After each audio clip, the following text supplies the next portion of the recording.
The September 7th regular meeting of the Gainesville City Commission. Glad you all are here with us. We have a whole lot going on today, and we will assiduously get through it. So, with that, Madam Clerk. Yes, Mr. Mayor, we have the invocation. All right. Reverend Duncan, good to see you. Good morning. Let us pray. Eternal Creator, sovereign and merciful King, we are truly honored this morning to arise to such a beautiful and wonderful day.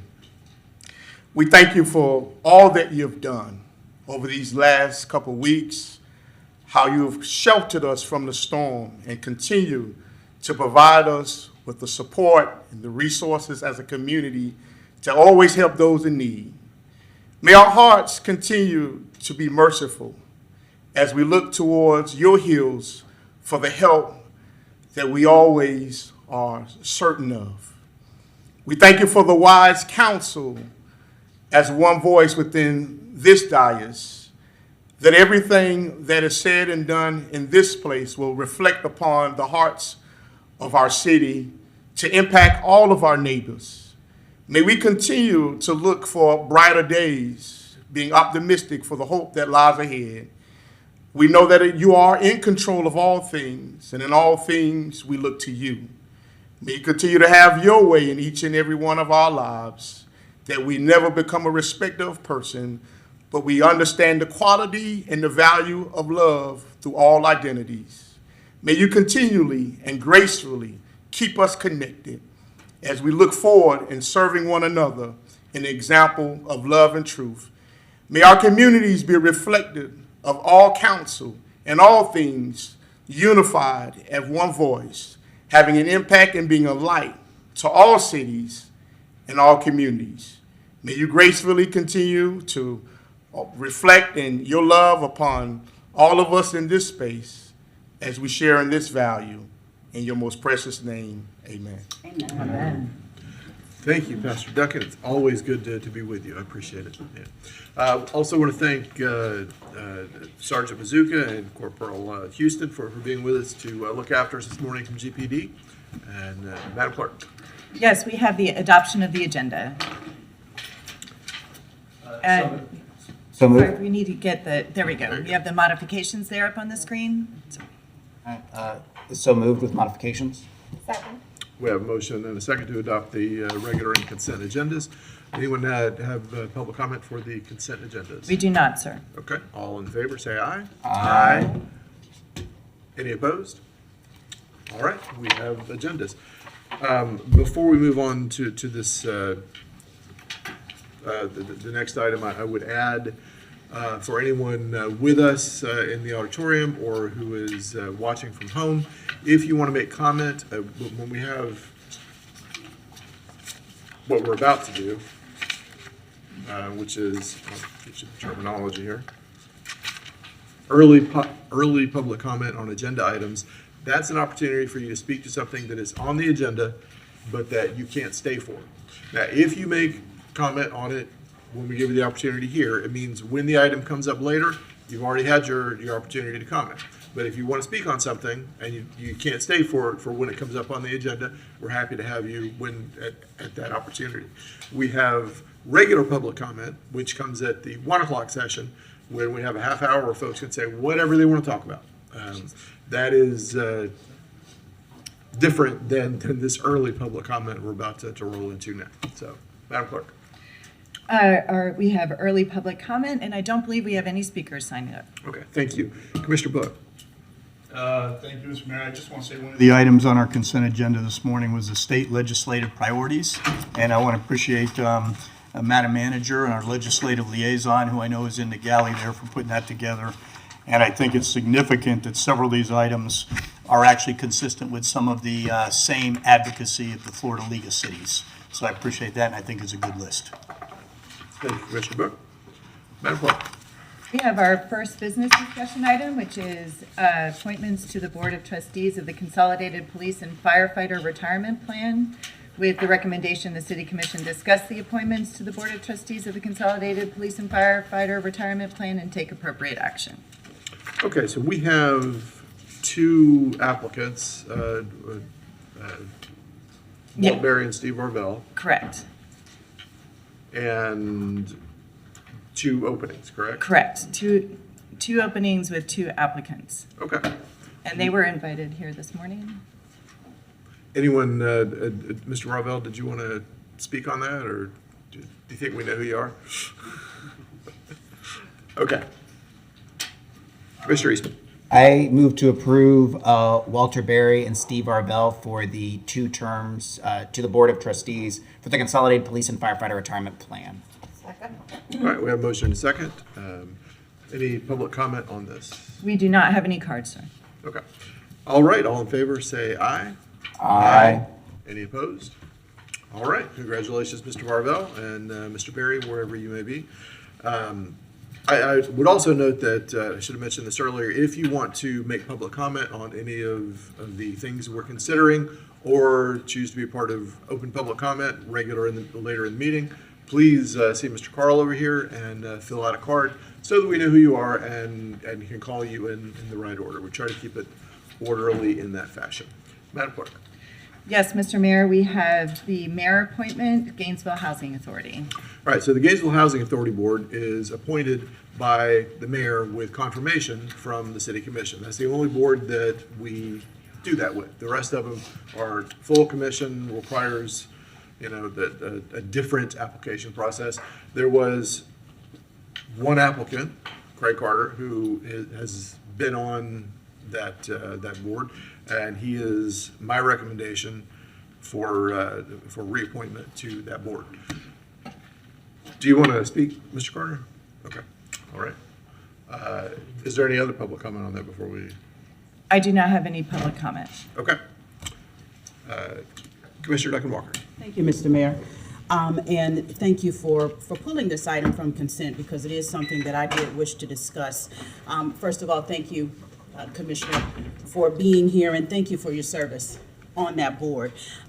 Mr. Mayor, I know that you all have heard from me a couple of times about some of my concerns with regards to how we move forward with the Gainesville Housing Authority. And I do know that state statute allows for this term of 4 years. So I am happy to welcome Commissioner Craig back to that board. But I did want to make sure that I articulated some things, excuse me, because what I want to focus on is outcomes.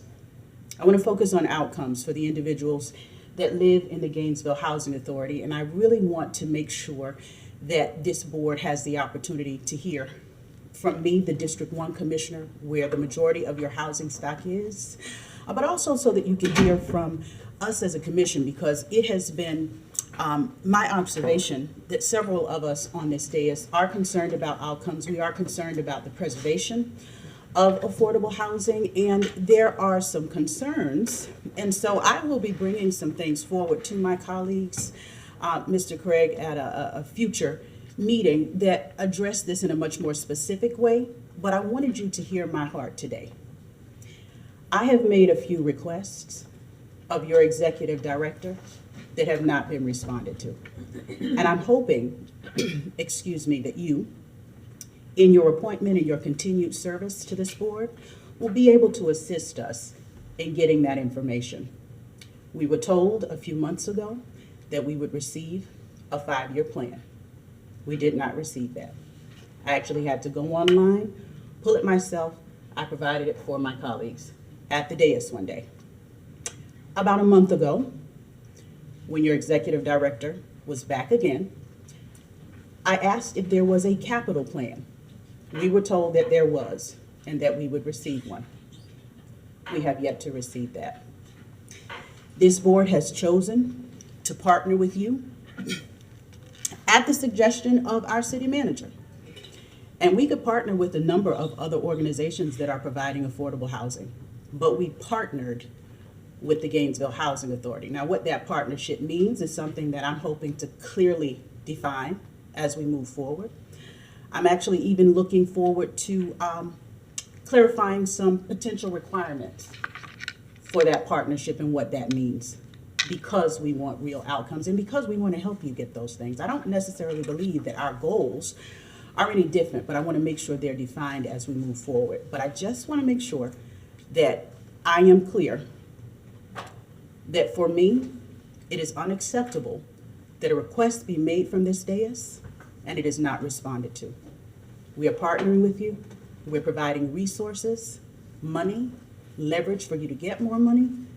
And I'm looking forward to having those documents in our possession by tomorrow. Because it has been well over a month that we've made those requests. Now, this is not to grill you, Commissioner, it is not. But it's been my understanding that you have served as the vice chair. Are you still the vice chair? Okay. So I'm hoping that in your position, you'll be able to ensure that we get that information. And welcome back to the board. Thank you. May I respond? I would love it if you would respond, sir.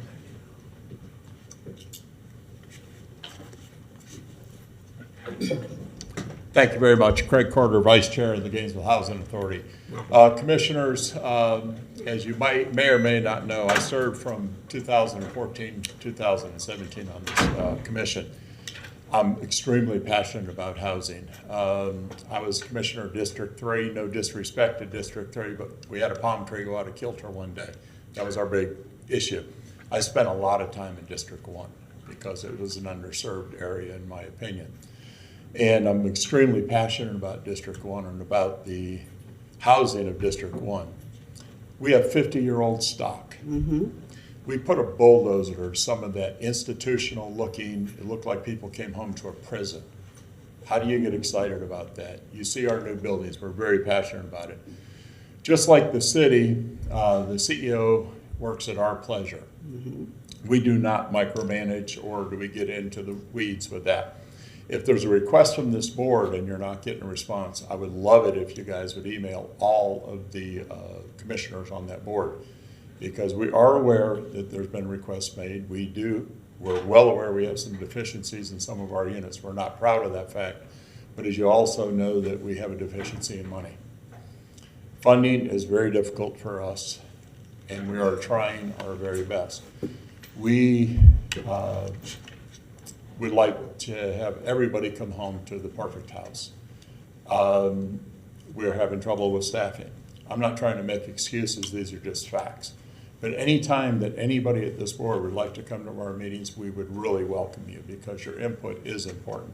We are your partners. We're the only board you can appoint. We're the only board you can audit. We're the only board you can make certain requests of, quite frankly. We actually have vehicles with city tags on it. So we're not only your partner, we're sort of like the CRA. We're intimately partnered with you, and it's been going on for a while. So I would love to have that back and forth. I think every one of you have my phone number. Anytime you want to sit down, I'll come in. You guys can come to me. I want to make sure that everybody has an opportunity for housing in Gainesville. And I believe that of all of our staff and our board members. So, and I'll be happy to answer any questions.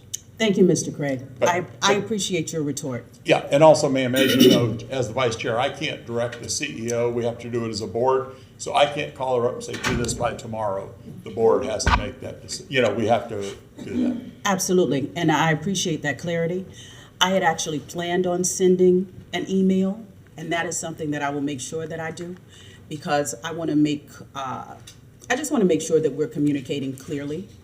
I do. We have a historic relationship, but it does not have to constitute the partnership that was created at the leadership of the city manager.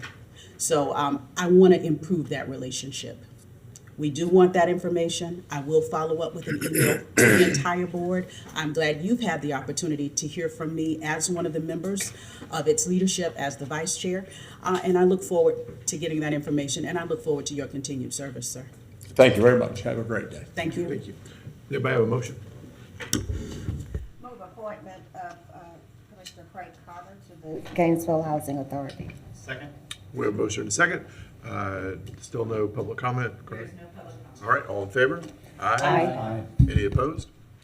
Congratulations, Commissioner. Thanks for being here with us. Madam Clerk. 2023-856 Main Street Water Reclamation Facility Capacity and Renewal Upgrade with the recommendation the City Commission authorize the general manager or designee to execute a grant agreement with FDEP to accept $22.5 million in grant funding for Phase 1 of this project, subject to form and legality. Thank you. Mr. Cunningham. Yes, thanks, Mr. Mayor. So our staff have been working diligently for the last several years on this really incredible project at our Main Street Water Reclamation Facility. Today, we are going to, as you heard from the clerk as she read it in, is primarily to accept a grant, which is typically a pretty easy action to do. But we also, in the process of that, wanted to give an overview of where we are with this project. And so we have several folks here that are going to present this morning: Grant Misterly from Jacobs Engineering, Rachel Lockhart, and Debbie Doherty from GRU. So with that, Ms. Doherty. Welcome. Good morning, mayors and commissioners. My name is Debbie Doherty. I'm the Water Wastewater Officer at GRU.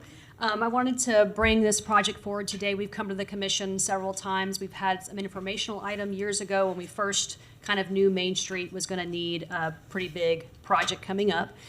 We came back to you guys about 2 years ago with an item to approve a contract with Jacobs Engineering for it's a design build project. So this project's being done a little differently than a traditional design, bid, and build project. It's a progressive design build project. So what that means is that we brought Jacobs on board and we started from the very beginning planning the project and working through design, and we'll work through construction with them.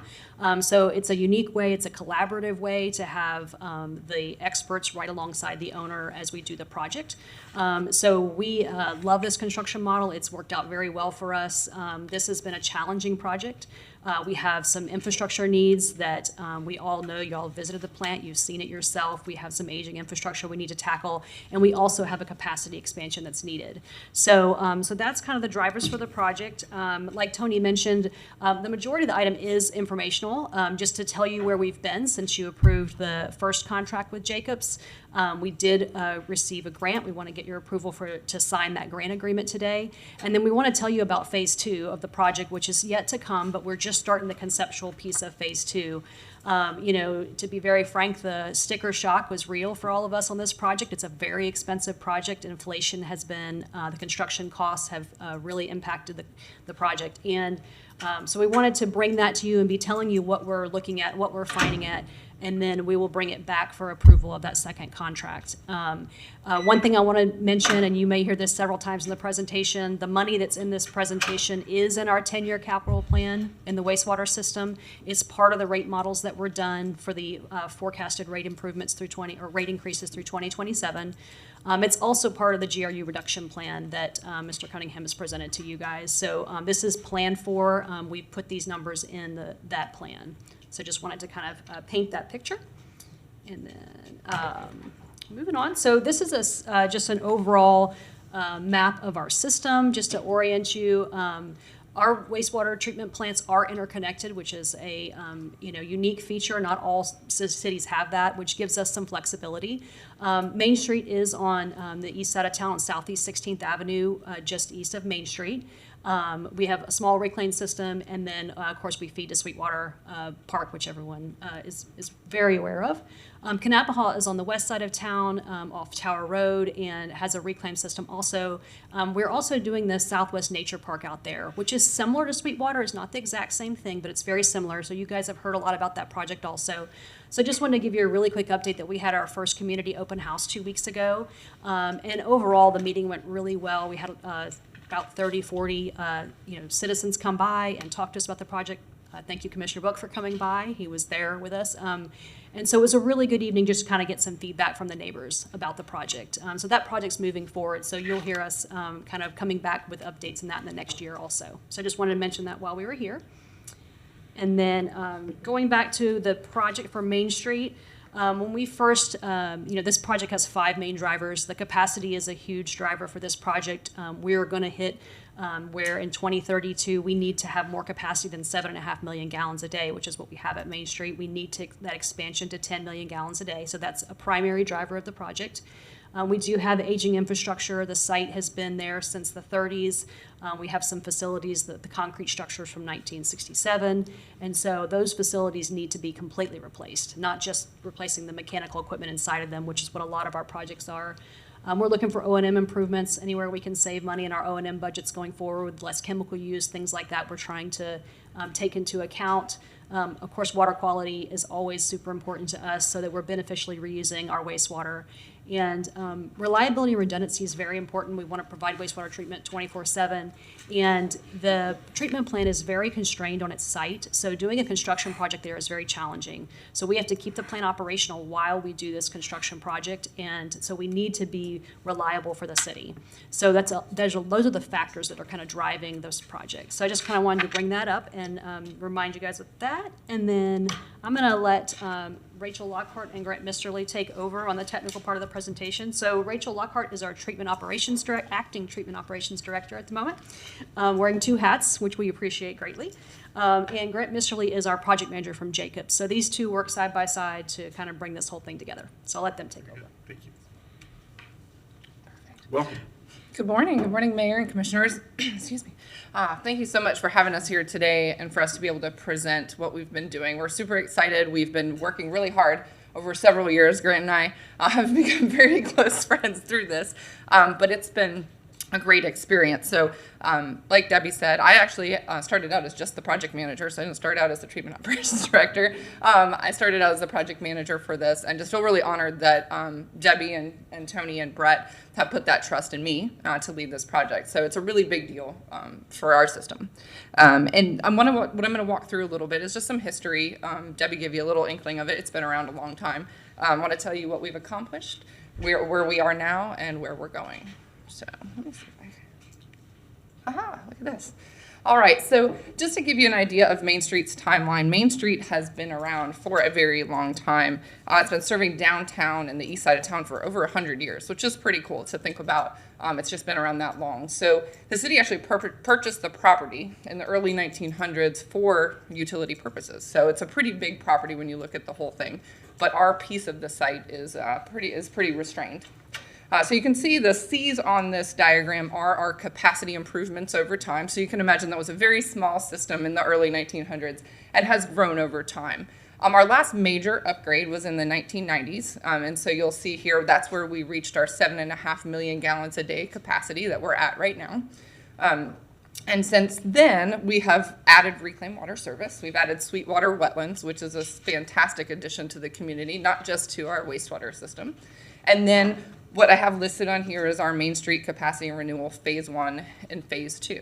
And so Phase 1 is about 2-year project that we need to do to kind of prepare for Phase 2. So you'll hear these 2 parts, Phase 1 and Phase 2. We'll try to make them really clear as to which one is which and which scope is in which project. Phase 2 is about a 2.5 to 3-year project. That will actually bring our capacity improvement. So that's why you see that capacity expansion listed on that project. That's where the true full plant capacity expansion will be. And then the 2032 deadline that Debbie mentioned is where our projected flows will require that increase. So that is the timeline that you'll see here. We listed the major items on here, so if I listed every treatment plant improvement we did, this would be a very busy slide. So in between here, we're constantly doing equipment upgrades, equipment replacements to try to extend the life of this facility. So one of the things I just wanted to highlight is that we're always trying to make sure we tie our goals of our projects back to what the City Commission has set out for goals and GRU has set out for strategic objectives. So here are the 3 that really our project addresses really well: value to customer, sustainability, and reliability. And so value to customer, as Debbie mentioned, we're constantly trying to improve our operation and maintenance cost per million gallon. It's just a big thing that is impactful to rates and things like that. So we're trying to address that. We also want to improve that capacity for the downtown and east side. So as things get more dense, we get improvements in that area, that this plant is well equipped to handle that. And then, of course, again, we want to maintain service reliably, 24/7, 365, both to our customers who consistently provide us with wastewater and delivering it back to the environment in a responsible way. All right. So this is a busy slide, so Grant and I are going to split this one. So we worked through what we call a planning phase, and we're in design now, but that planning phase, we did a lot of investment in just researching technologies and what might be the best thing for our plant. So we used some criteria to try to make sure that we evaluated those effectively and that we kind of factored in all the different pieces that we needed to consider. Cost being a really big one. Cost is always a really big one. So we evaluated both operation and maintenance cost and capital cost. So it was a life cycle cost as opposed to just straight how much is this going to cost us up front or how much is this going to cost us over time. The community aspect, we evaluated sustainability, we evaluated odor control, we evaluated how good of a neighbor we can be. We know that we are in that downtown corridor. There's trails coming by us, there's a lot of things happening, and so how can we be the best neighbor and do the right thing for the community in that way? Constructability affects cost, but is also really important.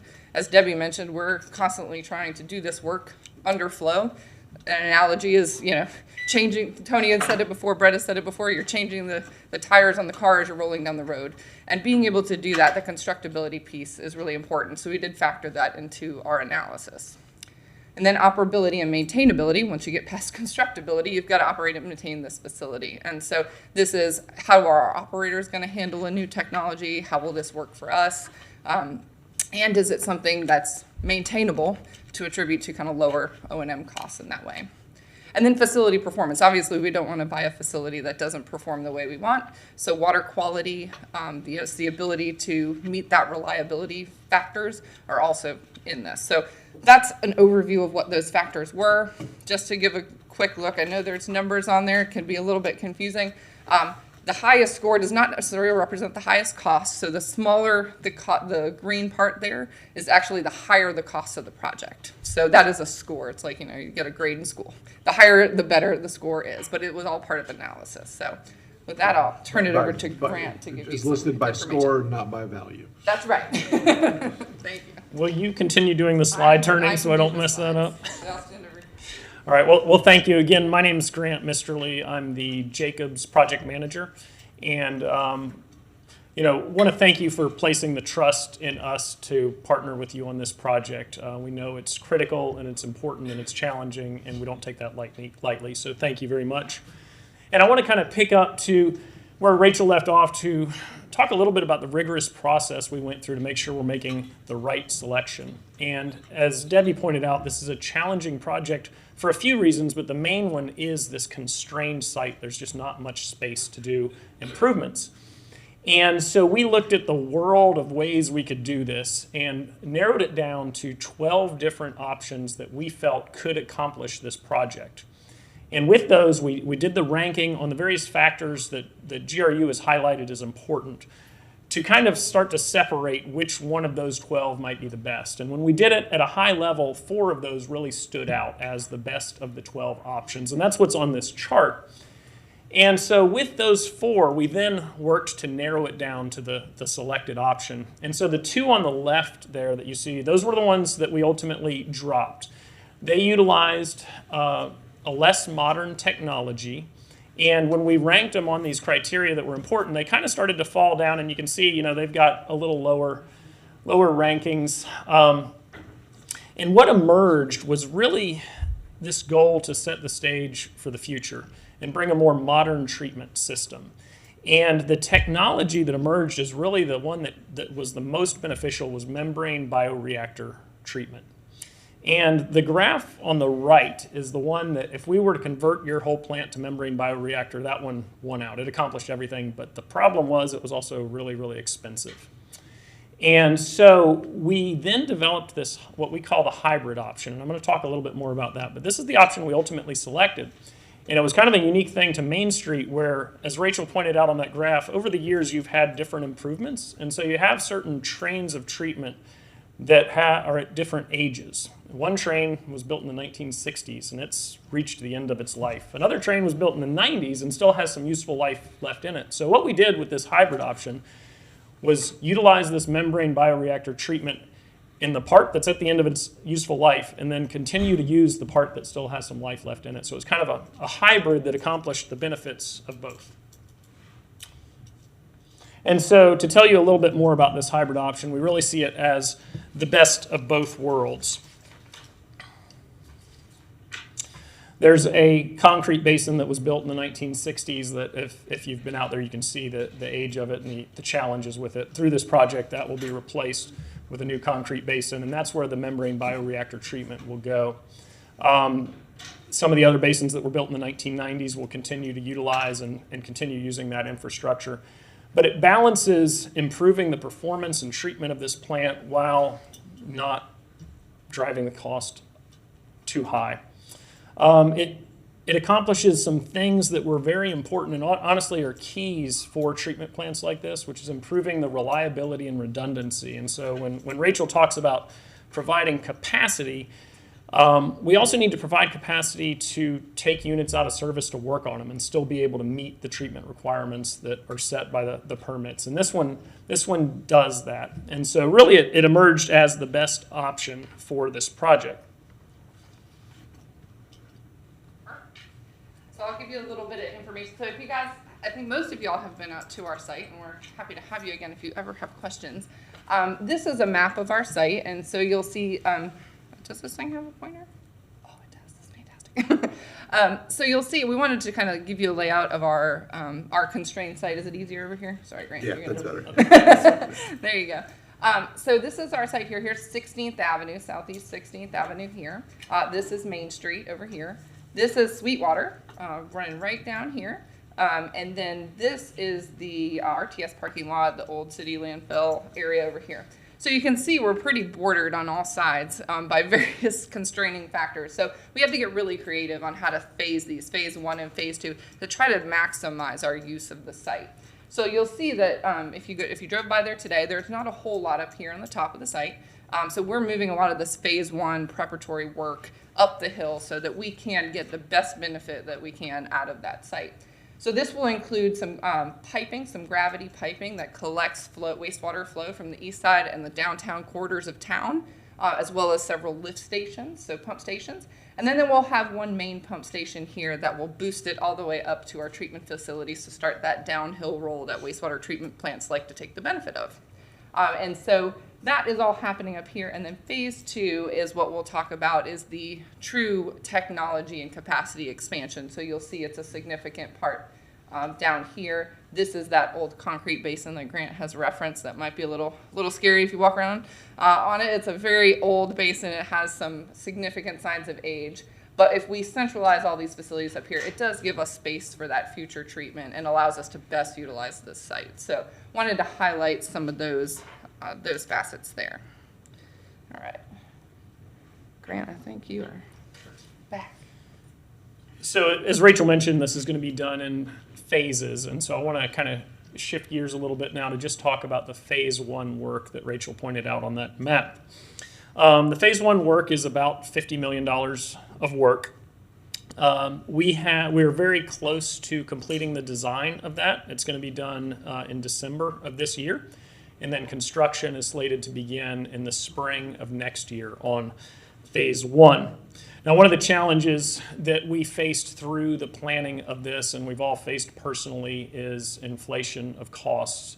And that's been a key component of the planning and design of this project and the collaborative delivery model that Debbie talked about.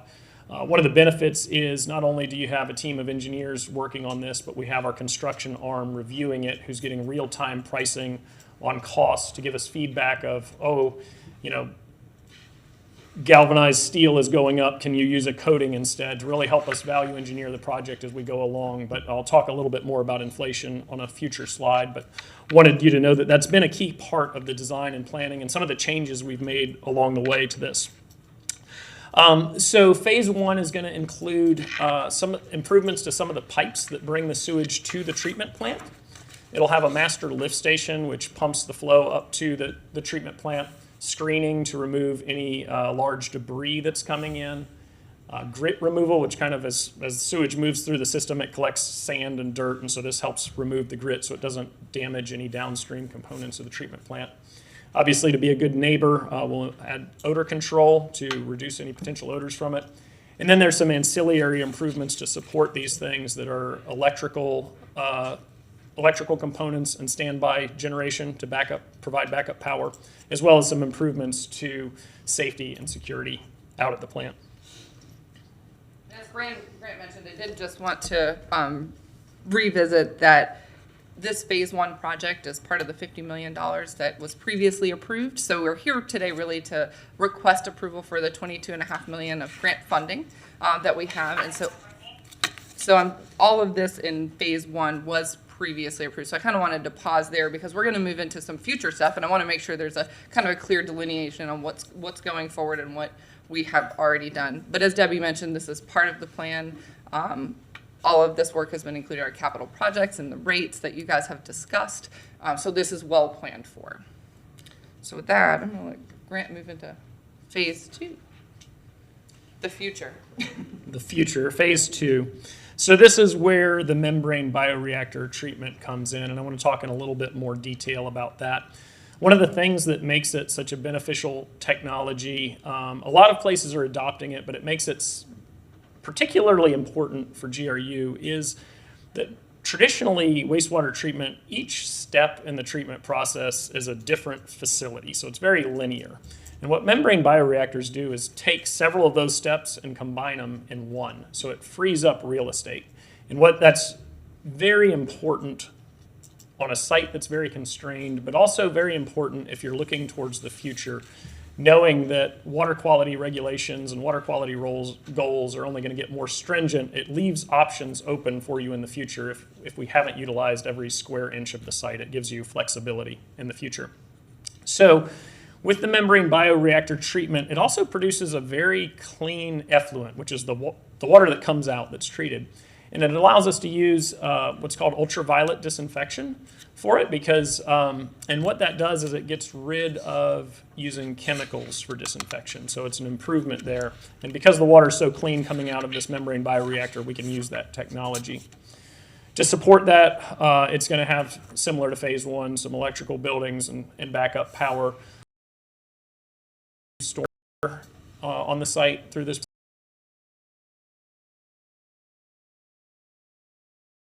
and safety improvements as well. So this slide is really to give just an update on the schedule. The stuff that's grayed back has been completed already. We've completed the planning. We're about to complete the design. In engineering terms, we're at 90% complete right now. We'll be at 100% complete in December. That phase one construction is going to start in spring of 2024, around March, and take a little over 2 years to complete. So we'll wrap up around June of 2026.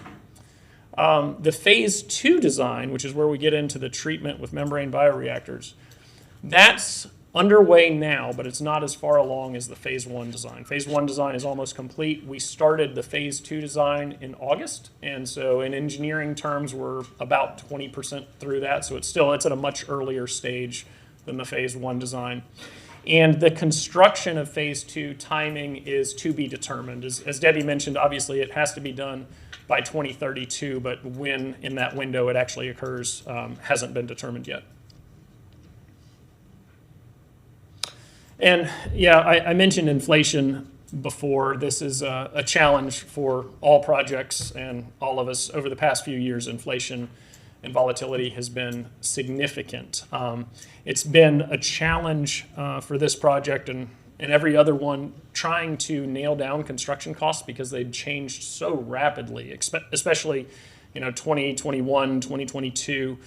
You had escalating prices as well as supply chain issues, which meant certain components that you might want for this facility you couldn't get for years out. And so the team worked very hard to mitigate those things, understand them, and customize this project to minimize those challenges. I will say, as I get updates on this, it feels like the worst of it is behind us. The volatility and crazy price escalations that we've had over the past few years are calming down and things are starting to normalize. I don't necessarily foresee that means prices go down, but it does feel like they're going to stop going up like they have been. So it also makes the planning a little bit easier where each month things aren't changing where you can't get this product that you could have gotten the month before. Things are starting to normalize, which will mean good things for construction of phase one and also for phase 2 as the industry starts to return to some normalcy. Alright, so slider is waiting for. The funding of this project obviously is significant, right? Paying for any upgrade is of a big concern for our community, and I know for all of you. As we mentioned, phase 1 and 2 are included in our capital improvement plans. All of that has been included in those analyses. So this is well accounted for in the debt reduction plans. Phase 2, we'll proceed with design submit for grant funding. So you see there's a lot of to be determined numbers on phase 2, but phase 1, as we mentioned, addresses influent piping, headworks, odor control. The grant funding was $22.5 million, which we're very excited about. It was the second largest award of the group. So it was a great win. And so we're excited to ask y'all to approve that today, which lessens GRU's share, which has been accounted for in our rate models and budgets. For phase 2, right now, as Grant mentioned, we're in a very preliminary phase of this. We're trying to get numbers together, but that is a much larger number. So that's the $100 to $110 million number. So that has been something that we are navigating how to overcome. But again, that money is actually included in our 10-year capital improvement plan. And the grant funding that is a potential that we will be submitting on is not included in here. So I guess my point is it only gets better from here if we can get some grant funding for this. So we will be submitting that in the next week. I believe the DEP did extend the deadlines due to Adalia, so we were able to make sure that we can capitalize on that. So hopefully we'll have something great to report in January when those awards come back out that we've procured some funding. But the total investment from GRU with the grant funding is to be determined, but we're looking at an overall project that will, in total, phase 1 and phase 2, be about $160 million. Not insignificant, but very well needed, I will echo. So our plan for the future right now is to continue the design and construction of phase 1. So we have that on the schedule. We're coming up this spring. We have a team that's very ready to jump in and do that construction and to get essentially dirt moving on the site. We, again, would like to execute that grant agreement so that we can take advantage of those $22.5 million of funds. And we will continue to pursue that grant funding. The deadline, I think, is September 14th. We didn't hear till early spring next year, but we will have that accounted for as we move forward with the design. The design for phase 2 is actually a task item in our current grant, so we will be completing the design of phase 2 as part of that grant agreement and then waiting to see what we have for grant funding to choose timing. And then eventually we'll be seeking approval for additional contract value for phase 2, but we'd like to have much more information before we present that. So we will continue to work towards that. So with that, I'll leave you with our slide with the recommendation. The recommendation is just to execute the grant agreement for the $22.5 million so that we can take advantage of that for phase 1. But I appreciate y'all's time to just listen to what we have going on in phase 2, and we're happy to take any questions. Very good. Thank you. Thank all of you for the presentation and for all the enormous amount of work that has gone into this and is about to go into it. I would remind everyone that, as you mentioned, and as is written in our agenda, that this is it's already contemplated in the debt reduction plan. This is there's nothing new here. It's just an exposition of what we're actually doing. So I very much appreciate this. I appreciate FDEP giving us a $22.5 million grant. And thank you to the state of Florida for that. I'm hopeful we'll be able to get some of the IRA money, perhaps, going forward. This is exactly the sort of project that the federal government would like to be helpful with. So I'm assuming we'll be able to continue to move forward with that. Do we have any public comment on this? We do not. Okay. All right. Any commissioners? Okay. Commissioner Willis. So the 10 million gallons, that's an average daily, right? Not the maximum it can handle. That's an average daily, what you normally expect. Yes, Mayor and Commissioners, 10 million gallons are annual average day flow. The peak hour flow that this is designed for is actually 24 million gallons. So in an instantaneous rain or something like that, we could handle a larger amount of flow. Okay. And then the phase 1 versus phase 2, and this is obviously part of an entire plan, but if we come to trouble down the road, doing phase 1 doesn't fundamentally conflict with what will still be there at the plant? I mean, is it if we do the first section, we absolutely have to do phase two, or we will kind of lose the investment in phase one? So, Mayor and Commissioners, Phase 1 will work perfectly with the existing facilities. What the challenge is that the age of our very old train will eventually probably render it useless, and then we will need to do that improvement, which kind of plays into that 2032 deadline. But this Phase 1 improvement works well with the rest of the plant, and it's designed for that reason. Thank you. Thank you, Mr. Mayor. Thank you, Commissioner Willetts. Commissioner Chestnut. Thank you, Mr. Mayor. I just want to thank staff for being so aggressive in securing this grant. This is amazing. I wish we had $22 million later today. I would like to have it later. But this is amazing. You all are to be congratulated, Mr. General Manager. And looking at that system that dates back to 1900 is amazing. And you even made this very interesting. So, thank you. Thank you, Commissioner Chestnut. Commissioner Eastman. Yeah, I also wanted to commend staff. I remember this coming up in a meeting with General Manager and I believe a couple of other people from wastewater treatment where, even when I did a walkthrough, I think last year, shortly after winning the election, and seeing this facility, did some research on what I'm looking at as I look at wastewater facilities, like watching YouTube and seeing that almost none of the things out there are the things that I saw in most modern wastewater facilities. It's a much older facility, and then in the middle of, and they said, we really need to upgrade this, we need to upgrade that. In the middle of that was, of course, everything related to the Joint Legislative Auditing Committee and all the budget considerations, as well as inflation. And I remember, you just hearing about the really hard trade-offs that everyone had to make. I mean, are we looking at long-term population growth? What are our environmental needs? And these were all, very complicated questions that I know you guys worked very, very hard on, and then we're able to just boil it down to a nice series of bars that kind of stack on top of one another to kind of help explain it all, which was very well done. I also wanted to commend on the grant, but then just to remind everyone that this goes directly, as we said, right into Sweetwater Wetlands Park, which then flows into Paynes Prairie, which is, in my mind, the jewel of all the state parks within the state of Florida. What I heard from this is less chemicals will be coming out of that water, more screening of smaller particles, better biotreatment, which then lowers the phosphorus that comes out of there.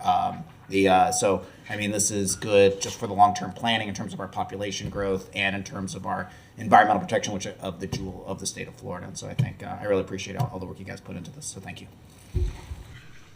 Commissioner Book. Thank you, Mr. Mayor. Ditto on all the previous comments.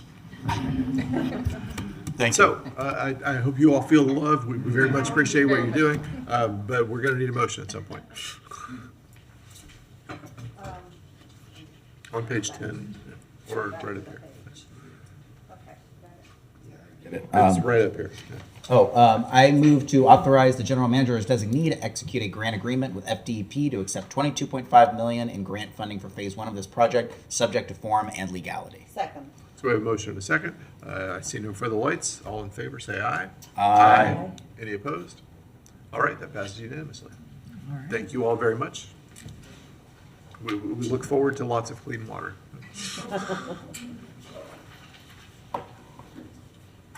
All right, that concludes our morning agenda. Very good. All right, we can get a little work done before we come back for the afternoon. The afternoon is, we know the evening is packed, but the afternoon is equally packed. Different kinds of things, but there's a lot going on for both. So I will see you all back here at 1 o'clock.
There we go.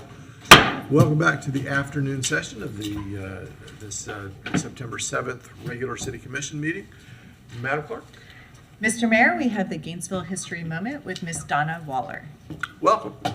Always good to see you. Glad to see all of you back, too. I took seriously something I said the last time I did a history moment, and I remembered that I always used to tell my students at Santa Fe that history wasn't about dates, that they didn't have to memorize dates, but that it was about chronology. And I confessed to you guys a number of weeks ago that I had abandoned all sense of chronology in these little discussions.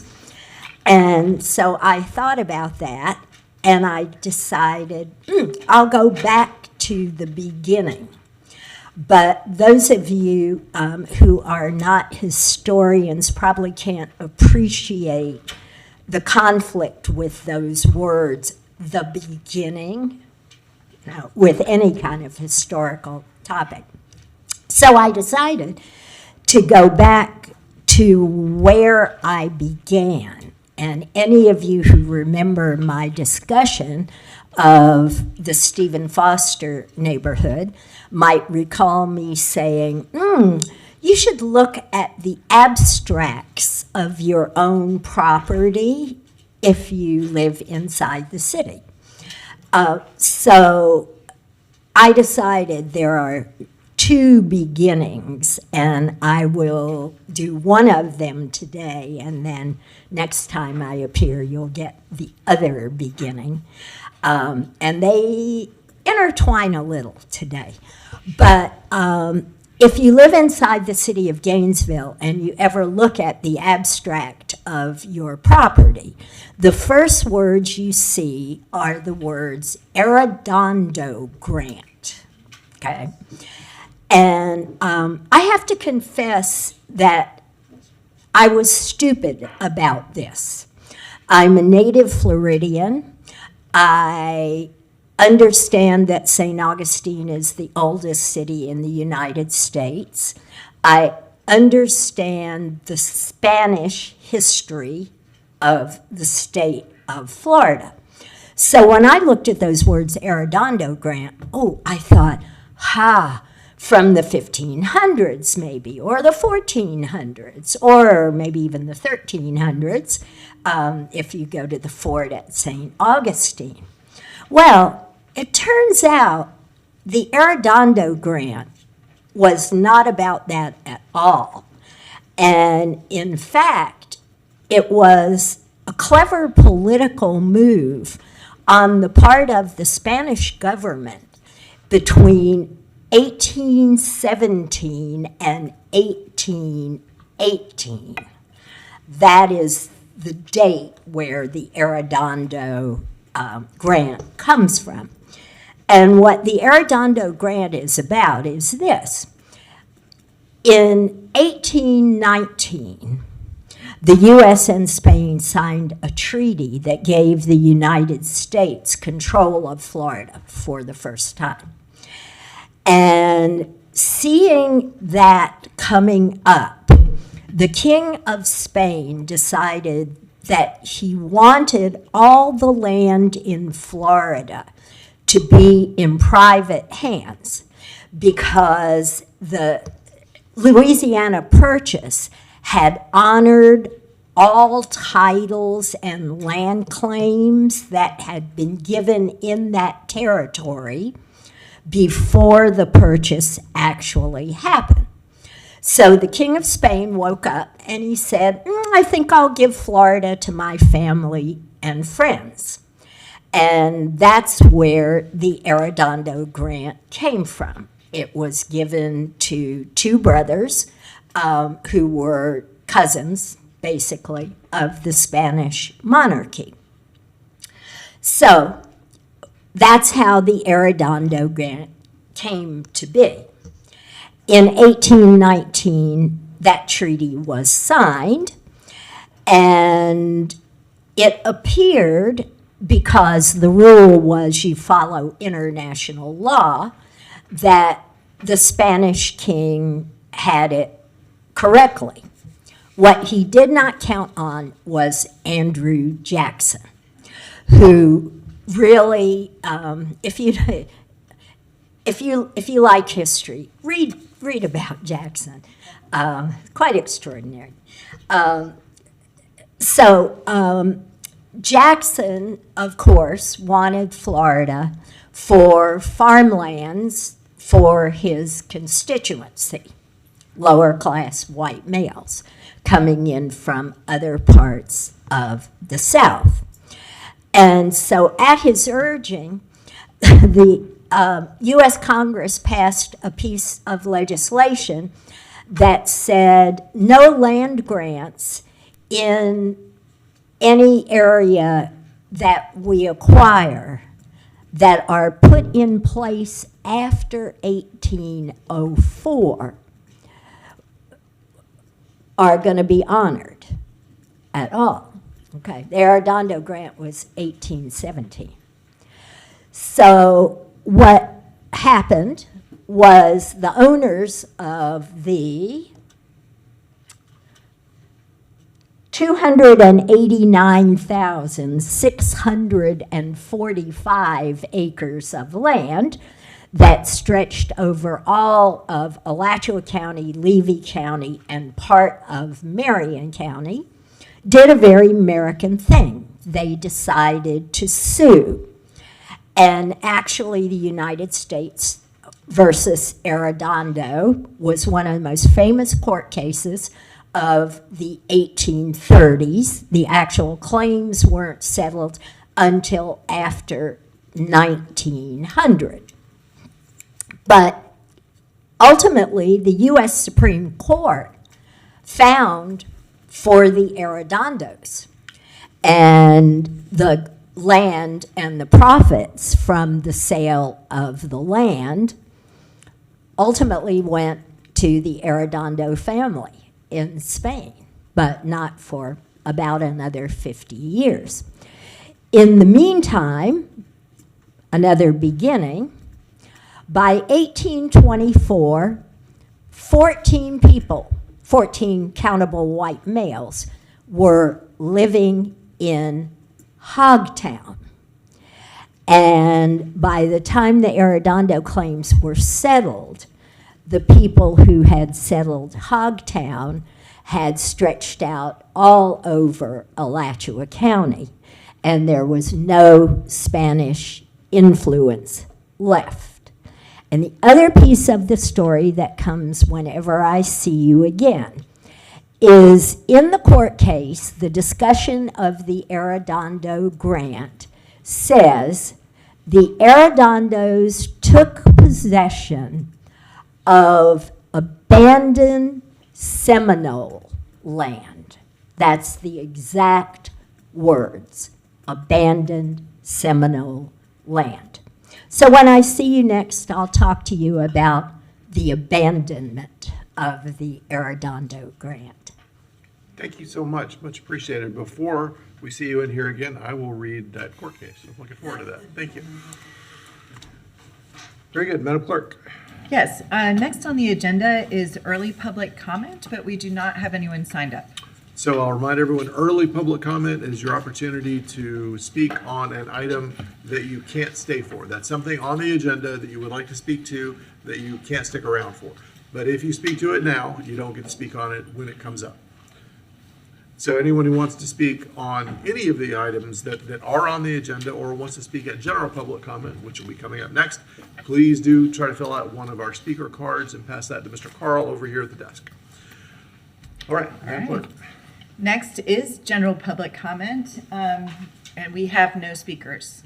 Okay, all right, thank you. Moving on to our ordinances for second reading in the afternoon.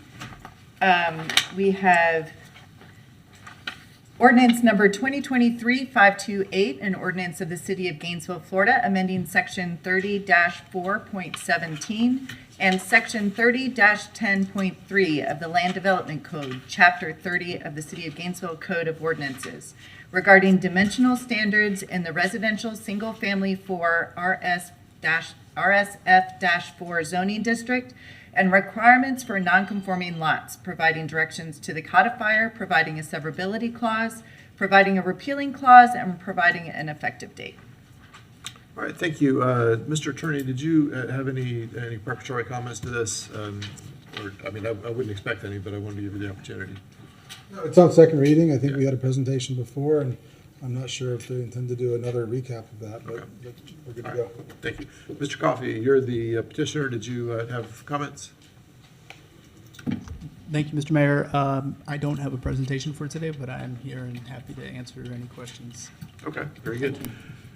Madam Clerk, do we have public comment on this before we begin to discuss? Yes, Mr. Mayor, we have 3 speakers signed up. First is Casey Fitzgerald. Okay. Oh, he stepped out for a moment. Moving on, we have Susan Maston. I know you wanted to go after Mr. Fitzgerald. I think he's just in the hallway. Well, do you mind pausing just for a moment? Sure. Well, who is third on the list? Third on the list is Monica Frazier. Why don't you go ahead and go, Ms. Frazier? Yeah. Okay.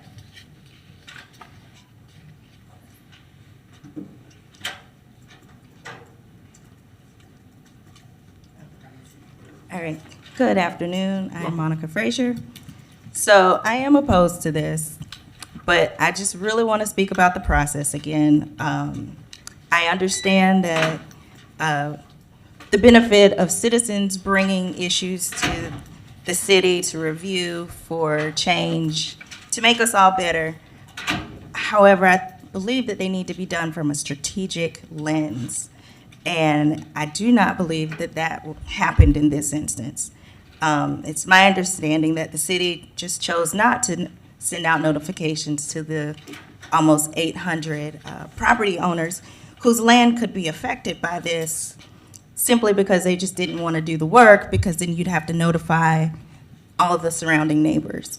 And to me, that's unacceptable. That's lazy. And the city should have systems in place to make this type of notification easy without it being a major ordeal, a very laborious process. And lack of proper notification seems to be a recurring theme that happens a lot. And I would really love to see the city address this, including the uploading of our agenda items in a timely manner.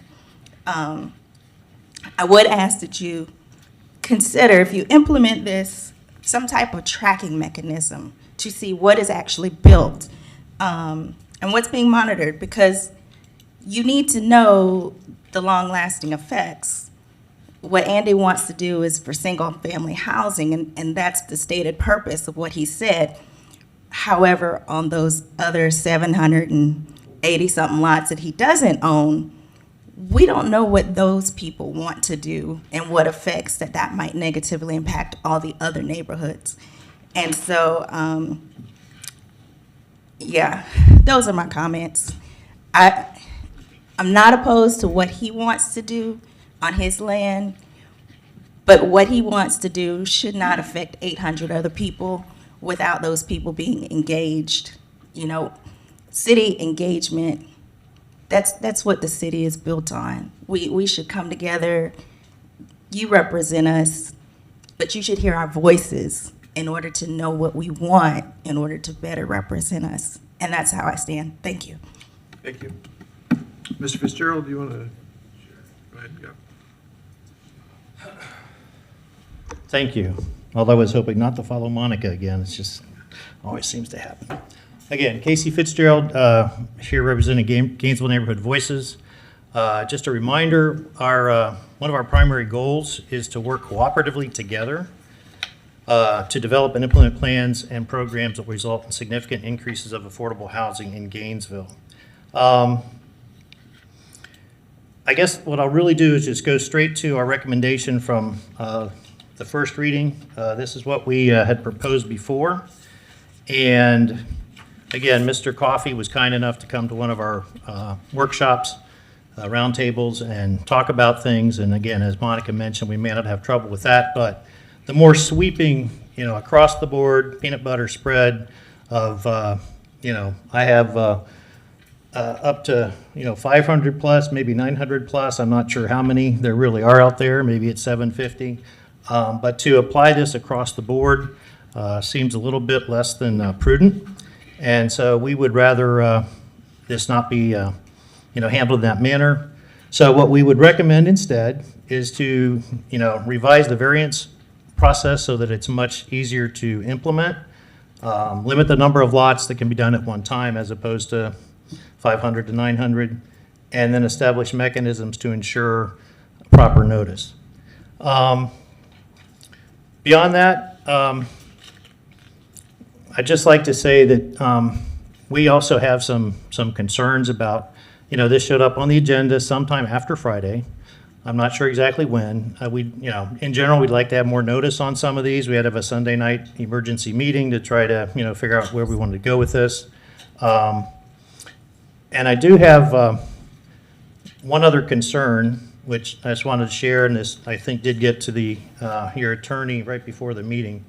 I'm not sure this is a legal proceeding, because when you do ordinances, you're supposed to do one, maybe during the day, but at least one of them, pursuant to law here, should be held after 5 p.m. on a weekday unless you've had a supermajority vote to do otherwise. So I'm afraid you may be just kind of out of bounds legally to have 2 meetings in the middle of the day on an ordinance pursuant to state law. So you might want to look into that before you adopt it. Otherwise, there could be a legitimate challenge against that. So that's pretty much my comments for today. Would appreciate your consideration of our request, and if not, I really hope you do put on some meaningful conditions of approval to help monitor what happens. Thank you very much. Thank you. And Ms. Maston, you wanted to follow that? Okay, and then we'll have Mr. Attorney, I'll ask you to address after this. Hello, everybody.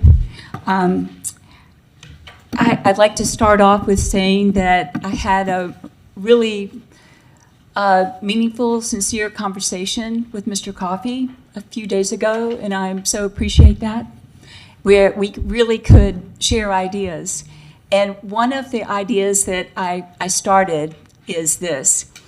We're hoping for the best possible outcome from your idea to create more housing.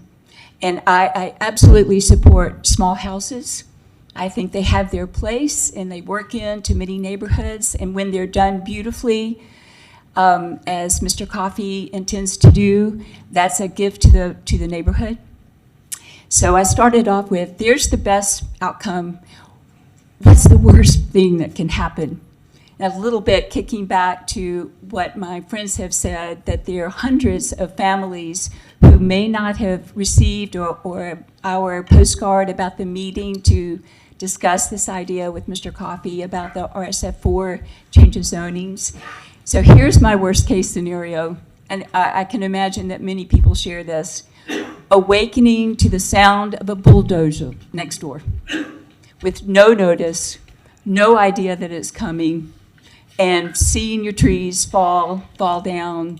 And that to me is the path we do not want to open for a person who has a development idea. So here's what we came up with. How about a version of the heritage overlay districts in which the city works with neighbors to identify, I'm going to just call it a playbook. These are the houses that are respectful and attend to the characteristics of your community. This is the process by which it will happen. You will be notified.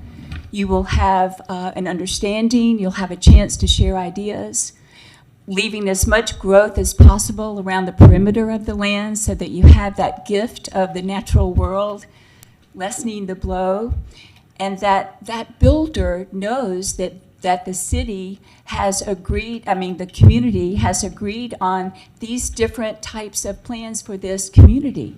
And it just makes so much sense to me. And lastly, Mr. Coffey said, what about pre-approved building plans? I've heard from people, we're learning in our roundtables on the complications as builders. I don't know so much about that, but maybe you could look into that. how would that work for our city? Would it expedite? Would it protect? One of the words again that arose was predictability and the respectfulness of that path. So I like to think of, as we go forward, how can we put on guardrails so that what we do attends to the neighborhood, we hear their good ideas, we care and honor the path of the builders, and we make sure that what happens on that property has a lasting benefit to the community. Thank you. Thank you, Ms. Maston. And I assume Yeah. Mr. Mounts wants to speak to this as well. Come on up. Thank you, Mr. Mayor. Robert Mounts. When Andrew Coffey presented his proposal to the Gainesville Neighborhood Voices Group, there was quite a few representatives of the African-American communities around the Cotton Club, Porter's Quarters, Pleasant Street, and so forth. And I mentioned at the first reading, there was a great deal of distrust. And I don't know how many properties the Coffeys have developed, but he freely acknowledged that their business model was to build student housing for rent by the room. You know, they buy up cheap land, cheap properties in many of these historic African-American neighborhoods and turn them into little student bungalows for rent by the room. But he said, he told that group that his purpose here was to try to build affordable housing under 300,000, that's still not affordable, on these small lots that will now be buildable because of this zoning change. Great deal of mistrust about that. You know, ask people like Faye Williams whether they believe that or not, and there's no mechanism, of course, to hold them to that.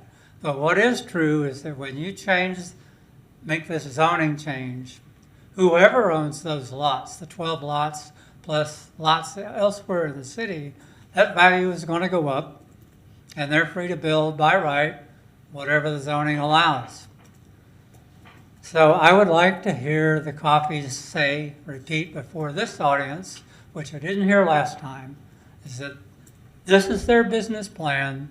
They're going to do something different from what they've done before, and it's going to benefit the surrounding community in ways that have not been benefited before. You know, this is otherwise it's just, you know, benefiting a private developer who has 12 lots, ostensibly. We don't know how many other properties they own or where they are, but to make a whole sweeping zoning change just for one developer, that's wrong. Thanks. Thank you, Mr. Mounts. We do have one final speaker, Aaron Green. Okay. Welcome, Mr. Mayor.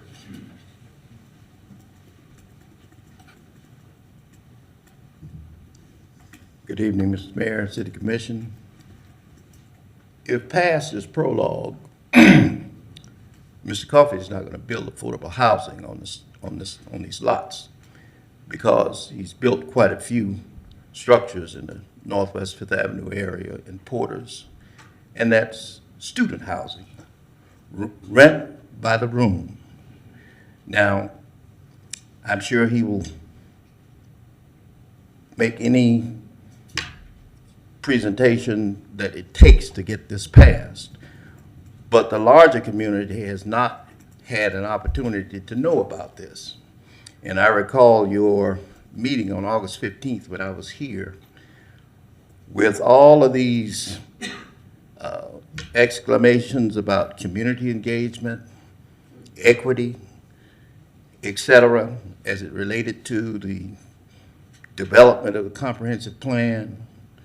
And less than 3 weeks later, this is being done on second reading without adequate notice to the community. I understand that there are probably maybe about 800 lots like Mr. Coffey's 11 to 15 citywide. And the city owns some of these lots. As a matter of fact, in my neighborhood, in the 800 block Northwest 7th Avenue, the city just demolished a house which has the potential to being one of these lots, an undersized lot. I would ask you to look very carefully at the recommendations of the Gainesville neighbors and slow this down a little bit so people can understand how this might affect them. Like the previous speaker talked about the bulldozers waking up somebody early in the morning because a developer has, by right, obtained the proper zoning to build on one of these lots. The meeting on August 15th, when all the discussion was about equity and inclusion and this and that and all of the platitudes, I want to see whether or not on this vote and on the discussion here, whether hypocrisy is going to carry the day or whether you're going to slow this down and let people really understand how this is going to impact their community, largely marginalized communities of African-American citizens. Thank you. Thank you. Anyone That else? concludes our speakers. Okay, Commissioner Eastman. Actually, I'm going to ask the attorney to speak to the placement of the item. Yeah, Mr. Mayor, I have to comment regarding the timing of the ordinance agenda item. I think that provision of Chapter 166 that was referred to deals with ordinances that change the actual list of permitted, conditional, or prohibited uses within a zoning category, or changes the actual zoning map designation of a parcel or parcels of land involving more than 10 contiguous acres. We're not talking about changes of uses here. So I think we're properly within the agenda for you to consider the second reading this afternoon. Okay, thank you. Commissioner Eastman. Thank you. I did want to go back to the initial proposal because I think it kind of got lost in a lot of this.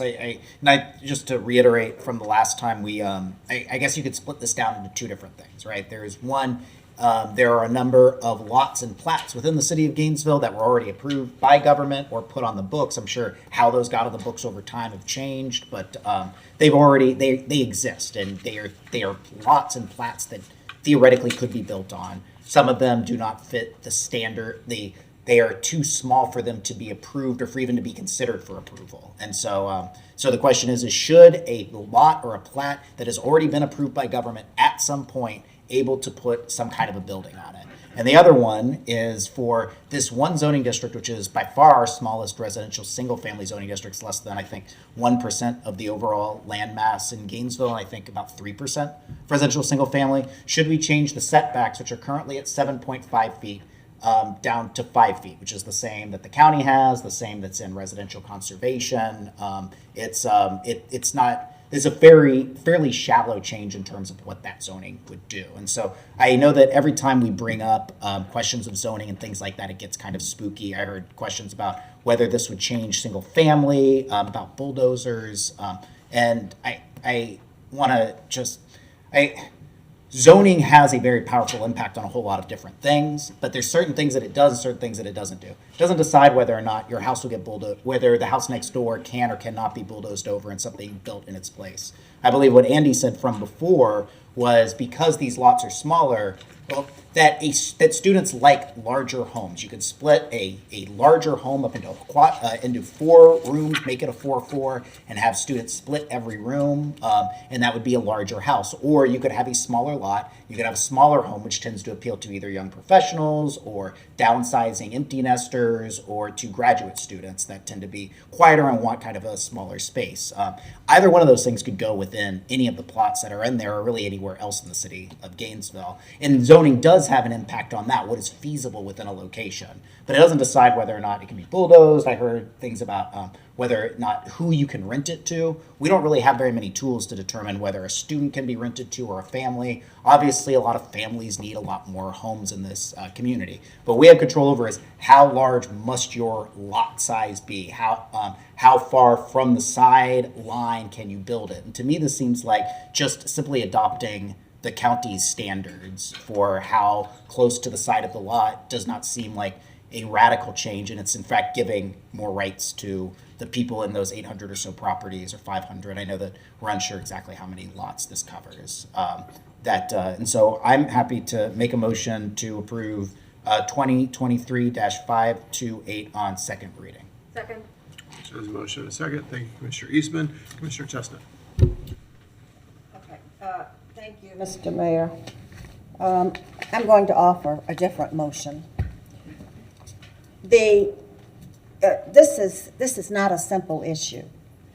His 16 lots impact 800 in the city of Gainesville.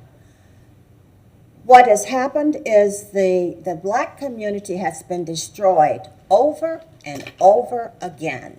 You started with Porter's, you started with Fifth Avenue, by this commission, previous commissions, and previous before that. It must stop. It must stop. He comes in with 16 lots now. We're going to approve 16 lots that allows 800 other lots across the city to destroy the city. I agree wholeheartedly with what the Gainesville Voices is saying. That one, we need to expeditiously revise the current variance criteria to make it more achievable, limit the number of lots that can be considered at any one time, and establish mechanisms to ensure that nearby residents are properly consulted well in advance. To that, we need to add this in the text. Monitor and report semi-annually to the Commission the number of the subject lots developed. 2, how many and what types of structures were built. 3, how many applications are pending. And 4, how many and what types of structures are proposed in said applications. When I joined this commission, I asked for this same information on accessory dwellings. How has that impacted our community?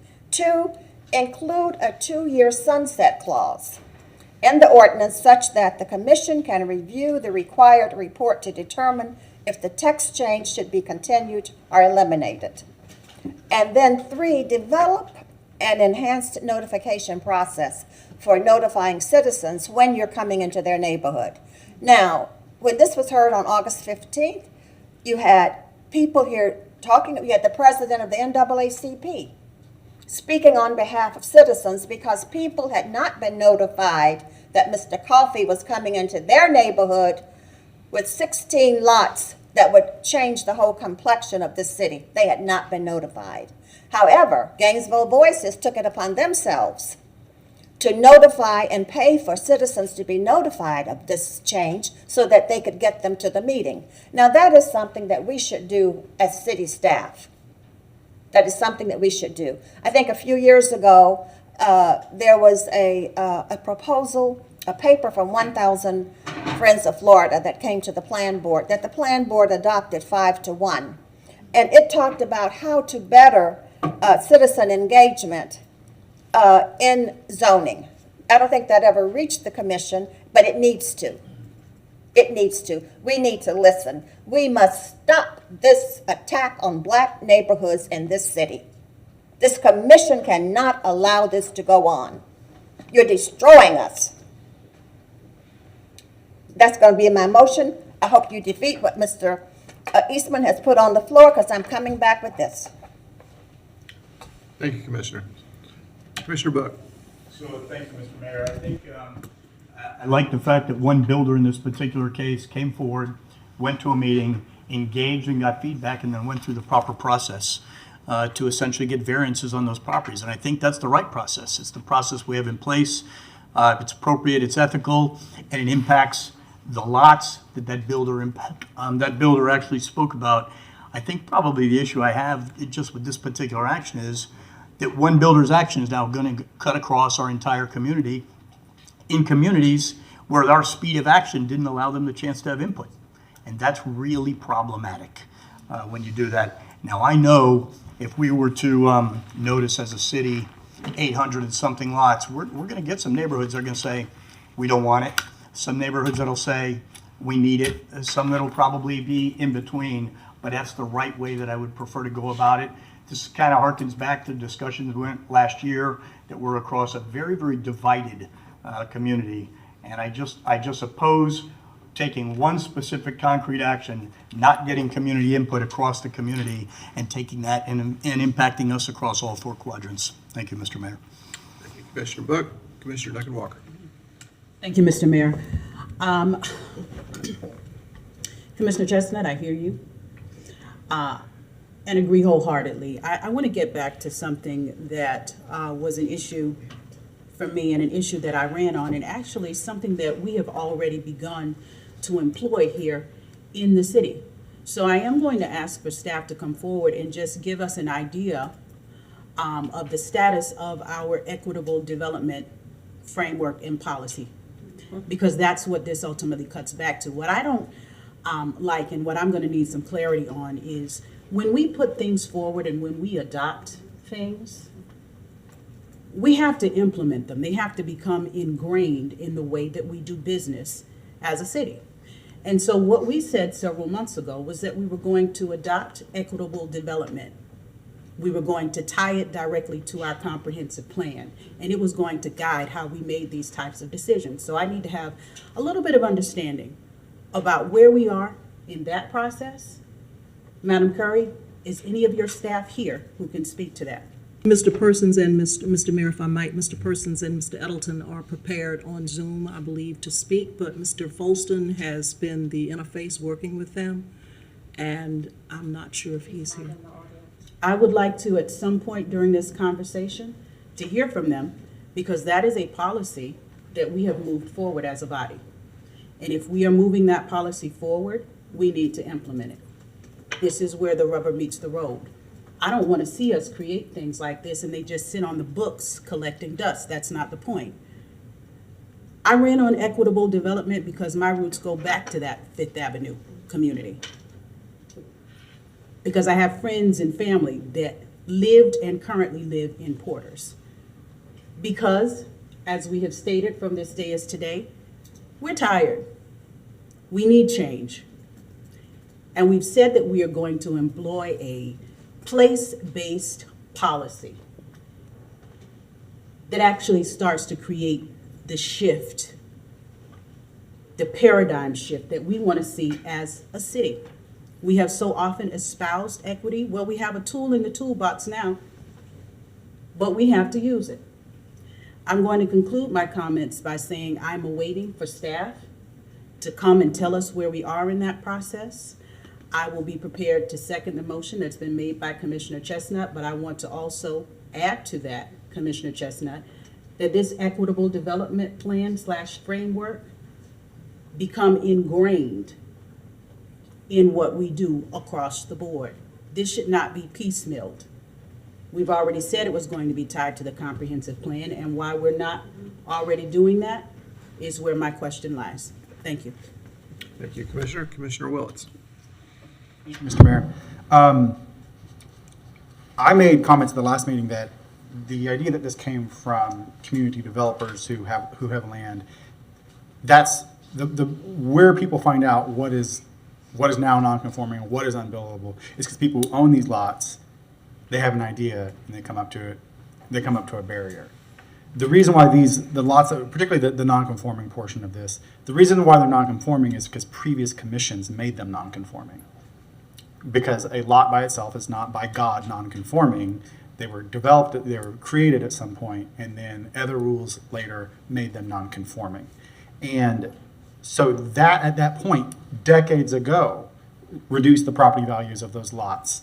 And so when we talk about equity, I want to be clear that the reason why we got to where we're at today is from decisions way in the past.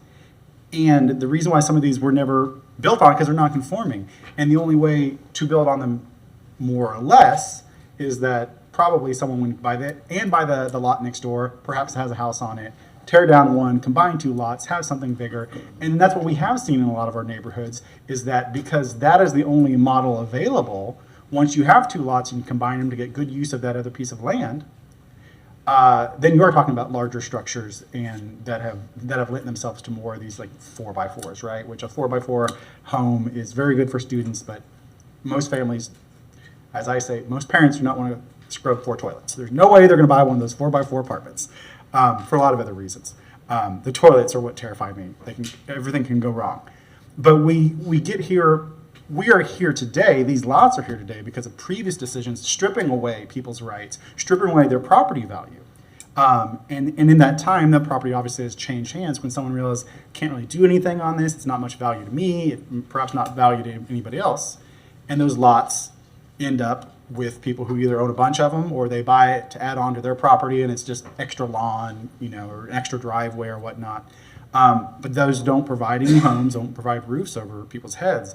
And so for me, this issue is about allowing that kind of infill that would have kept communities constantly rejuvenated with kind of an ongoing investment. We talk about, neighborhoods need investment, but it can't be endless money from government. Most investment is just individual people. They go build, they have ideas, they want to live there or do business there, whatever it is. And that's how those investments happen. But we have all these lots, not all, 800 potential lots, but you have lots in a lot of these neighborhoods that, because they're non-conforming and they end up being substandard, they don't have a lot of value, a lot of use. And we can't fill in behind with what is literally Gainesville traditional type housing. If we're talking about the character of neighborhoods, this is character. And I hate using that term character because it almost always means don't let people who earn less money and are different skin color into my neighborhood. That's what we're usually talking about. I firmly believe it because I've heard it from too many people's mouths. They go from character, and then when you really get into it, that's who they're talking about. They're talking about people who are going to rent. They're talking about people who earn less money. They're talking about people who have different family structures and people who have different skin colors or different beliefs. And so the character of a lot of our neighborhoods are these kind of small lots, kind of small homes. And so to some degree, this is returning the ability in some of these places, and this isn't everywhere because this is, we're talking about a small group, just RSF4, that the map showed are spread out across kind of our whole city. There's not too many concentrations of them in like one neighborhood, oddly, besides a chunk in my district, but that's one large development area that came in that was decided to be RSF4, and that's not infill, that's one or a series of projects. And so for me, this is about that infill, and to me, it seems more fair to not go by a variance system because, when people are like, oh, variance should be really easy, the whole point of variance is that it should have a high bar because you're changing from a basic rule that you lay on everybody. And what I have heard, perhaps not in this community, but a complaint about variance systems is that it's who's got the most power, who's got the most connections, and that's how you're going to get a variance through. Or in particularly, who knows the system best. But simplification of the system allows everybody, allows all the owners of those property to go, oh, if I have a little more land on this side, or it's not non-conforming, or it's not substandard, or I can go a little closer to the street and I have a little more room, or I can build the type of thing I want. It opens it up for them with a more simplified system as opposed to having the knowledge, the know-how, the perhaps a lawyer to help you through the process. And when we talk about wanting local developers, the things that stop local developers are the myriad of rules. And so we can't, if we're talking about hypocrisy, if we say we want local people, local developers, whether it's someone who develops one home or two or three or 10, over a course of years, if we want local developers, we need policies that make it easier so that the barriers aren't so high that only, large firms with a lot of experience, with staff, and who have the benefit of perhaps waiting out different economic periods so that they can step in at that point and come in. I think if some of this had been if this had been cleaned up 20 or 30 years ago, perhaps the interest wasn't in as much infill small homes, but I think we see now that small homes, there's a real interest, and that they could be of real use. If we had cleaned this up 30 years ago, I think some of these lots already would have been developed by small developers, and they wouldn't ended up, as many of them wouldn't have ended up in the hands of people who had some money and they saw, well, maybe in the future there's a potential use for this land, and they buy them up then. So I'm in support of this motion because it lines up with our comprehensive plan about talking about a diversity of housing types for different types of people in different ages of their life in every neighborhood, not just in one corner. It says our comprehensive plan that we are bound to says that that diversity should be in every single neighborhood. And we can decide, is a neighborhood this big, is a neighborhood that big? But that's why this all lines up. I would have preferred this decision to have been made 30 years ago, so that by now we would have seen some more infill in some neighborhoods. That would have been a slow process here and there as houses, either as individual houses just, fell into decay, or land became available because someone finally sold, or someone passed away and the land changed hands. I think we'd be in a different city if 30 years ago. We'd be in a different situation if 30 years ago we had done more of this to empower and to allow people to do this, to build the homes that are very similar to what we call the character and heritage of different neighborhoods. If we'd allowed it 30 years ago, we wouldn't be in this situation, and we would have more people living in some of these neighborhoods to make them stronger and vibrant and more successful. And families would have been able to use those properties better and got use out of them. Instead, they had very little use, and now we're imagining and envisioning future uses. I don't think it's fair for us to say we can't change things just because somebody envisioned a use and saw where the market was headed with wanting smaller homes. 30 years ago, it probably would have been crazy to say, yeah, let's build a 900 square foot cottage. Who's going to buy it? Probably a lot of people would have said, no, if you want to build a 900 square foot, build an apartment. But we're in a different world now, and we see that there's a market for it. There's an interest for people to live in all corners of the community for whatever reason, close to work, close to school. So I know that's a lot, but I wanted to say it because that's what I've been thinking about on this issue. I thought it in the past, and it's not a today issue. This issue, I absolutely ran on the idea that we need to allow all types of housing in all types of neighborhoods because it fits the comprehensive plan. But most importantly, it is what is moral and right is to allow people to live in whatever corner and neighborhood in the community that they most need to, so that they're close to work, school, worship, or even their favorite park. They should have the opportunity to have a smaller home, a odd-shaped home, one on the end, one that's above a home, apartment, a duplex. I believe that is how we get to that part of our comp plan, is by allowing every neighborhood to have those opportunities. And that's why this one in particular seems like this kind of land is spread out, kind of not perfectly spread out in our community, but it's in lots of different places. And this is that opportunity for us to take that one little step to say, yes, in lots of different neighborhoods, someone is going to be able to build a home that, even if it's $300,000, let me tell you, Habitat for Humanity home, probably about $250,000 by the time everything is added up. Because I've asked them, I said, all the things that go into it, how expensive is it? Even a Habitat for Humanity home is very expensive. There are no brand new homes that you can build for $140,000. It's very, very tough. And so this particular ordinance lines up with that. It's not a perfect fix, and obviously it's not a silver bullet, but it does allow more homes to be built in more different corners and neighborhoods of our community. And that is absolutely what I ran on and told people that I supported from day one. All types of homes and all types of, I said corners of the city, because I was being even more generous, but I didn't realize the comp plan said every neighborhood, not just corners of the city, every neighborhood. Thank you, Mr. Mayor. Thank you, Commissioner Willetts. Commissioner Chestnut. Thank you, Mr. Mayor. And what I ran on was preserving neighborhoods. I think because commissions approved this 30 years ago, it's our job to correct it. It's our job to listen, and it's our job to see how we can help people navigate through this. People look to us to be their safeguard. They look to us to be the ones to stand up and to voice their opinions, or to put their interests on the table. We look to government to do that. I mean, historically, that is where the whole civil rights movement was built on, the federal government speaking on behalf of African American people and disenfranchised people to get their rights. People look to us as the city commission to help them in trying to navigate the system. So 30 years ago, it's time for it to be corrected. This whole ordinance needs to go back to staff. Staff needs to get back with the citizens, sit down and see where we go. But to let 800 houses 800 lots come online, that is not preserving neighborhoods. Thank you. Thank you, Commissioner Chestnut. I want to make some comments, and then I understand Mr. Edelton has something to add, but I want to put some things out there. First of all, thank you, everybody, for caring enough to come talk about it. That's good, that's important, that matters.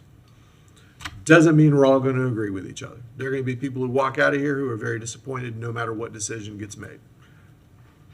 That's part of government, part of life. The proposals that you all brought forward from Gainesville Neighborhood Voices, item number 1 is exactly what was changed by folks just like you who came to us about 3 years ago and said it's too easy to get a variance. It's too easy to get a variance. And you know what? I agreed with them. Here's why. If you have some money and you know who to hire, you can work the system and get your variance. If you are Joe Blow and you own a lot and you want to build something on that lot, but you're not connected to the right people and you don't have money in your pocket, but you got a little land and you want to build something on that piece of property, good luck.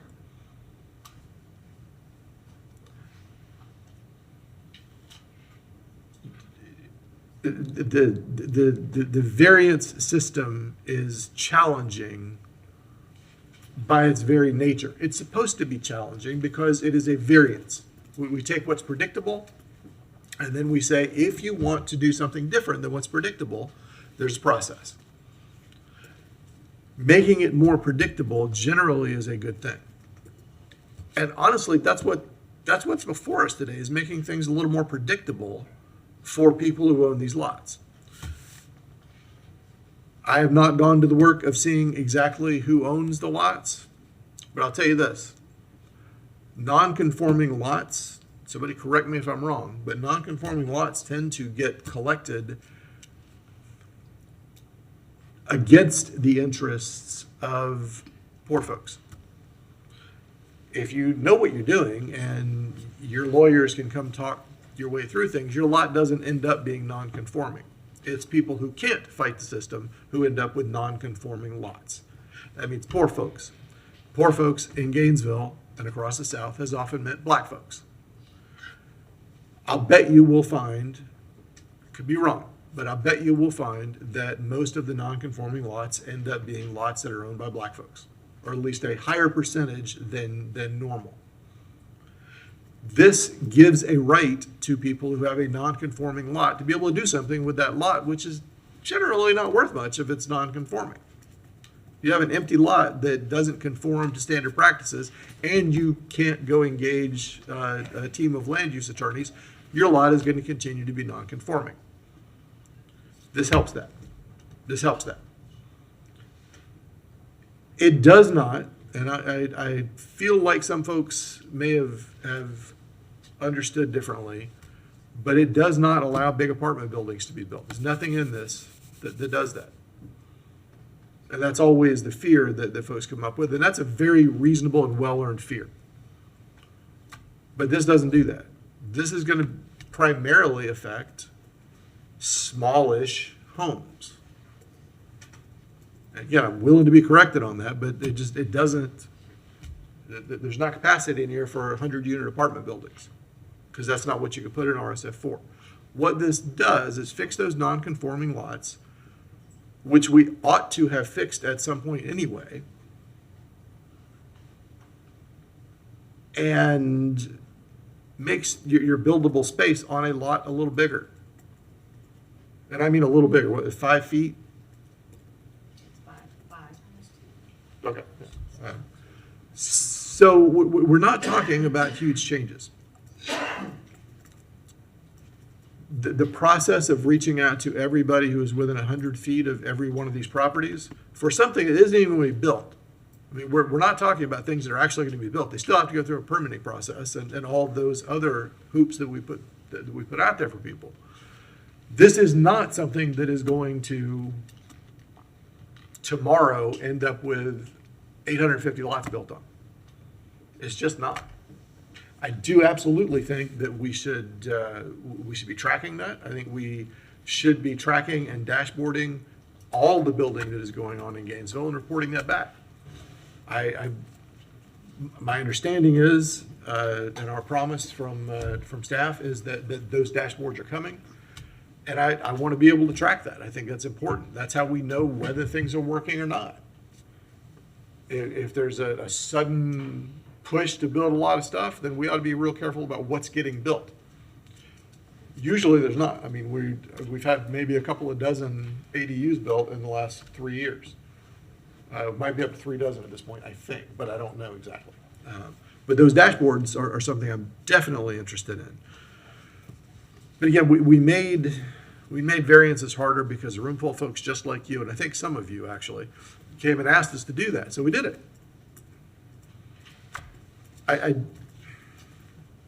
This seems like a very simple to me, and I think some of you even said at the last meeting that it was an agreeable sort of thing.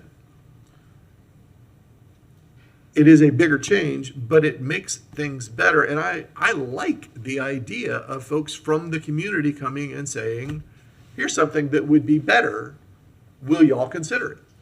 Instead of all that sort of thing should not always come from the commission, in my opinion. Matter of fact, that should be less often than people coming from the community to do so. We're not talking about out-of-town developers building 12-story buildings. We're talking about an in-town developer, a local person who came and talked to the group that is coming to us now, and I thought worked things through pretty well.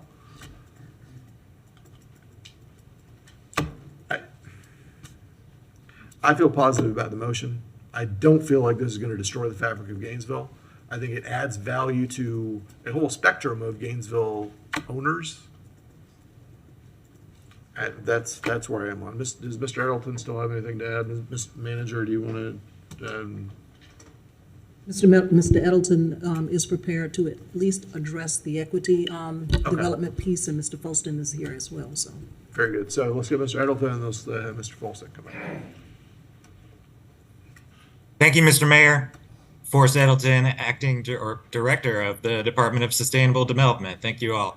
I am sorry I'm not there in person today. I'm actually at a conference where we're really talking about a lot of this at the Florida Planning Conference. I do want to give an update on the equitable development framework. That is continuing to be incorporated into this comp plan. We're working closely with Mr. Folston's office on actually getting that organized and operationalized, and then of course educating the staff for what goes into that and really what that means and how we need to be starting to get that in all of our processes right now, really.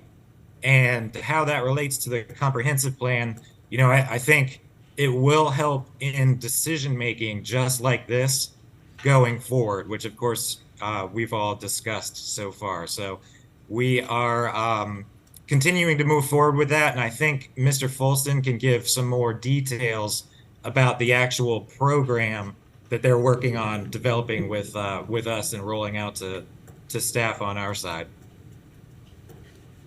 Mr. Mayor, and of course, I'm happy to answer any questions. I'm having a little bit of a hard time hearing you all, but if I can hear the questions, I can answer them. All right. Thank you, Mr. Edelton. Madam Manager. Yes, sir. The last time we met with Mr. Folston and his staff person about this, we were pushing towards a March time frame to try to transition into this, and so you may want to speak to it, because you've been more involved. All right, thank you. March of 2024 or 2023? March of 2024. Thank you, Mayor and Commissioners, so very much on this issue. Mr. Edelman and the manager are correct. We've been talking to them about operationalized equity into the comp plan process. That process is going to take time because we have to go back through the comp plan in certain sections of it. Honestly, transparently, we're going to have to rewrite it. to make sure that we're incorporating the things that this commission wants to see come back for it. It is going to take time because staff has to be trained in terms of what we need to see, and we need to create those performance measures so that we can have the dashboards and things that you're asking for, and you can have that data piece incorporated into it.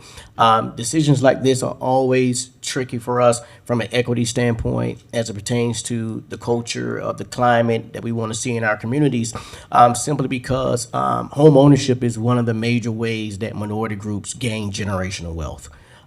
It is one of the strongest ways that someone dies in your family, they leave you a home that you either know about or you don't know about, and you traditionally decide you're going to live in that home, or you're trying to figure out amongst your family members, what are you going to do with that piece of property?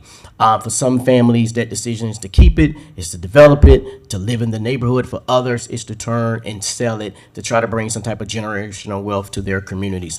So situations like this are always tricky. I think the character of the neighborhood depends on the neighborhood and you guys making that ultimate decision. I think what we're trying to do with the equity lens in terms of the comp plan is that when decisions like this come, is that on the front end, there's a level of engagement between the community that these individuals live in, the properties that are being impacted, that there's conversations and that there's adequate feedback between us as staff and the community, and between the community, us as staff, and whoever that particular developer is.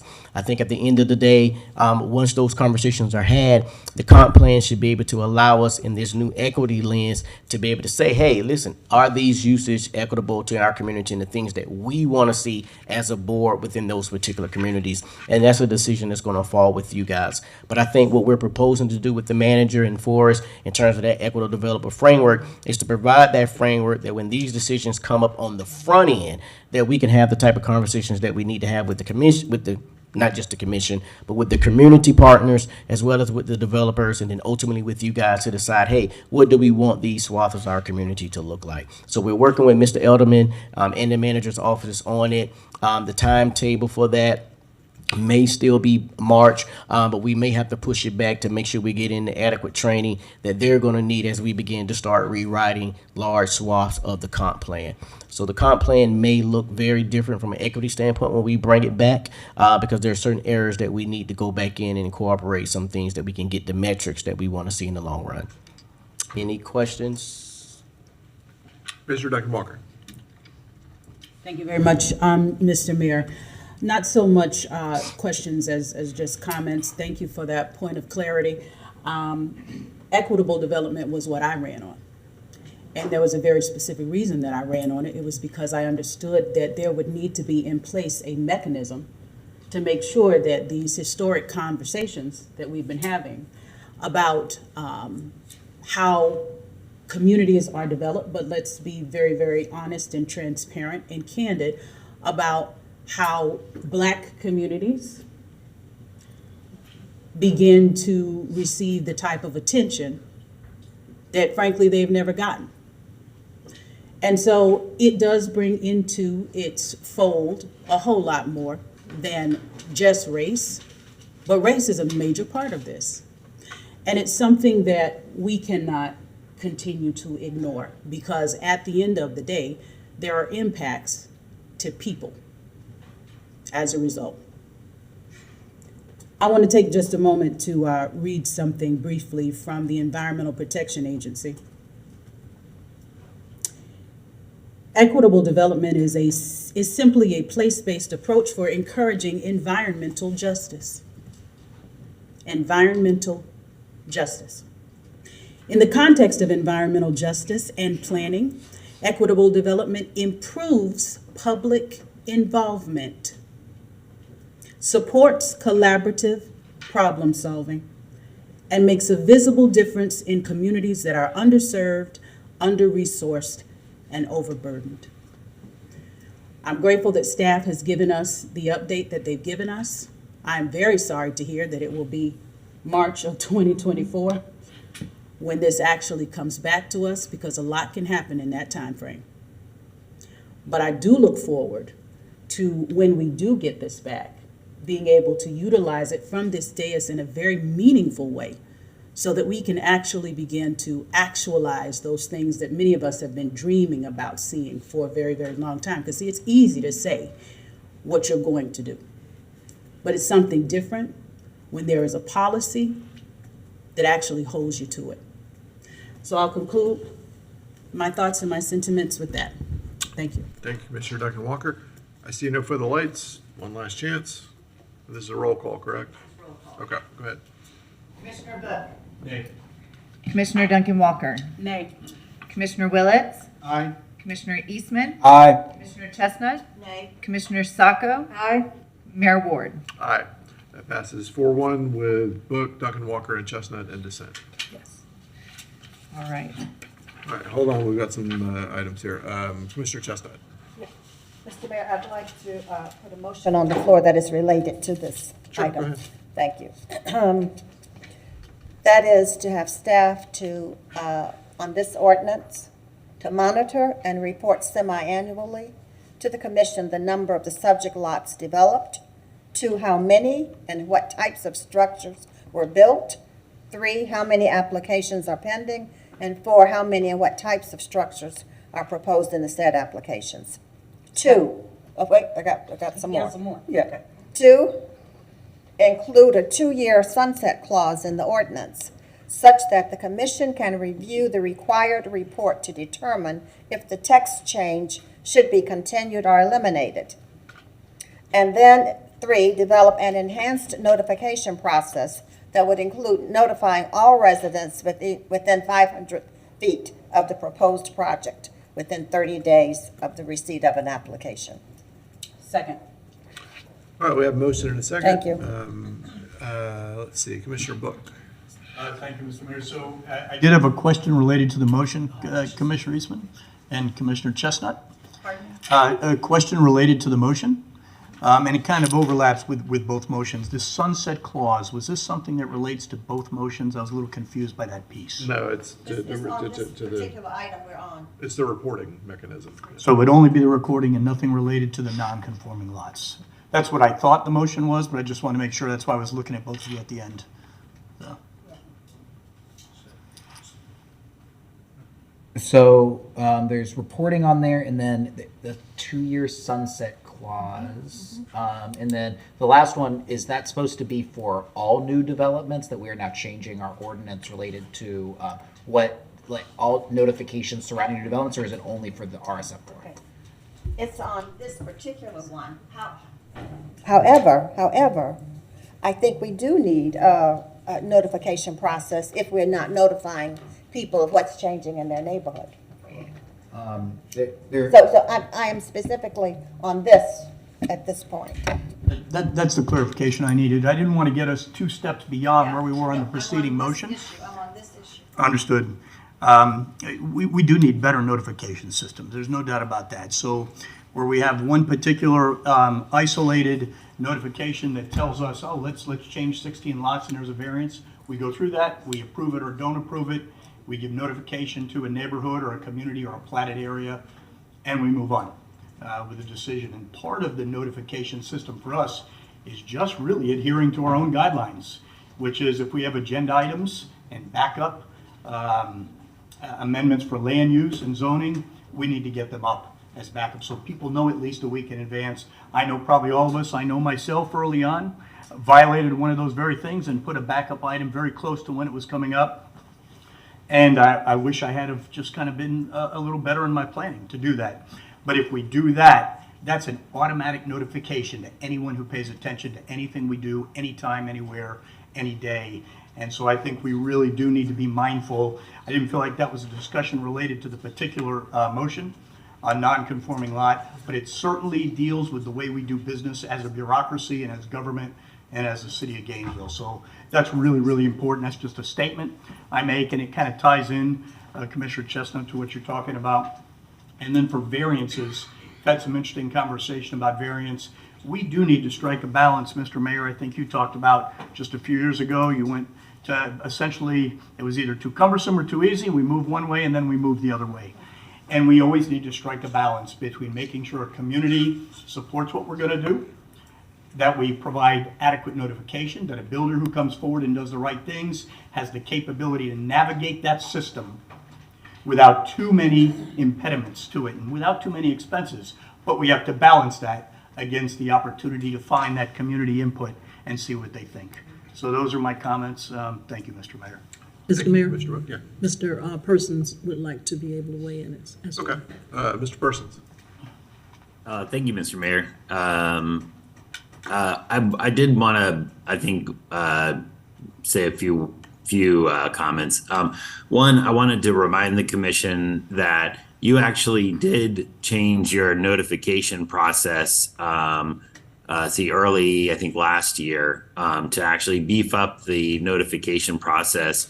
We added different petitions that previously didn't require notice to now receive notice.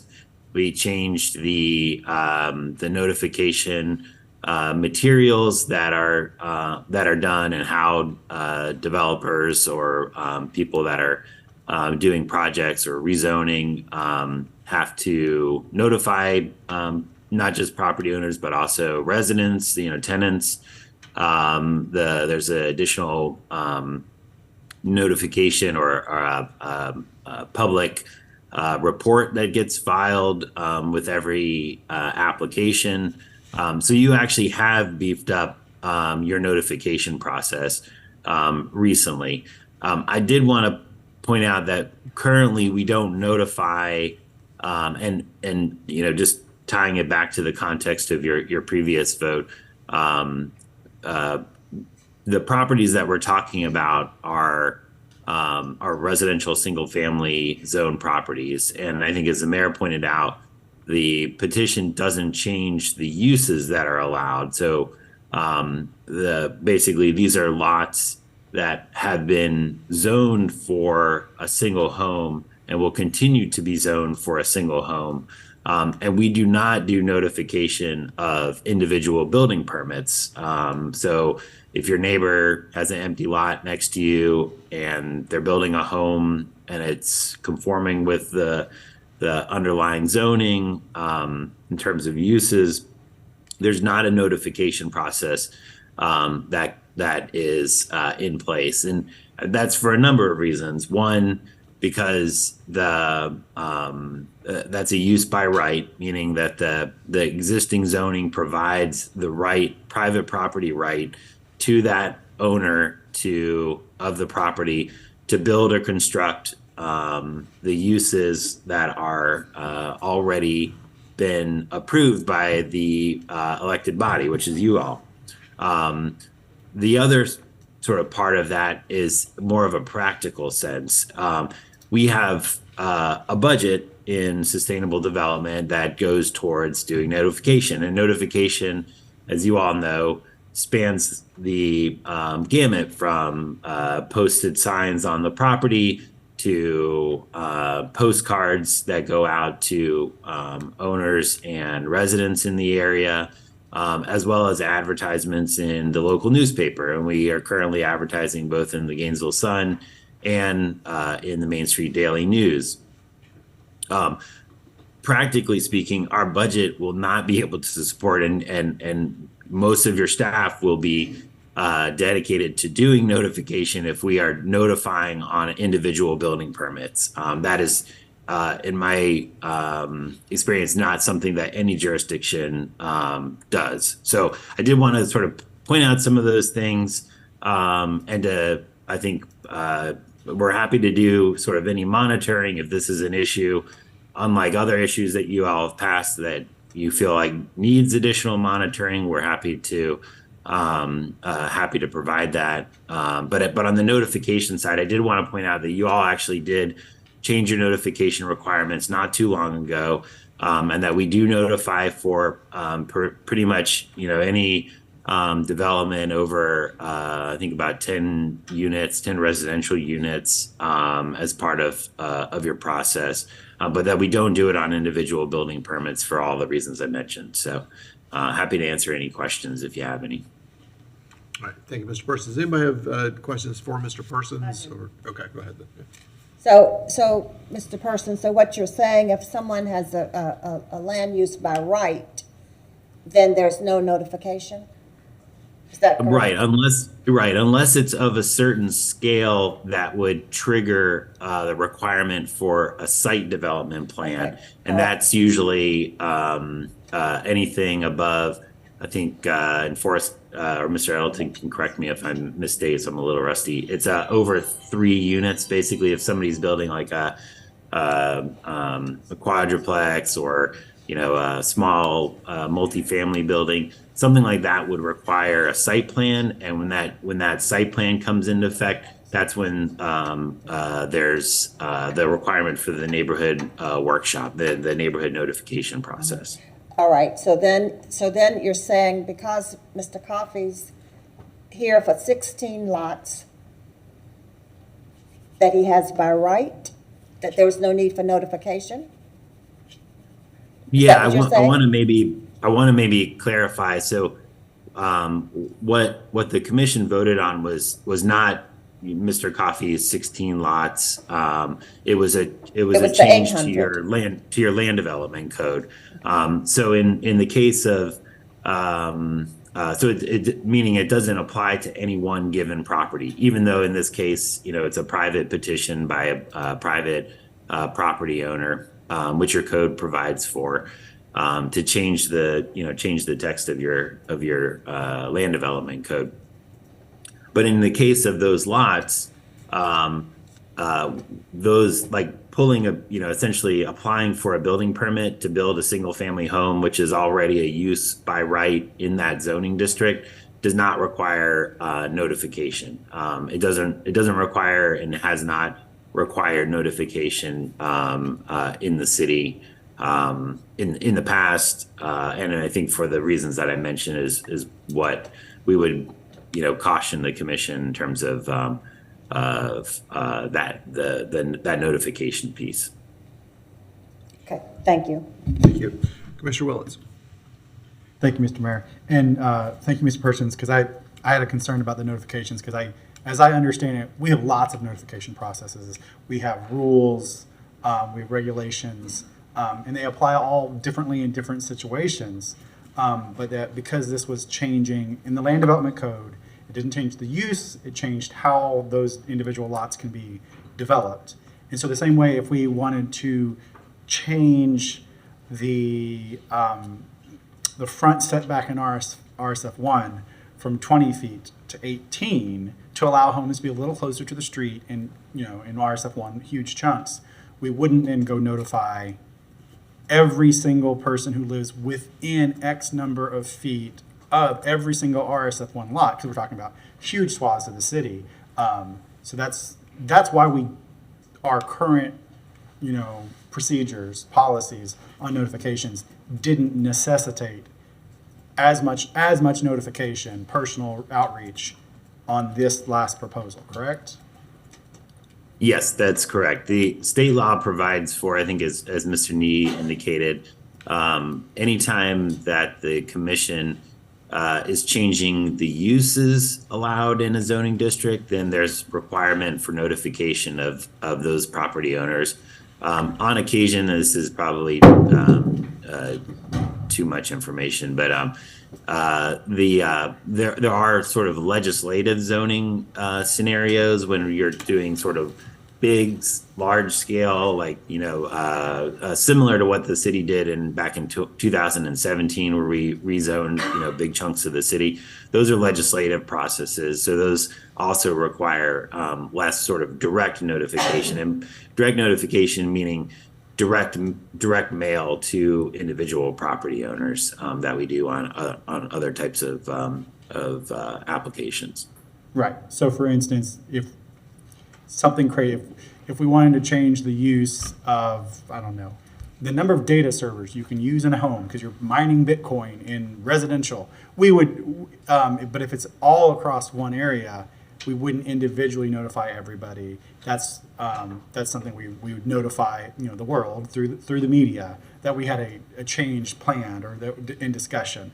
So I'm just trying to understand that, because at some point it sounds like, oh, we don't have any notification. Of course we have notification. We see signs, people get letters, and this is just a slight different use. So thank you. And I did have a question about the motion. I want to make sure I understand the 2-year sunset, just so it's super clear. That is a 2-year sunset on the reporting of RSF for developments, or is that a 2-year sunset?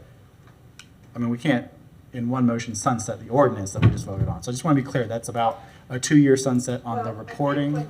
When the reporting comes back on this ordinance, how this ordinance has been implemented, so that's where it ties in. You're going to get a report back tied into number 1, which is where you monitor and report back on the number of subject lots developed. You're going to report back on how many and what types of structures were built and how many applications are pending. Then you're bringing that information back. You look at the whole thing in the 2-year sunset to determine if that ordinance needs to stay as it is or if you need to come back and review it. Okay. Mr. Attorney, can we sunset in a motion a different ordinance, or does that have to be built into the ordinance? You're building in this motion a mechanism to review, not to automatically repeal. Okay. It's coming That's what it back. sounds The like. word sunset just means something different to me, so I wanted to make sure I got that right. Go ahead. The time to review, I understand, but the word sunset in my brain is something ends. Yes, Mr. Mayor, that's the question. I'm not sure what the intent of the motion was. If it was to somehow automatically repeal a land development code ordinance after a time period, which is what sunset would normally mean to me, then I think you're talking about an ordinance that has to go back before the plan board and work its way back up to you. If this is just direction to staff to monitor how this land development code change is operating over a set period of time and have that monitoring end after a set period of time, then obviously that's not an ordinance even, and that doesn't change your code at all. So I think I suffer from the same misunderstanding about exactly what the motion is. It's to bring it back for review. Okay, so it's not really so much sunset, but a timed review back in 2 Bring it years back. to bring it back. You Okay, can review bring it back on that this conversation. ordinance. Okay. So this is just strictly direction to staff On the minimum lot. to Non-conforming lots. just as these ordinances can be brought back before you at any time, this is direction to calendar it, to bring it back for a conversation 2 years from now. Correct. Okay, that helps me understand what the direction on that portion is. It is a review. Okay. So maybe I should take out the word, include a 2-year review. Sure. Yeah, that may be more Yeah. clear. Or even to say specifically August of 2025. Why don't we do that? So there's a. So it's clear. Yeah. So August of 2025, review this ordinance. Review the data. Review the data that you've collected, come back. Thank you. And then,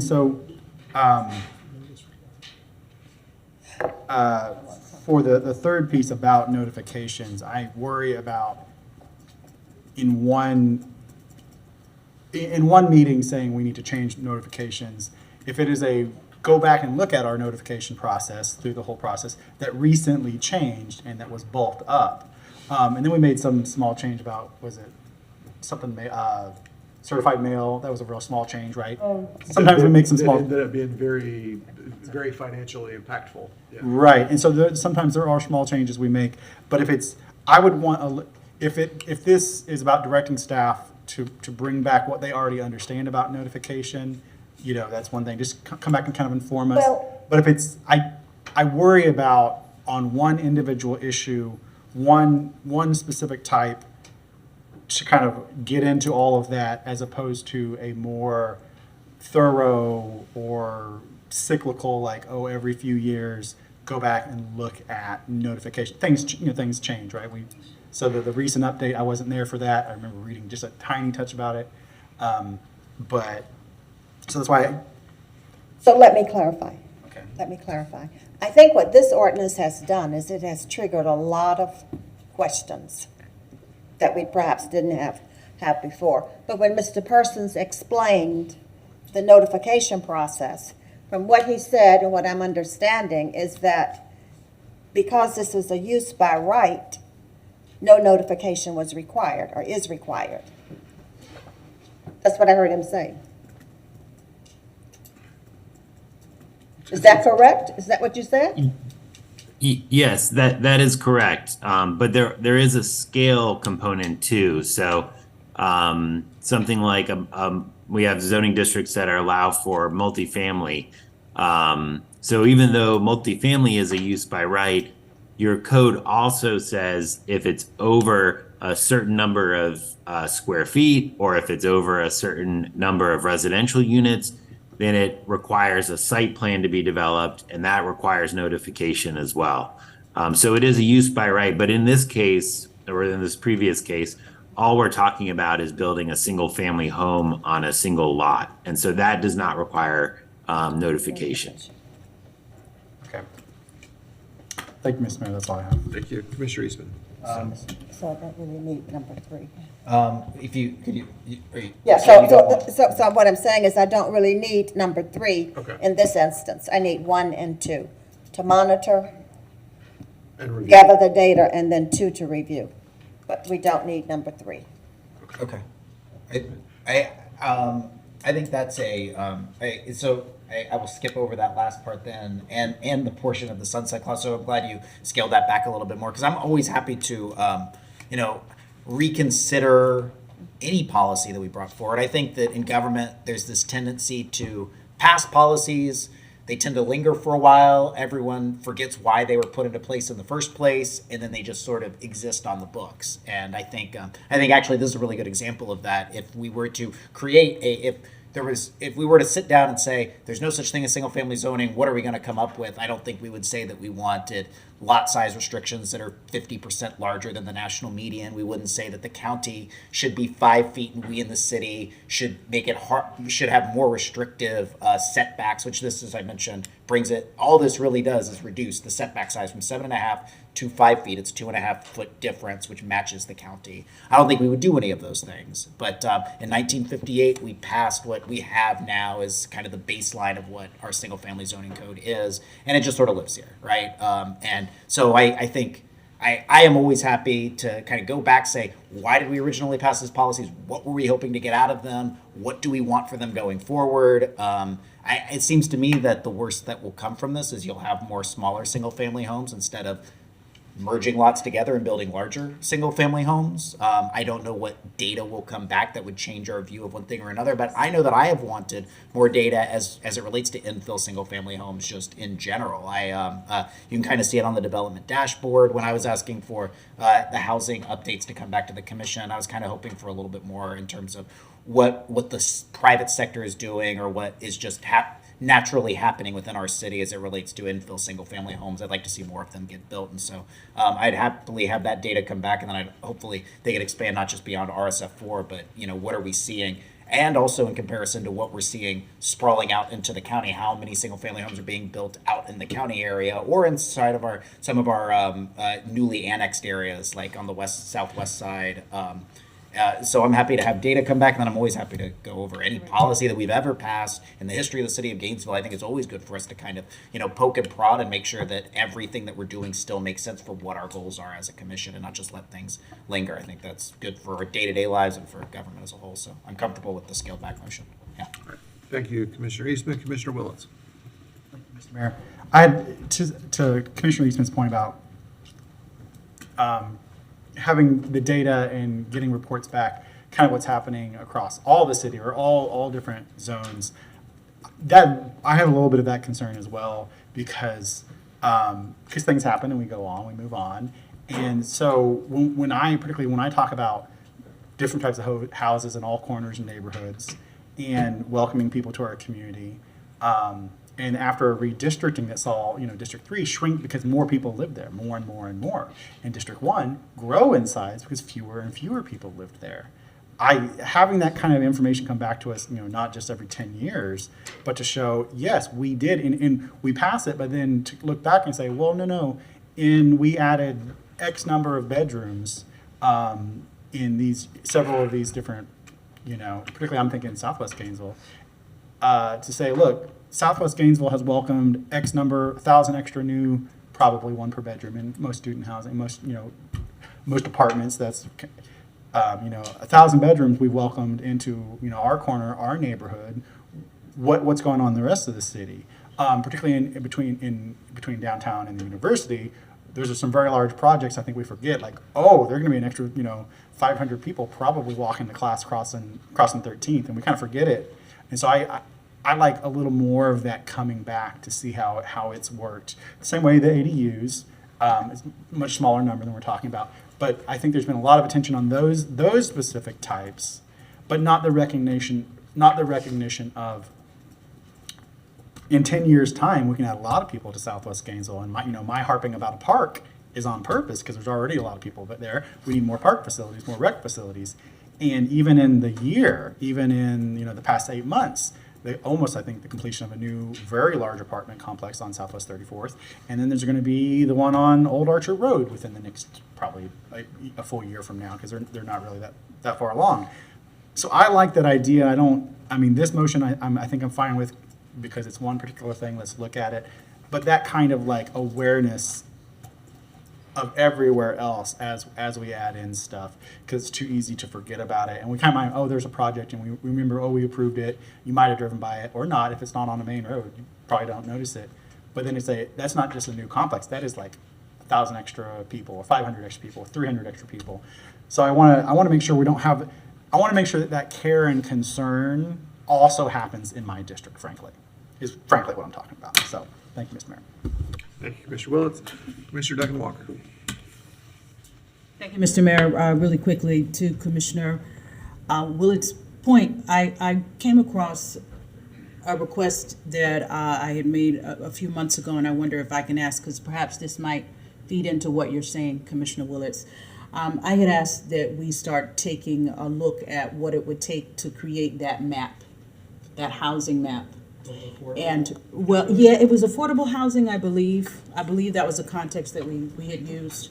And Manager Curry had spoken to the willingness of staff to start working on that. I don't know where you are in that. Perhaps that could be expanded. There could be different layers, obviously, to the map. But I think, that becomes a very useful tool in helping us to see, a number of things about the city that extend well beyond what's happening in the affordable housing space, but just how we are growing, how we are addressing equitable development, et cetera, et cetera.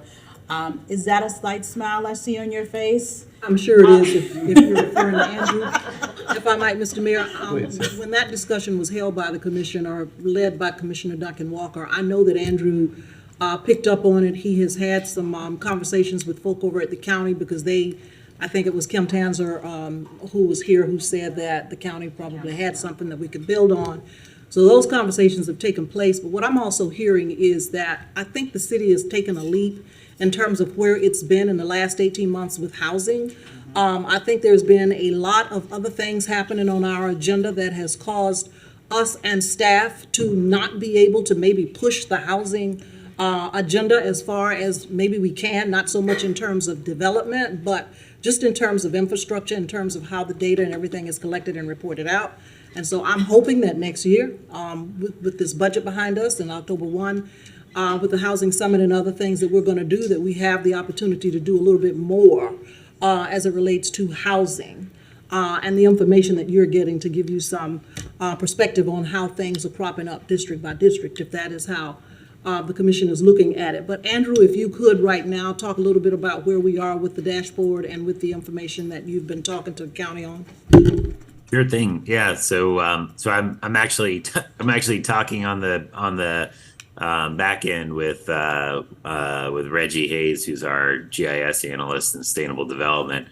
We met with the county, as the manager said. We actually have all their data from their map that we've incorporated into a map. There is a draft map. I'm not going to share it yet because it's still in draft form. But it is already stood up, and we're right now we're working on adding different data sets to that map. And what Reggie and I are talking about, Mr. Hayes and I are talking about, is incorporating seeing what we can incorporate from our permitting system in terms of new housing starts, things like that I think would be helpful to see in a dashboard and in a interactive map format, so you could see those things relative to commission districts or relative to schools or parks or any number of other factors that we could build into the map. But we are actively working on that. And we have incorporated all the information that the county had on their map. And so once it's ready, we'll definitely do a big unveil. But if there's any other information, and we're happy to sit down with y'all one-on-one and demo it as well as we're building it out. But if there's any specific information that you wake up in the middle of the night with an idea that you want to send us, we're happy to take a look and see what we can incorporate into it. But it is under active development right now. Careful, Andrew. Careful. Thank you, though. I'm really excited, and I really look forward to that demo. Thank you, Manager Curry. Thank you, Mr. Mayor. Thank you. All right, I don't see any further lights. I would just say one thing as we move forward. I like the motion where it's ended up here. Let's be aware that in a few hours we're going to consider the manager's recommendation that we have pushed for to reduce city staff by 125 people. And every time we positions, and every time we ask for more things, that's people. So I'm all about asking for more work from city staff. I do it a lot, but we're about to reduce staff by 125 people. So that's something to keep in mind. All right, all in favor of Commissioner Chestnut's motion, please say aye. Aye. Any opposed? All right, that passes unanimously, Madam Clerk. Thank you. All right. We are on to 2023-527 Land Development Code Amendment to Outdoor Lighting. Ordinance number 2023-527, an ordinance of the City of Gainesville, Florida, amending Section 30-6.12 of the Land Development Code, Chapter 30 of the City of Gainesville Code of Ordinances relating to lighting standards, providing directions to the codifier, providing a severability clause, providing a repealing clause, and providing an effective date. Welcome, Mr. Singleton. Good afternoon, Brian Singleton, Public Works Director. We're here today to discuss amending the lighting criteria in the public right-of-way. Back in January, ordinance was adopted establishing the Florida Department of Transportation lighting standards while we were still working through our study, our city study to look at our land development code in regards to our lights, trees, and GRU fixtures to make sure that the criteria was feasible. So this is adjusting those standards to what's feasible with our infrastructure. A couple items to note, we have been working very closely with the Department of Sustainable Development and looking at the layout of new development and the sidewalks and ensuring we don't have the tree and light conflicts, as well as the sidewalk and light and tree conflicts. And also the engineers and planners, the reviewers, will be going through a training next week on photometric or lighting review to make sure that we are looking at the plans correctly and ensuring we have proper lighting in our public rights-of-ways. So with that, I'll turn it over to Chase Knight. He is our supervising engineer for development and capital projects, and he'll give an update on the lighting criteria. Very good. Welcome, Mr. Knight. Thank you. Good afternoon. So I have a quick presentation for you all today. I'll jump right into it. And this item is connected to goal number 3 of our strategic plan, which is Gainesville being a great place to live and experience. So as Mr. Singleton mentioned, we kind of took a phased approach to this. So this is really the closing stages of phase 2, where we're refining the lighting standards that were previously added to the code. And the staff recommendations were approved by the Plan Board on May 25th of this year. So here is some information on that lighting study that was performed by Kimley Horn and Associates. The consultant was asked to model and analyze lighting using representative typical sections based on transit zones and types of development, with the goal of determining lighting levels that are achievable with the GRU, with the available fixtures and GRU standards, as well as the city's tree requirements. As a result, the recommended lighting levels are being lowered slightly due to constraints and cost of fixtures to provide higher levels. And as Mr. Singleton mentioned, staff planners and engineers involved in the development review process will be receiving training on photometric review. So I'm going to show just a quick example of the type of lighting analysis that was done, but first I'll describe some key terms here. So illuminance is the density of light on a surface. The foot candle is the unit of illuminance, where higher values mean more dense lighting, and uniformity ratios are values expressed as average to minimum and maximum to minimum illuminance. So here, if you have a lower uniformity ratio, it means that you have more uniform lighting. So here is the example analysis, and this is the urban typical section that was used, and that represents the U4 to DT transect zones, as well as any mixed use and commercial development.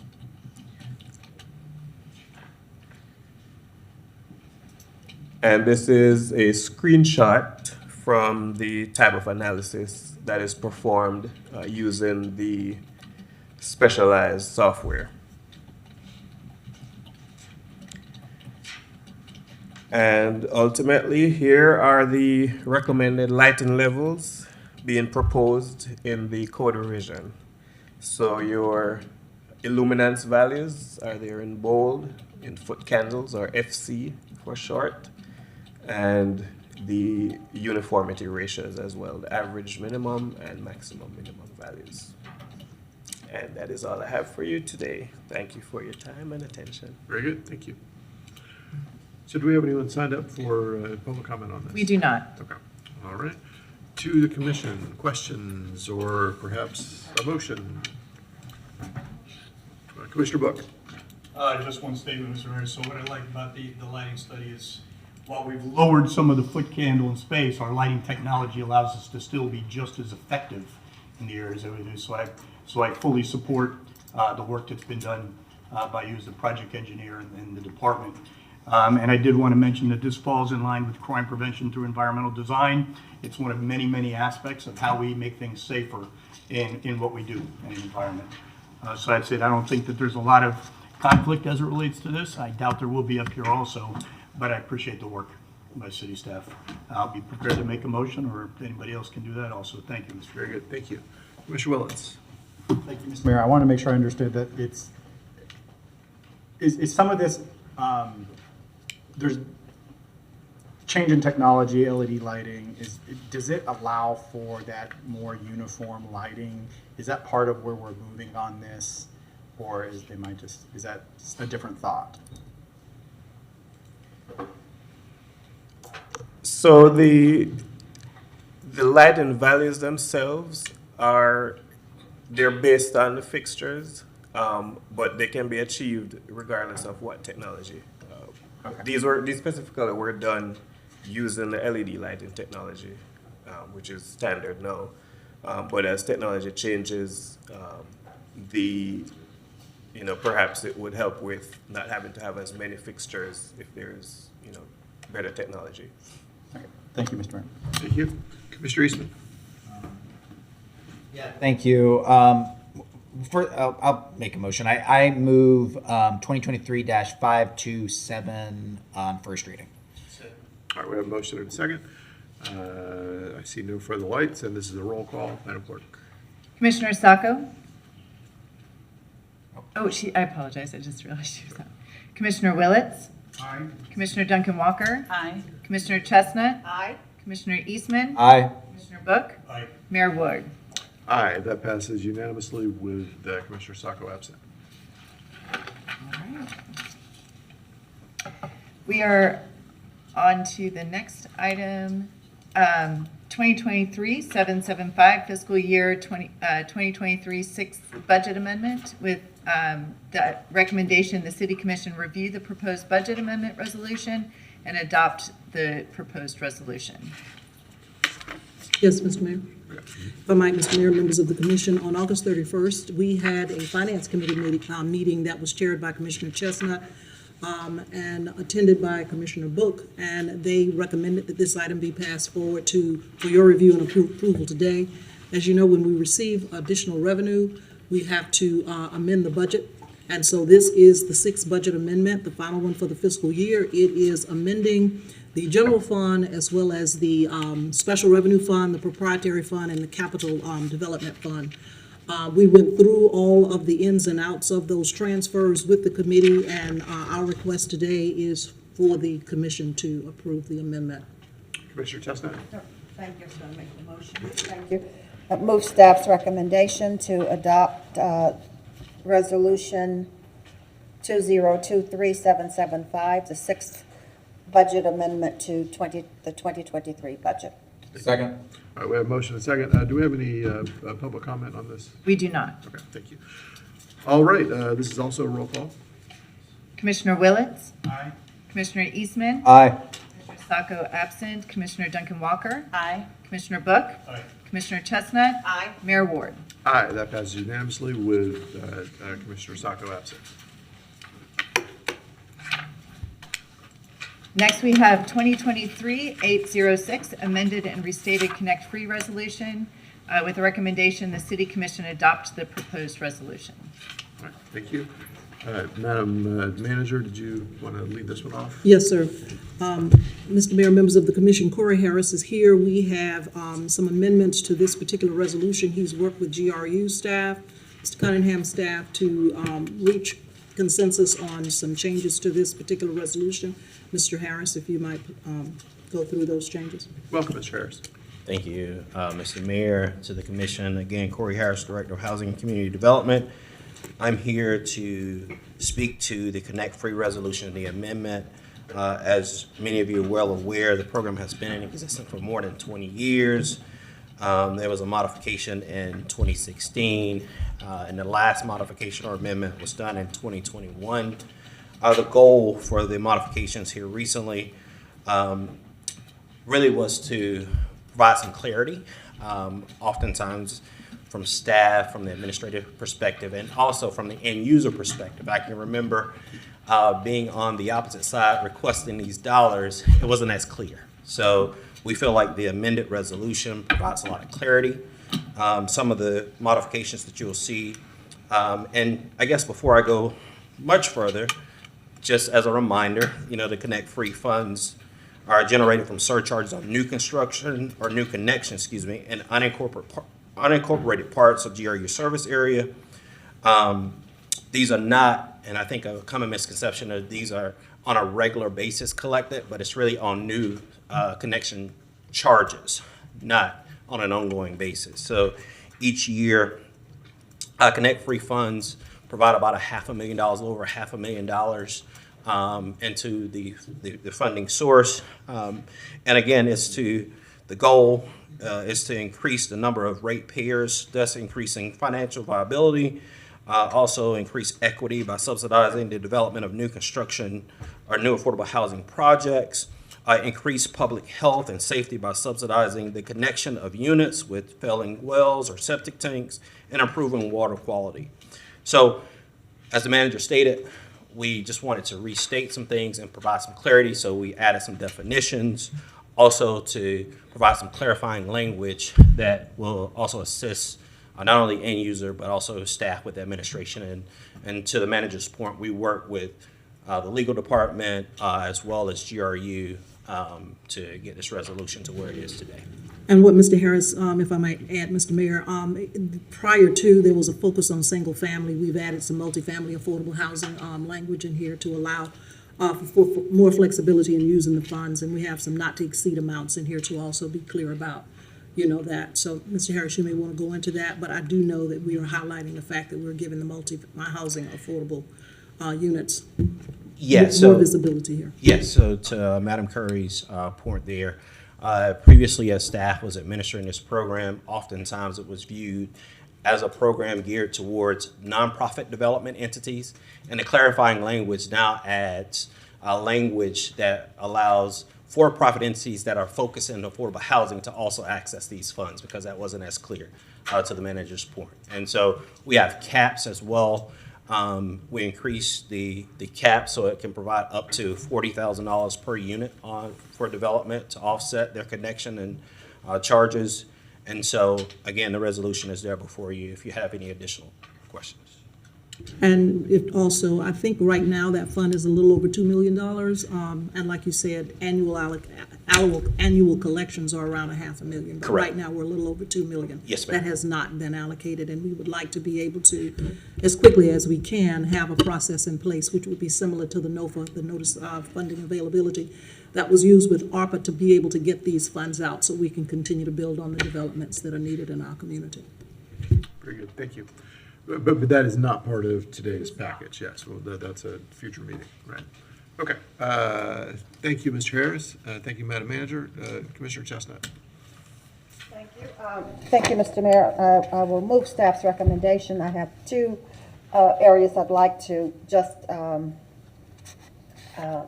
make an amendment to, or clarification. On the G4 with the multifamily, I see in page 3 of the staff's recommendation, there's no limit on single-family housing, or there's a limit placed on the multifamily. So I would remove the limit there and make both of them equal, and also have a focus here on new development, that we get new housing instead of anyway, that we have a net gain when we're looking at housing, that you're not just looking at tearing down and rehabbing, but are we adding new housing through this? Okay. Right, and so is that a specific? Yes, that's my motion. To accept staff's recommendation with the two modifications I'm making. So Commissioner, I'm sorry, Mr. Mayor, if I might, I didn't mean to interrupt Commissioner Chestnut. So the first one was to remove on G4, the not to exceed 400,000 per development. Just Correct. remove it so that it's equitable between 3 and 4. Correct. And then the second one was? Would be to add perhaps a 5, I add somewhere that the focus should be on net new housing, that we're gaining housing, that we're gaining new housing. We're just not right. rehabbing the same and you get the same number, but we're going to get new housing. Yeah, I think it's important to include the word net new housing. Net new housing is what I want to include there. Okay. Second. Okay, so Seconded we have motion and a second, and Commissioner Book, and then Mr. Harris, I'll come back to you. Actually, you had a question on that, it looks I like. think he looks like he had a question. Well, I was just going to say that, oftentimes we use ConnectFree in conjunction with the local government area of opportunity. And so with that being said, this motion that will be put forth would it would challenge the notion that we utilize these funds for. So just making sure that it's worded in a proper way, that it doesn't preclude us from allowing the ConnectFree funds to be used towards leveraging that for local low-income housing tax credit funding. Okay. Because, All again, right, help we me. approved, yes, ma'am. Help me. What you want to say is first priority given to Net new housing, first priority given to. Okay. Maybe that should be the preamble. So it doesn't then preclude rehabilitated housing or replacement housing, but it gives a preference for Yeah. net new housing. Is that clear? Does that? I have a question. It's whereas, I need to make a whereas. Yeah. All right, while y'all work on that, I'm going to go Let to me Commissioner figure it Book's out. question. Let me figure it out. Commissioner Book, yeah. Thank you, Mr. Reyes. So similar, we were talking probably a step or two into process, but what would a timeline look like for developing a process so we could consider applicants and move forward? So we already have a process in place for the septic to sewer, and also for some of our nonprofit constituents applying for the program. We want to modify our application slightly, so I would say later in the fall, we will have an application process ready. So 60 days, roughly, is what we're looking at. Right, and so the process then involves a nonprofit, and for those who are for-profit would still be applicable to move through the process. Does that mean in a rating system they would get a lower rating, or what happens there? So it's really up to how we're directed. The plan, and so one of the things that we've talked about as staff is that do we do a formal NOFA that has an end date period? All right, so giving developers a 30-day period or 45-day period to apply for funding, and then we evaluate them all at one time? Or do we do it on a first-come, first-served basis? Because right now with our septic to sewer, it's based on when applicants apply, and then we prioritize them based on when they submit that application. So again, staff is still working through those type of logistics. Another thing, do we go through a NOFA and then are we going to request for citizens advisory recommendations? It is kind of staff thought that if we go through a first come first served basis, we may be able to get the money out a little bit quicker, but then you wouldn't have the opportunity to hear from your citizens advisory group. So again, we're working through those logistics right now.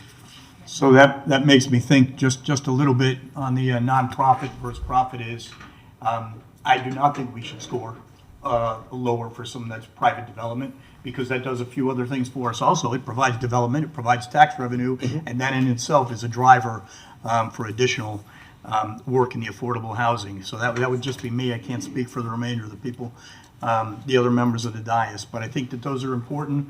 I think that we should point out that we had at least a couple applicants when we go back to the 7.2 million that had already applied, that fulfilled all the requirements before. They just didn't make the score that got them to the monies we allocated.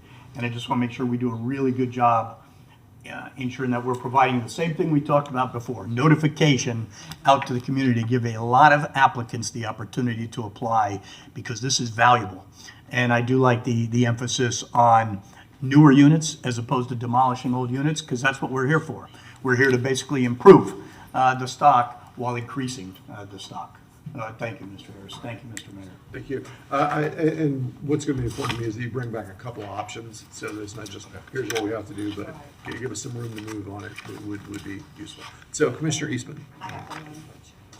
Okay, let's go through these couple, and we'll come back to you. Yeah, what is the, so I'm seeing that now too, that there's $400,000 a not to exceed amount. And then of course a limit on the number, like the total unit, but then you guys have flexibility. Before you could choose to say, well, we would prefer you submit at 35,000, which is I think what our, which is what we had from before. Maybe it would be 30,000, or if someone, they might score higher if they came in at 20,000 per unit, something like that. But you guys have flexibility below that. Like, how does this, I guess, govern the decisions that staff and AHAC move forward? Yeah, so in the resolution, it says that any one project could not apply for more than $400,000 from the multifamily perspective. And the goal there and the thought process behind that was that we didn't want just one project, or we felt like the money could be better leveraged across the community from an equity standpoint, opposed to just putting all of our money into one project. Because if you reduce the caps or you eliminate the caps, that means one project could take all $2 million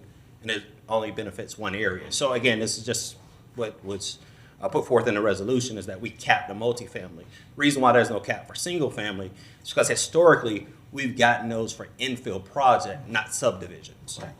But you could theoretically, as staff, I mean, we give kind of broad, and it's my next question is, how does this fit into the rest of how we're doing low-income housing tax credits? But for this portion, so you guys could still choose to say, well, you brought this project in, but we're going to cap it at 500,000 and then pass this over there. I mean, there's working with AHAC and getting that sorted out. I mean, by eliminating this, that kind of gives you all more flexibility, or whoever comes after you more flexibility to determine how these funds could be separated, or does this kind of get viewed as like this is the direction of staff or of the commission, like they want to, they're fine with larger projects. Like, how does this direct you all and your flexibility? So again, all funding recommendations would come back before the commission, anything above $50,000. So Right. all of those would come back to the commission.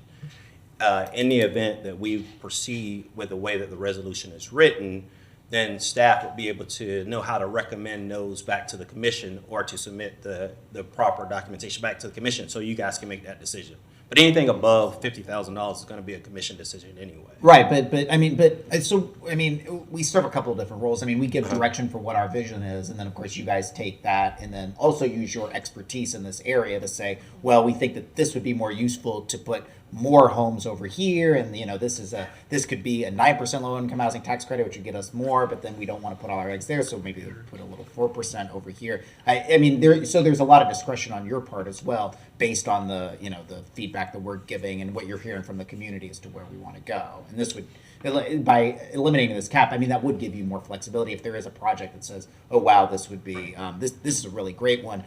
If we had $1 million, we'd put it into that, but that we don't have that kind of those funds there.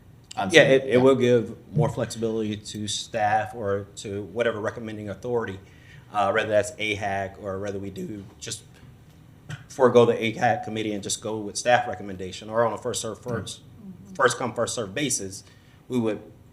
That would provide more flexibility if we eliminated the cap. So the short answer is yes. And then on the other part, that was sort of I am in agreement with Commissioner Chestnut that increasing the supply is the top priority, but not always the top priority, right? You might have one that increases supply, but then this is a really great rehabilitation project for a place that really is run down and needs some TLC, and that might be worth more than just. So do we have other? This is the resolution for an ordinance or a resolution that is kind of set in stone. But then there's also documentation for I'd imagine, or direction that we give that kind of gives more prioritization and things like that with housing. Would that make more sense to go into that kind of documentation as opposed to into this, or how does this work? So we can further define how the money is being spent in an application process more so than in a resolution. So for instance, let's just say that, for instance, you decided that you didn't want to, you wanted to prioritize net new units. We can have that in the application instead of in a resolution. Okay. And that would provide clarity within the resolution from staff and administration perspective. And for the developers in the application, we can say that we're prioritizing net new units within the application, not the resolution. Okay, but does us putting it into the resolution help give direction to staff? Is that something we would want there? Okay. So staff's comfortable with that as within the whereas is not necessarily the time. Yes. Okay, great. That was it. All right, thank you, Corey. Okay, so I've got Commissioner Willits, I've got Mr. Persons online, and then we'll come back for clarification from Commissioner Chestnut, and then we're going to go to the public. Okay. All right, Commissioner Willits. Thank you, Mr. Mayor. I like the idea of talking about net new units, but I want to maintain some of that flexibility because, just last or 2 weeks ago or a week ago, we were talking about how abandoned or unsafe homes get towards demolition, and the ability on those properties to bring those back. I think my concern was on single detached units, a little less concern about bringing that one up, but I had a little more concern on multifamily, taking down multifamily, replacing it with multifamily. That's not a net gain, right? And I think that's a little more. I agree more on that end. At the same time, I want the flexibility because I think sometimes, I've seen some of these properties, that they are long past livability, and those would be wonderful additions to the housing stock. So I want to make sure that there is still some flexibility there, whether this, as long as we maintain that flexibility, I trust that staff can be aware of opportunities that are in our community, and we will hear about those opportunities from people who are looking for, to take an individual home and rehab it, renovate it, and bring it back into the housing stock. So I like maintaining flexibility on that. And then the limit in the G section, I was a little confused by because the motion is going to be about limiting or also having an upper limit for the single family. But that would be if someone wanted to like, perhaps have an entire, a very large cottage court of small homes, and it's 40,000 limit per home, but how many of them, like a whole neighborhood of single detached units? Was that your concern about an upper limit? I got confused on that part. Great question. Thank you. I didn't understand the purpose of having having a limitation. I just thought that they should both be the same. Yeah, I think it's a decent idea because I think most people think, oh, single family, it's going to be one at a time. It will be some of the infill, but as we get more creative and as things change, I give the example of a cottage court because you could have a cottage court with more than, particularly like in essence, 2 cottage courts that perhaps back up to each other. It could be more than 10 units. And the question is, in one little small pocket of a neighborhood, do we want to be putting over $400,000 versus spreading it out? And that's what I was hearing from Mr. Harris is that there's this idea that perhaps all in one place, we can get more bang for the buck, spread it out a little, as opposed to huge, it's not all that huge. More than 10 is not all that huge. But I like that idea of spreading out that subsidy to different places. So I don't think we're going to encounter it, but on single detached. But I would support that, putting that in there as well, because there could be a case where they're all detached, but it's a lot of units all at once. I mean, Heartwood is an example, right? Like if we consider portions of those affordable, what would this have done to Heartwood? This suggestion, how many are there that, right? Some of Heartwood is receiving ConnectFree. Is that correct? Correct. Is it more than 10? Is it more than $400,000 in single detached homes? It wouldn't be 40,000 per unit. It's a smaller amount that's receiving ConnectFree subsidy for the Heartwood project, but 12 of those homes are affordable. Okay, I just want to put that in comparison because I don't want to, if we forget what that potentially could look like, it could be a Heartwood, right? If we say, nope, no more than 400,000 in Heartwood. And maybe that's a responsible level to not concentrate all that subsidy in one area because we do want to spread it out. So that's why that portion of the motion I want to kick around and think about a little bit and make sure we understand that. Maybe that's fine and appropriate. I don't think we're going to have a lot of large, over 10 units of single detached at one time under these, under these guidelines. We probably, I don't know. I could be wrong. Thank you, Mr. Mayor. Okay, Commissioner Willets, Mr. Persons, then we'll come back to Commissioner Chestnut, and then we'll go to the public. Thank you, Mayor. This is a slightly old hand, but I did want to just reemphasize what I think everybody said in terms of that staff's comfortable with those changes for sure. I think we're simply trying to make the $2 million go as far as possible. But if you recall during our ARPA discussion with the projects, I think we were trying to balance a couple different projects that get all get funded. I did want to I think highlight a little something that Mr. Harris said, which is that we do have with our septic to sewer process, we do have currently a first come first serve basis, which would be a little bit different than what I think what's sort of been discussed a little bit about, sort of going the NOFA, the formal NOFA, almost like the solicitation where staff and potentially the AHAC is performing like sort of a competitive evaluative process to the commission. We can take just follow our first come first serve basis for this which, as Mr. Harris said, anything over $50,000 is going to come to you. So that's another approach. It would certainly, I think it would speed up the process in terms of actually getting the money sort of on the street. It would just not have that sort of the evaluative sort of steps that went into the when we did this for ARPA. So if the commission has any thoughts about that, I think from a staff perspective, we're sort of good either way. Right, so let's get us a resolution on the table and passed, and then we'll get back to it. So Commissioner Chestnut, go ahead and tell us what you got worked out, and we'll go to the public. Thank you, Mr. Mayor. So in the whereas clauses, we would add a fourth one on the resolution that says, whereas priority on the use of these funds be given to projects that yield net new affordable housing units. Second. Well, it's just, I mean, the seconder is. Yeah, you agree, you agree. Thank Okay, you. very good, all right. Let's go to the public. I assume we have a couple folks. Yes, Mr. Mayor, we have Anthony Lyons, followed by Mr. Ed Jennings. Okay. Welcome, Mr. Lyons. Thank you. It's good to be here. Well, it's quite cold in here. I should bring a jacket next time. It's cold. Separate point. Anthony Lyons, thanks so much. Represent AMJ. We're supportive of changing ConnectFree.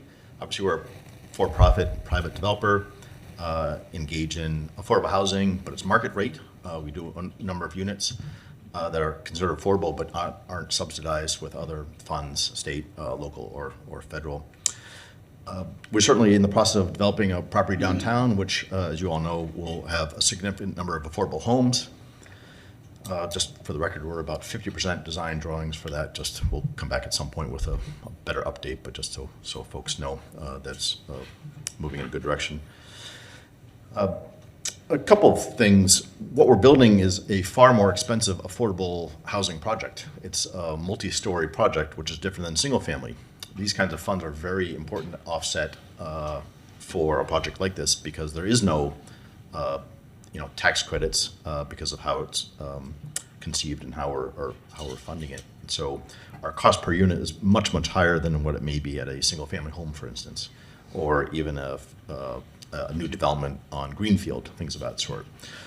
A full concrete building is just a much higher value. The connection charges, no offense, Mr. Cunningham, is quite expensive even for downtown properties. In the several $100,000s for infrastructure that's already sort of in place. I realize it goes towards replacement things, but it's there. It's not a greenfield. It's what we want urban development, but we still pay essentially the same connection fees, I think, than a new development may have. So it is very, very important. In terms of a cap, I mean, we would certainly advocate having some sort of cap. The last thing we would want to see is one project come in and swallow all the funds, and then no single-family home or a project like ours couldn't also compete. And so if you want to change the caps, certainly understandable, but having a zero cap for us would be, frankly, it would benefit us because we could potentially earn a larger share of it. I'm not saying we would, but we would be allowed to, but it perhaps would be unfair in the context of others. And then to the point of the Commissioner, perhaps do put a cap then on the single family sort of subdivision. You can absolutely have many homes, and you just, I think, passed recently a pretty good swath of land in the city that could have many, many thousand or so homes. That developer could come in essentially with an affordable project, and it would absolutely be more than all $2 million on one level. So it is something to think about. And the final thing is, we'd certainly like to see how the process is and the rules engage. I know the resolution is one thing, but how you actually go through that process is equally important as well. And so we'll be watching as well. And thank you for your time. Good to be here. Thank you. Thank you. Mr. Jennings.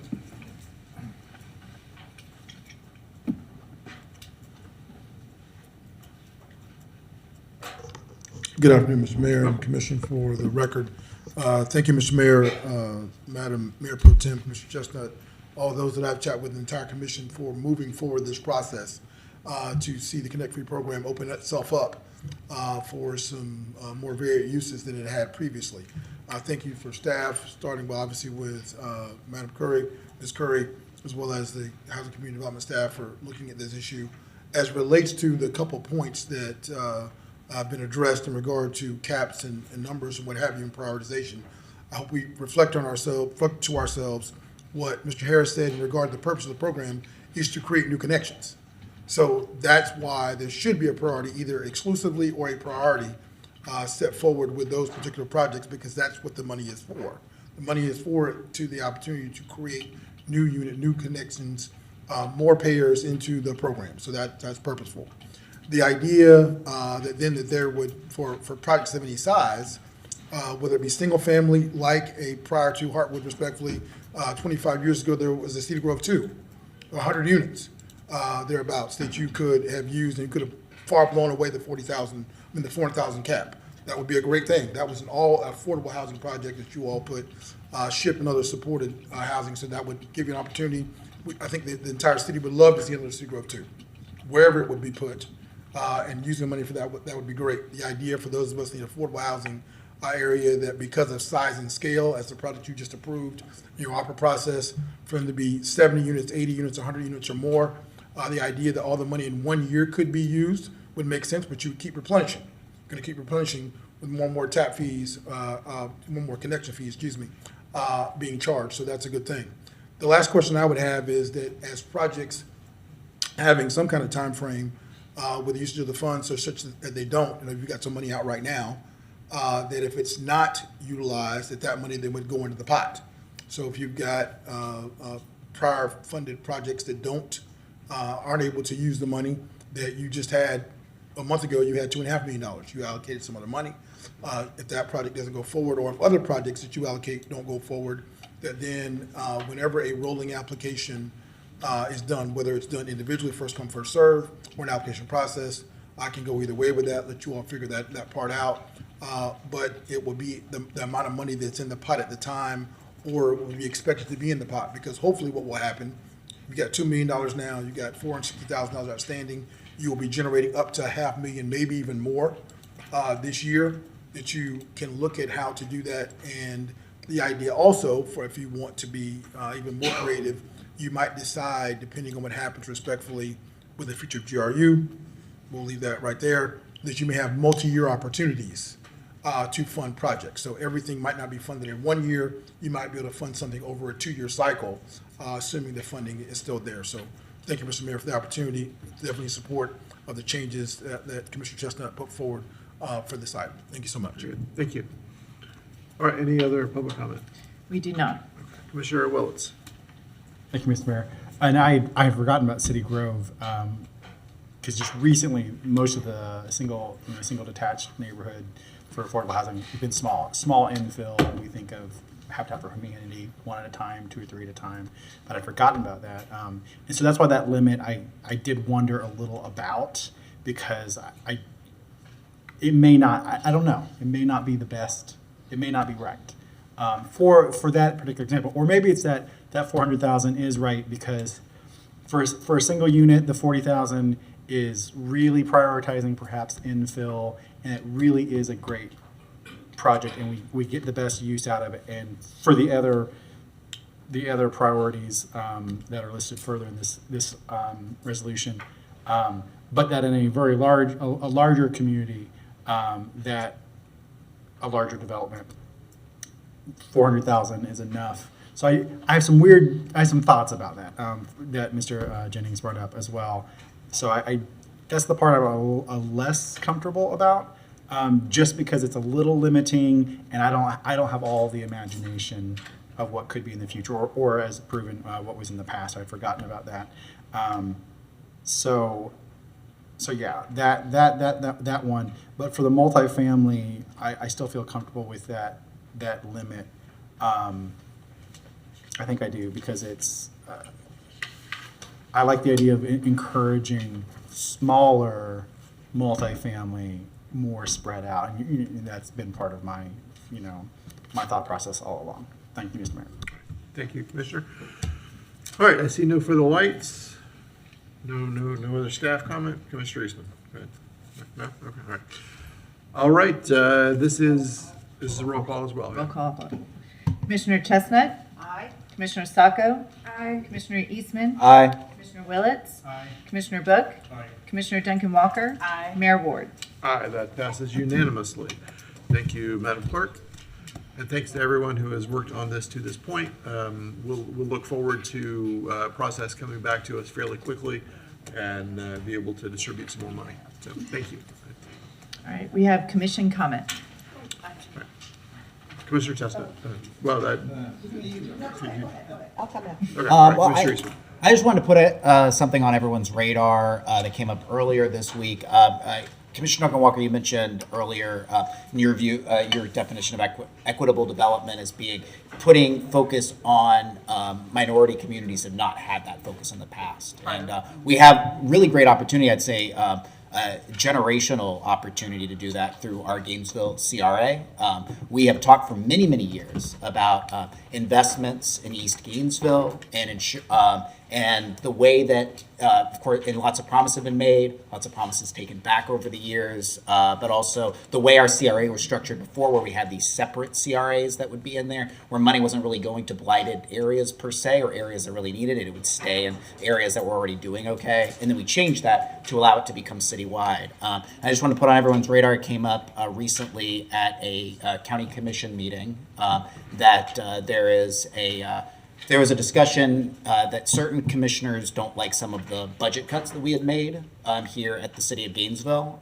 And so there was a kind of an ultimatum that was put on the table that said that if we don't cut budgets in a different way than what we had been doing, that they would like to renege on, I'd say it's about $40 million of the CRA project. So that would include our E. project, that would include the 8th and Waldo project, Porter's Quarters, I think there's about 900 something. About $500,000 in Porters. So that may be coming back. I can only speak for myself. I'm sure that everyone here feels similarly, but I think that it's very important that we continue to move forward with the promises that we made to the East Gainesville community, that these important projects that are so important, that we have pledged to people, that we continue that forward. If you speak to any of the county commissioners, and it wasn't all of them, I just don't want to mention names per se here, but if you talk to your county commissioners, I would just ask them to say that to stand with the city right now. This state is coming after us on a number of different fronts. What we need is our local community here to stand together against these sort of things, and instead of nitpicking as to what kind of very difficult budget cuts we've had to make within this budget cycle, that the way to do that is not to renege on the promises that we made to the folks in East Gainesville, to not renege on great projects like the 8th and Waldo, like the E. project, like the AIRS program and the neighborhood paint program, and all these things that we've worked so hard to build up, and instead to just work with us as one community. And I would even like it if they would stand with us against these autocratic moves that we're seeing coming from the state, instead of making demands and threats and ultimatums within that. And so if you speak to any of the county commissioners, since I can't talk to you guys behind the scenes about any of this stuff, I would just ask you guys to have that conversation, because I don't think it's fair to take kind of petty political grievances and put that on the backs of our East Gainesville community. So that's all I have to say. Thank you. Thank you, Commissioner Eastman. Commissioner Chestnut. Thank you, Mr. Mayor. I want to comment on that before I get to what I want to say. I agree with you. I'd say that they need to, it's great to stand with the city commission, but more importantly, stand with the community on the promises you made. And I think that we have a signed agreement. This is something that we all agreed to move forward with, and we know we cannot retreat at this point. I wanted to, so thank you for bringing that forward. I wanted to just bring you up to date. I think it was January or February, I came to the commission and talked about a holiday parade. The holiday is almost here upon us, and I've been doing some legwork on it, but I wanted to come back to you to say that I'd like to move forward with it. The plan is to raise private funds to sponsor it, funds from the community to pay for it, and to get moving. We have a commitment from the school board at this point. I've talked with the superintendent there for them to participate. And whenever I mention it to people, they get excited because we've never had this before. But if the tentative date would be December 2nd, and I'd just like approval to move forward and to work with staff, have staff work with us. That motion. Well, yes, it could be a motion. It's a motion. There's a second? Second. All right, we have a motion and a second. Does anybody want to make a comment on that? Okay, you did, okay. Commissioner Saka. Thank you, Mr. Mayor. So I think my question is staff work on what? Because I think the expectation with having private funds and it being done, I guess with resources outside of the city's limited ones at the moment, the city and our staff would not have to necessarily put in work or time because as the mayor said earlier, we are cutting 125 positions. People are going to be doubling up on duties. I'm not sure, and time is money at the end of the day. Even if we're not putting funds towards something, if we put staff, that is funding, that is money.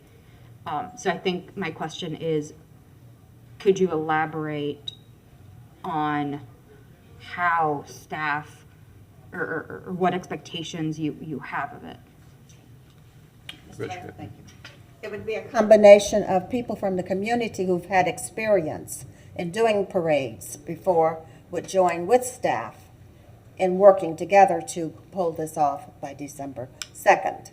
The private funds we need to pay for it because we don't want to come to the city for funds. And it would be a community and City of Gainesville collaborative effort. Would that private fundraising pay for the staff time? No, I have not factored in the staff time in terms of. And I think that's my concern at this point because staff is a very tenuous term. We often say staff figure it out and then a charter or two will figure out how many people at the ground level that is. I think the manager wants to jump in. Oh, No, sorry. Mr. Mayor, if I might, I mean, just thinking about it, Commissioner Chestnut has spoken to me about it, and I believe your intent is to pull in a group of folk from the community who have the ability to also fundraise, and obviously your ability to fundraise. It would require staff to work with that community and with that committee, and the staff involved would clearly be communications, our community relations office, probably park, recreation, cultural affairs, and public works. You can't do a parade without having those entities associated with the city involved. And so those resources would be utilized. To what degree, I'm not sure, but obviously the fundraising would help to support that portion of it as well. Thank you, Madam Manager. I think, and I know those would be kind of the baseline departments and staff, but I think unless,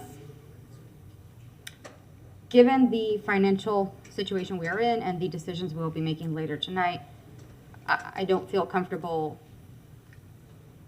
I don't have a better term, cutting a blank check as far as staff time and staffing to coordinate with a community group of unknown folks. So it just, and they might be known to Commissioner Chestnut, but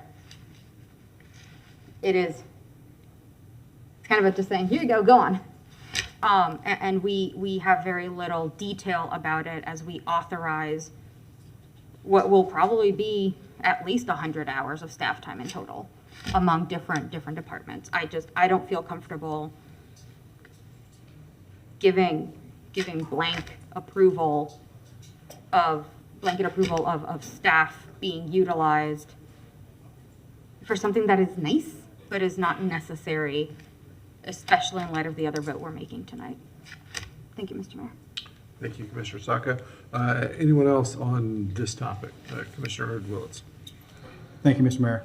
I had a concern a couple weeks ago or a couple months ago when we were talking about budget and when we started seeing really the numbers of people of staff that we're no longer going to have a job after October 1st. And it's something that came to mind because it's 4th of July, and someone asked, like, is there going to be fireworks this year or whatever? And I said, yeah. And they said, even with the budget, I'm like, well, that's this year versus, the future. And I thought to myself, like, the difference between firing someone and having fireworks, if those were the two things, literally just like the material for the fireworks or the direct support, I think we actually support. We financially support. I don't think we buy the fireworks for. That's correct. We write a check to. We write a check too. And so when I looked at that, I had to say, oh, well,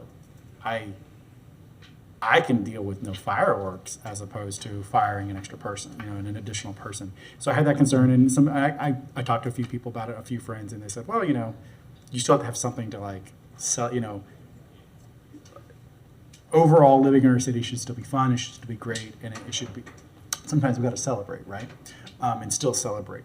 And so my thought was, okay, I'm not going to make a stink about fireworks because it's something our community comes together to celebrate, and that is important.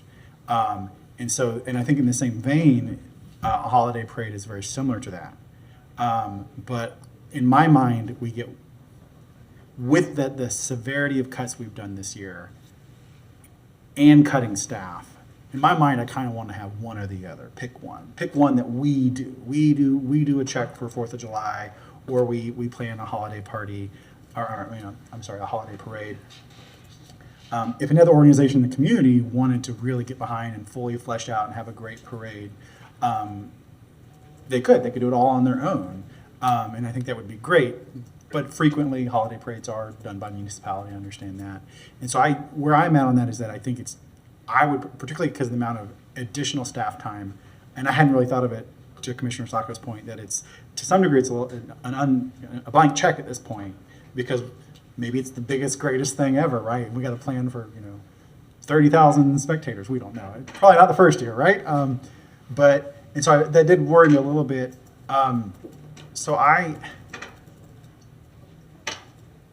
In light of cutting 125 positions, and I believe over 50 of those as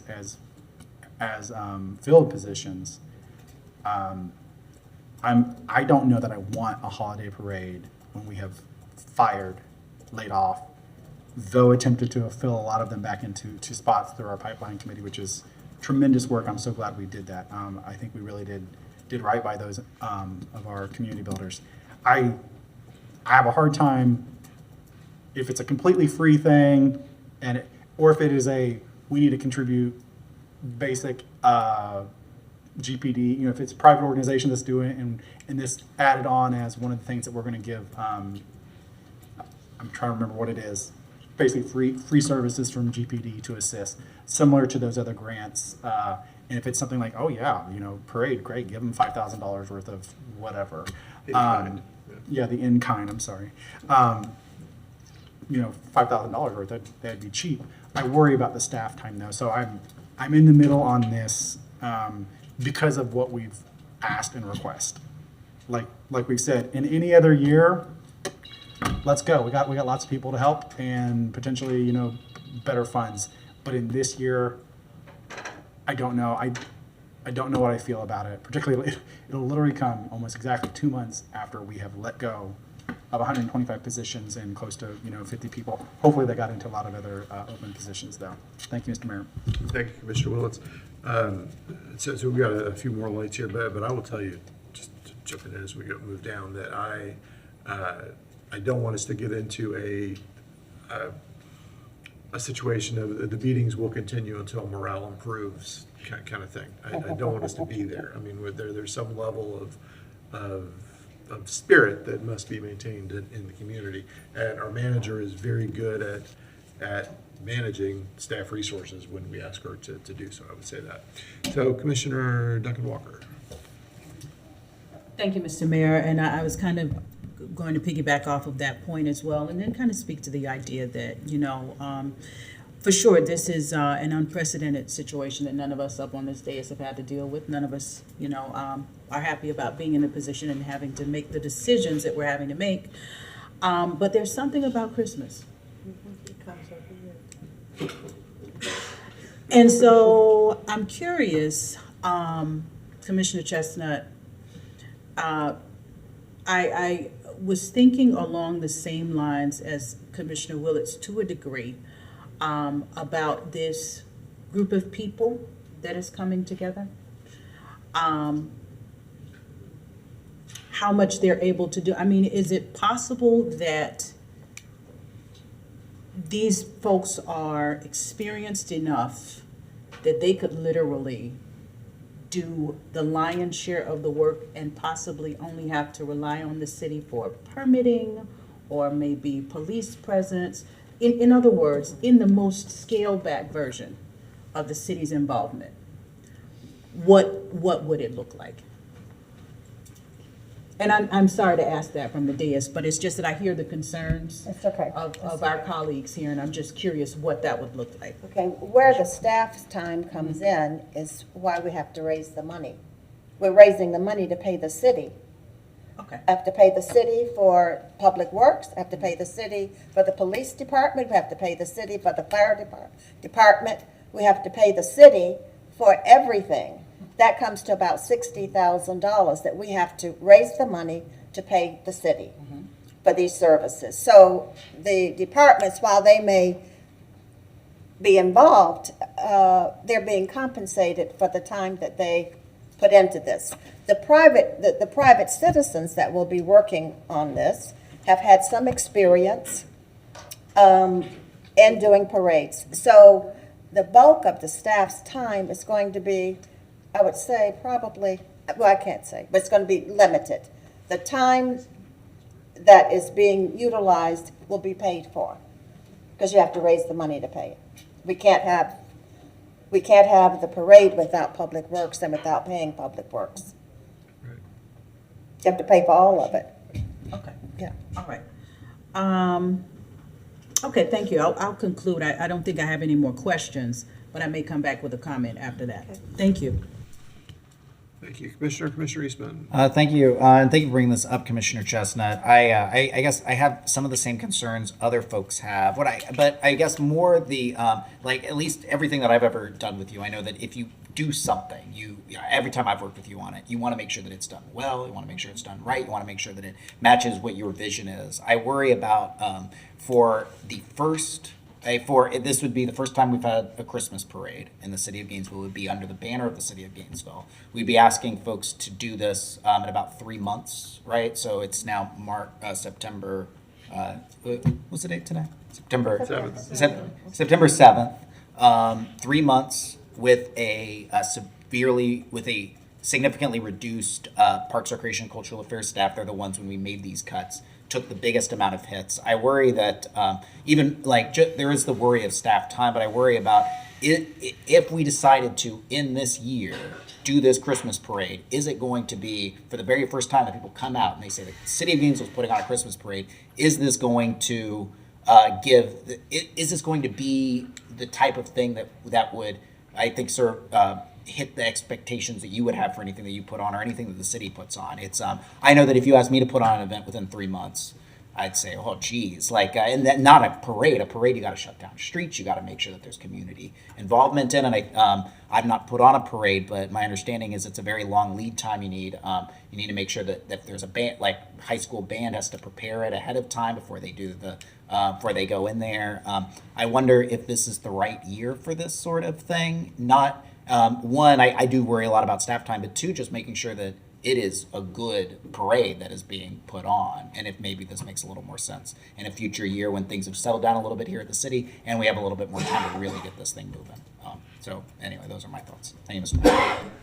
Thank you, Commissioner Eastman. Commissioner Book. Yeah, thank you, Mr. Daniel. So the celebratory impacts and the positive nature are nice. They really are, and it would be great to do something like that. But I actually share some of the same concerns. And the concerns are really on the planning side, the thresholds for making sure the money is there. We're talking about, as you said, I was glad to hear the specificity because that was going to be my question. What is the amount of money that we need to raise for this? And it's at least $60,000 because the permitting and the special events and the barricades and the public works and the public safety, those prices skyrocket instantaneously when you close roads. With 90 days to go, we would probably need a cutoff time that's absolute. As Commissioner Eastman said, we're within 90 days of a major potential special event. So the threshold would be, what's the cutoff time that these people raise the money and engage in contracts with the city and they can do it or not? Because that time is probably coming up within the next, well, I don't know, probably 2 or 3 weeks. I mean, it's got to be very quick because if they don't have the money calculated for what they're going to pay the city and they haven't said that they're absolutely on the hook, we're going to be on the hook. The city's going to be on the hook for that. And we're going to be on the hook with not just staff time, but staff money. So that does concern me on that. And I really do like the fact that it came up. My thought overall is it's probably not the great year for it. There'd probably be no great year for us to put that money in. But would there be the potential, Commissioner Eastman, for us to get some real finite details maybe next week? We don't have much time at GPC or something, which would give me a little more information that I would feel better about, the manner in which I vote. I just kind of asked that question. I would say Commissioner Eastman is correct. I believe in doing things right and doing them well. Give me 30 days. Let's see if we can raise the 60,000. If we can't raise the 60,000, we can't go forward anyway. But I think that in my work life, I did events, so I am very accustomed to doing them. I'm very accustomed to following deadlines and being prepared. But if we can't get it in 30 days, we won't be able to have it. If we cannot raise the money, it is a no-go. Yeah, and then so the private organizations would be able to put that into a contract with the city, right? That kind of codifies what they're on the hook for and what we're on. Well, the private organizations would have a deadline to get their check written to the city, to submit the check. That would probably have to be less than 30 days, I would think, for us to do that planning. Yeah, I mean, and I'm not sure that's more probably a city staff question, but it clearly does come quick, as you indicate there. Yeah. So you good? Or- Yes, sir. Thank you. All right. Commissioner Sacco, and then I've got more thoughts on it. Thank you, Mr. Mayor. As far as the 60,000, is that day of cost or all staff time? I mean, wherever we got that estimate of 60,000, is that day of cost as far as overtime for all the officers we'll have to put in, the barricades, as Commissioner Book said, all the day of costs, or is it including the staff time prior to the day of? Mr. Folston actually did the research on the parade. Do you have any of that information with you? I can give yes, I can give you that. The GPD staffing, this is from, I think, Parks and Recreation worked this up, is $19,000 for GPC officers at $75. Let me finish? Let me go through it. $75 an hour, and it's estimated at 40 to 60 officers needed. Staffing time is 7:30 a.m. to 11:30 a.m. that day. GFR staffing is $468.50. Public Works and Equipment is $36,000. The barricades come to $1,000. The porta potties $460. Sound equipment rental $750, and a DJ $500. Thank you, Commissioner. That still doesn't answer my question. That is day of costs, correct? That would be, because the officers aren't planning it. The officers is being. No, the exactly. officers So I'm aren't. saying the concern I have, the concern that I've been having, other than just the cost, which fine, if the day of costs are being covered, that's one thing. The staff that will help coordinate the officers that have to be there, where the barricades will go, the public works staff that will have to set up the porta potties, all of that requires staff time that isn't included there the day of. Okay, however, this is not a new activity for staff. It is an Staff- extra no, activity. Excuse me, go ahead. It is an extra activity for staff, one that we are not posed really to pay for. And that is my concern, where it is an extra task for staff. That is not going to be covered in that cost of 60,000. That is only the day of. However, it is not a new cost, it's not a new experience. I think the staff sets up for the homecoming parade for UF. I mean, this is what they do for UF. So it's not something that they haven't done before.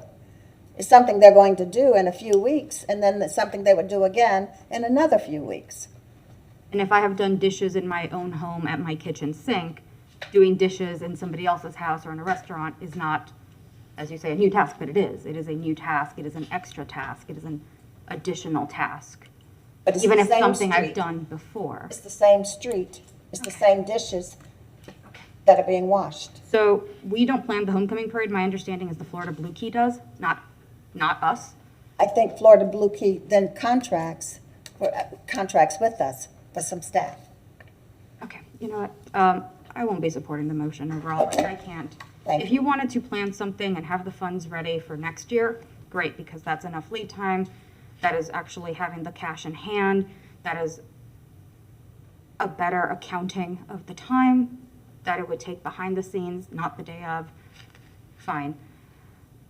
I'm not going to vote to cut jobs tonight, to give people double work, and then tell them to go throw confetti in the streets in 3 months. Thank you, thank you. Thank you, Commissioner. Commissioner Book. I'm just thinking of a couple of questions that allow us to make sure that we have some finite details. Would there be an opportunity, Commissioner Chestnut, for us to potentially add that to GPC and kind of get these details and finite? That also might give us 5 or 6 days to get some community input and get to feel a little bit more about what there might be. And in the meantime, that 30 days is running that you're talking about anyway. And perhaps we would see that next week. This is the absolute deadline that we know that we can get permits, we can sign up people, we'll probably have a little better estimate of what staff might be used. Is that something you would consider? I would, but the time, if I have to wait for all of that, the time is fleeting to get the money from the community.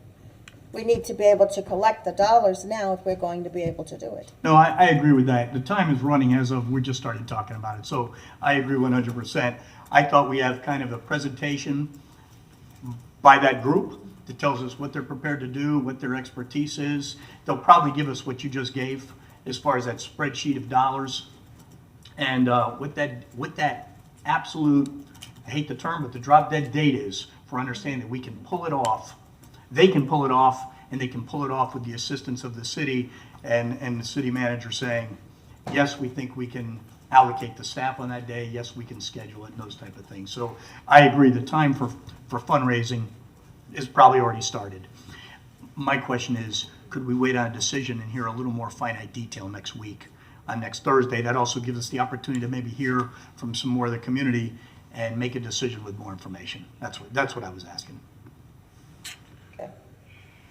So I think what you're asking for is, it sounds like to me, just a little staff support to help coordinate some things, as opposed to an army of staff. It further illustrates something we talked about a year or two ago in the fact that we're one of the only commissions, councils that I'm aware of that doesn't have any staff support other than primarily scheduling. REAs do a wonderful job, but they also have other jobs. Almost every other commission or council that I'm aware of, anywhere close to the size of the city, has some folks that can do some jobs like this, that can be support staff, and whose job it is to help out with projects. This is another instance where the city of Gainesville chooses to box itself in and be different in a way that doesn't help the community. I'm supportive of some staff resources, and again, the manager's office is very good at knowing how to allocate resources and how to do so judiciously and effectively.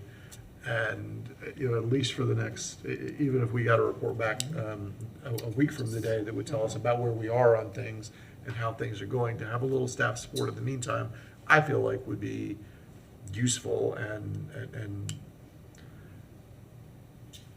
inexpensive from a resource viewpoint. So that's where I'm on it. I don't see any other lights. Anybody else want to weigh in on this? Commissioner Chestnut, did you want to add anything different to that, or? Yeah, Okay, I just feel confused by the, so, I mean, what you just said, it feels like if someone were to come from the community and say, I would like to put on a Christmas parade, can you guys give us some staff support? I'd say, yes, absolutely. but this sounds like it's coming from the city side, and at least what I'm looking at with soliciting vendors and coordinating lead up and day of planning and getting all of that.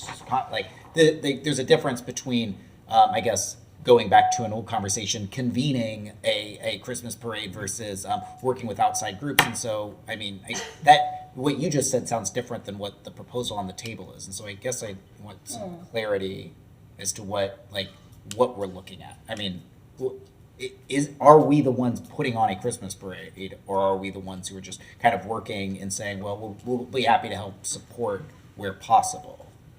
No. Commissioner Chestnut, go ahead. We would be working with a community committee. Okay. Small input from staff, working with the community group to put the parade on.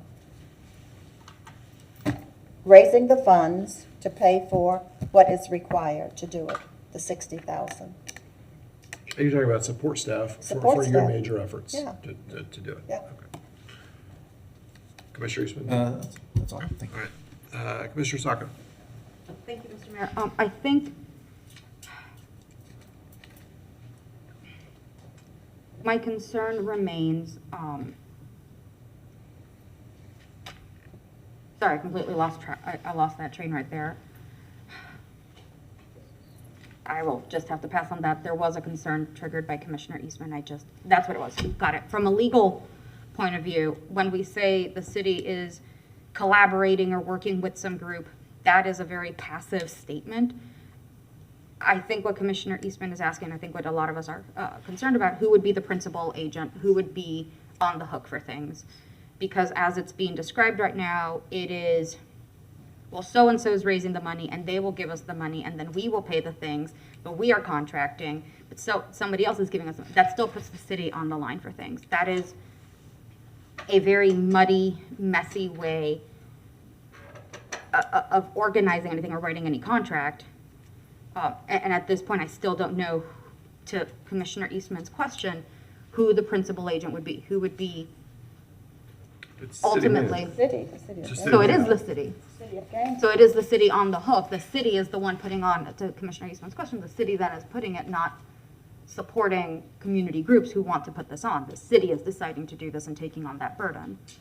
And we might be working with outside groups to help. They might fundraise and give us that money, but that's just not a way to do government. That is, I think, to bring it to a different example, Grace Marketplace fundraises with outside people. It asks people for donations and fundraises. It funds an external component of their services. That's what they do. The city doesn't fundraise. We actually do. We have a policy for it. I mean, but not. Yes, we do have a Just 2 weeks policy. ago. Yeah, but not like this. Like there's a Right, sponsorship policy. for specific buildings or events or activity. This is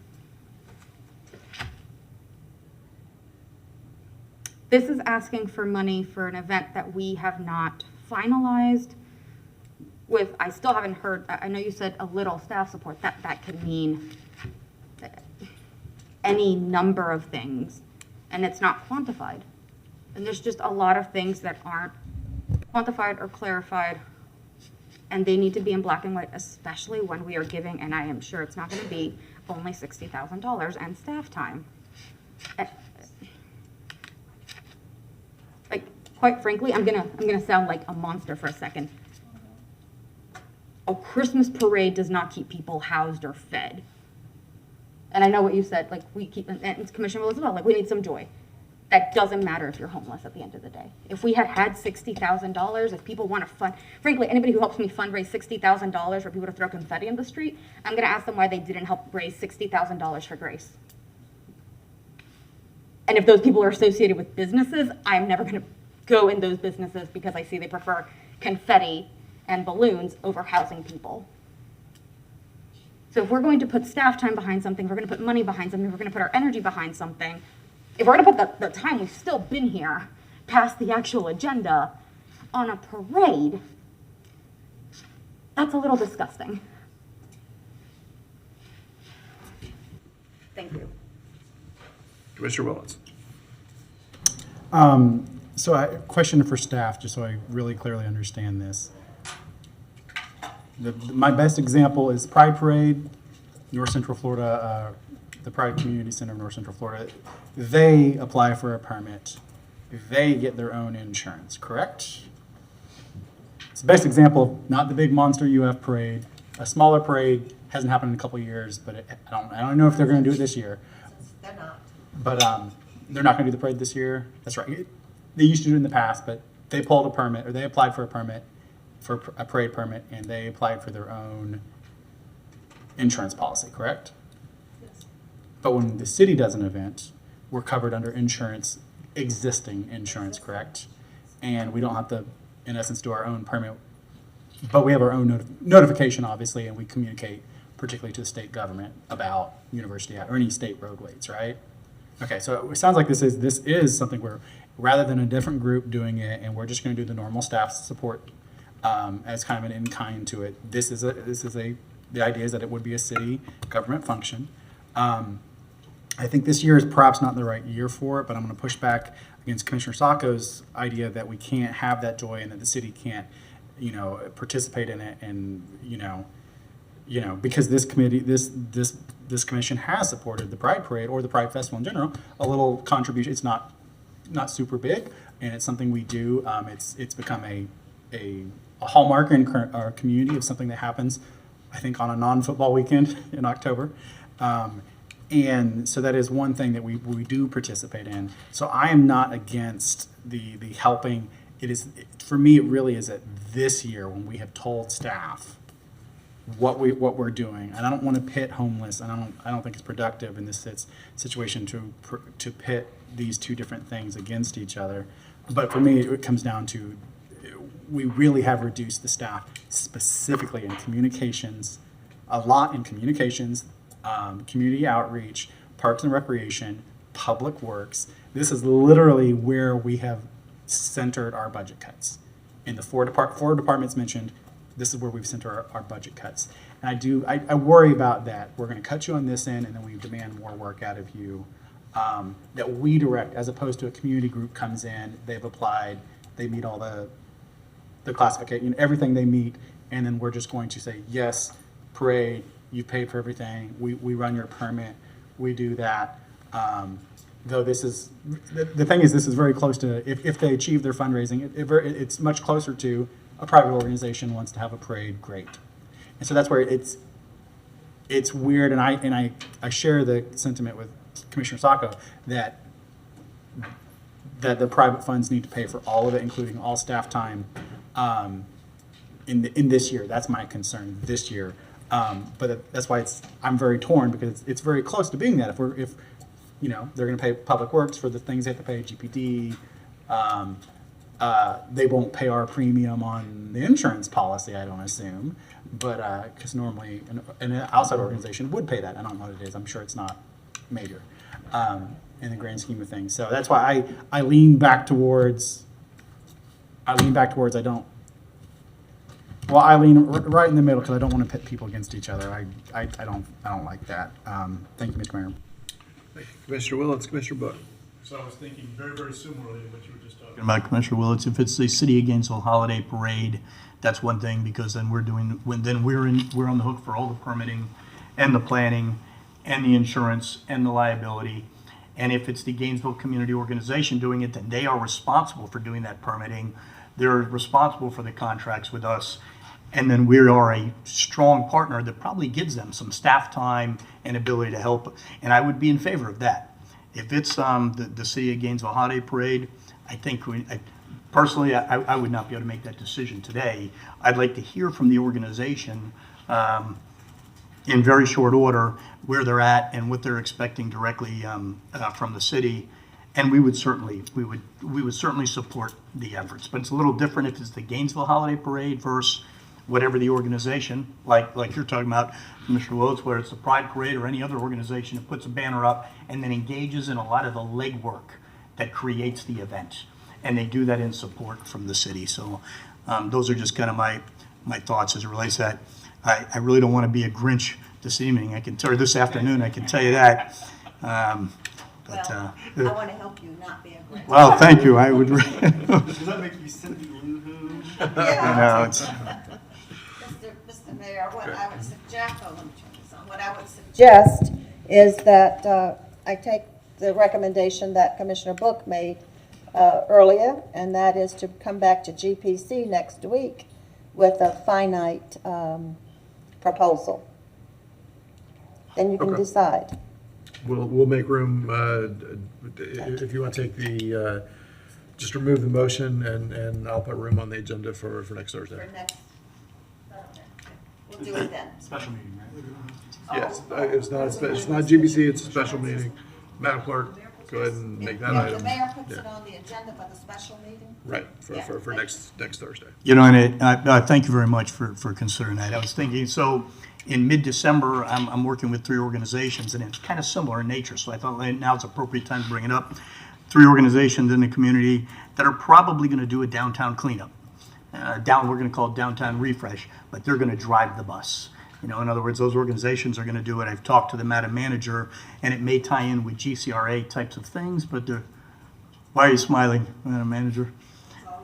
Okay, so I'm hopeful that those organizations will come forward and maybe we'll do a Saturday cleanup. Maybe we'll plant some bushes, do some painting, some things that kind of help the downtown area with the downtown business community. We haven't really flushed it out, but I mention it because it is kind of being, I hope, organized by those community organizations. And if they don't, well, then we probably just won't put it together and we'll be none the wiser.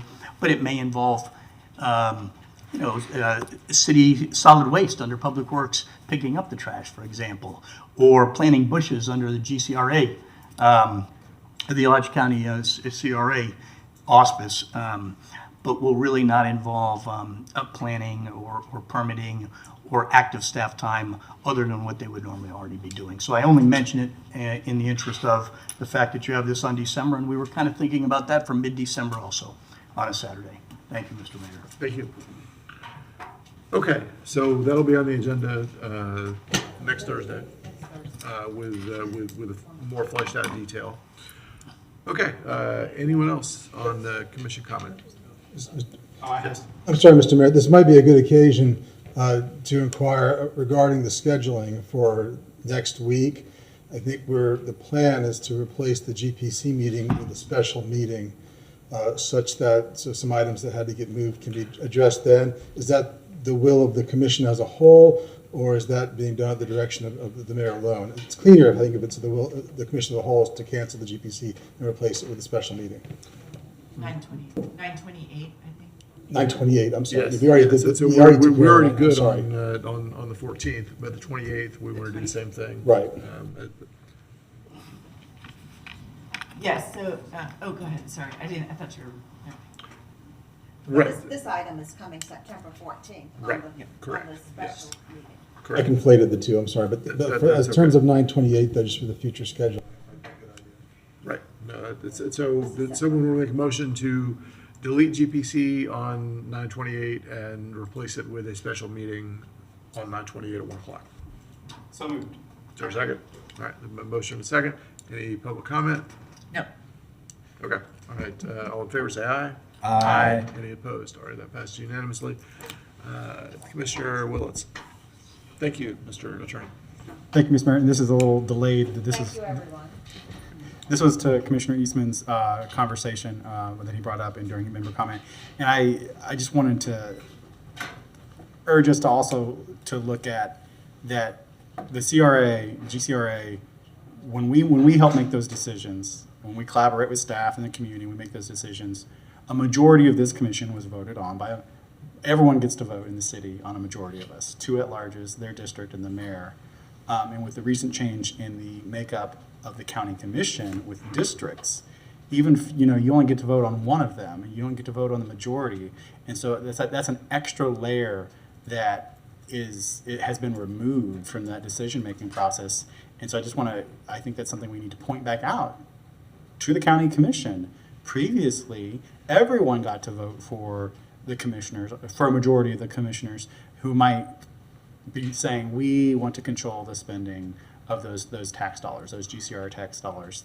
And they had a bit more of a leg to stand. What I'm saying is they had a bit more of a leg to stand on last year, but into the future, I think they have less of a leg to stand on because everyone within the GCRA, I'm sure it's probably split in between two of the commission districts, but not all five of them for sure.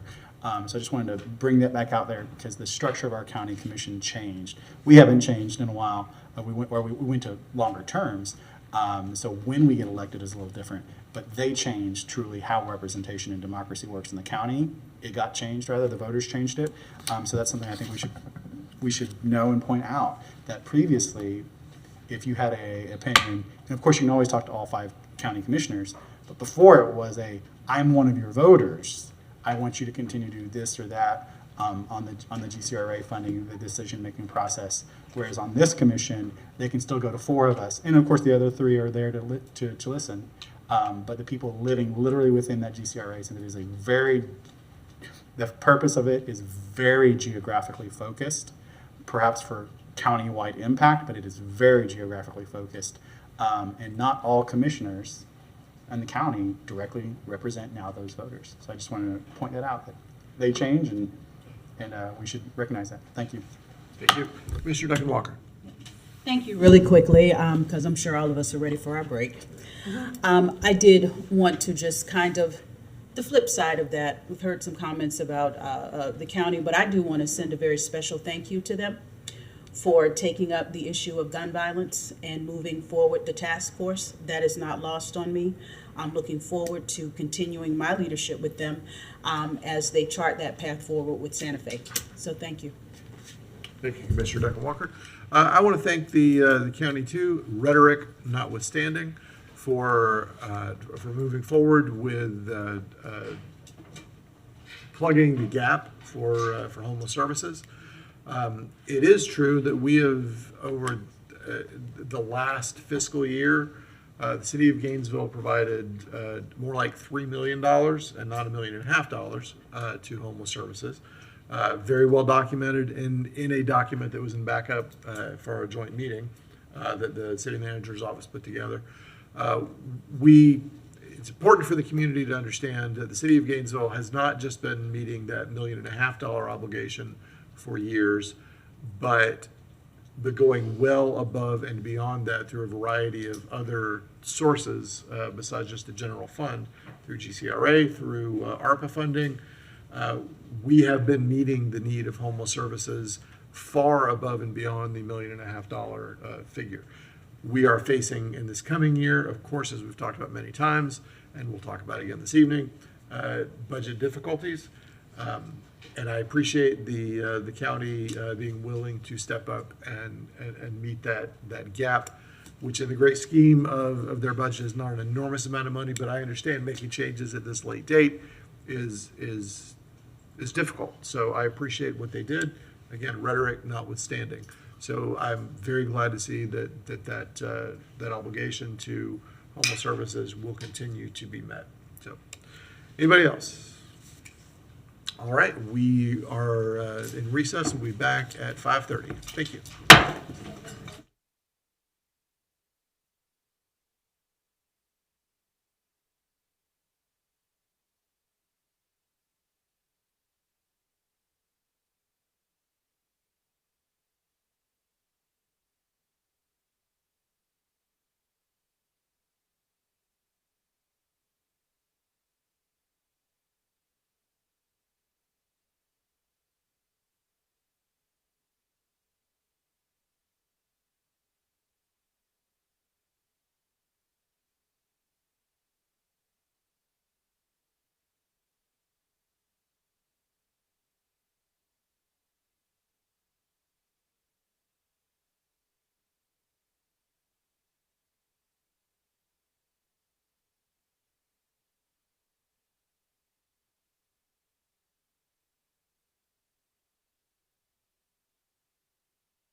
We are back in session for the evening here. Thank you all for joining us, and we'll all keep our own ideas about how late this evening goes to ourselves, and get through this as expeditiously as possible while honoring everybody's opportunity to weigh in. And Madam Clerk. Yes, Mr. Mayor, we have the Pledge of Allegiance. Okay, so I want everyone to please welcome this evening. We have leading the pledge for us tonight, representatives of the Gainesville Police Department who are special honorees themselves as 2 Valor Award recipients and 1 Officer of the Month for May. So let me introduce them. Now, stay close to the mic here. Officer Emma Spalding was the Officer of the Month in May. Officer Amanda Figueredo was the Valor Award recipient, and Detective Desiree Rusano was a Valor Award recipient as well. We appreciate everything that they and everyone else at GPD does to keep us all safe, and we're so pleased to have you all here to lead us in the pledge tonight. So. Should they come forward? Yeah, why don't y'all do it?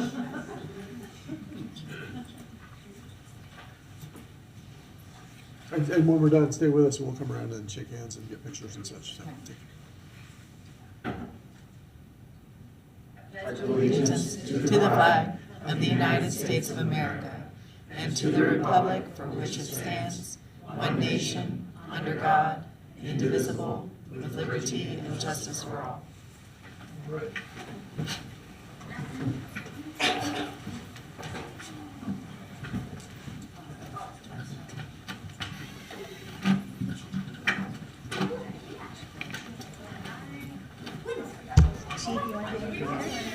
Huh? I think I do want a bit. I do. It's for the commission. I think. It's not that I don't want to come. I think it's the commissioners.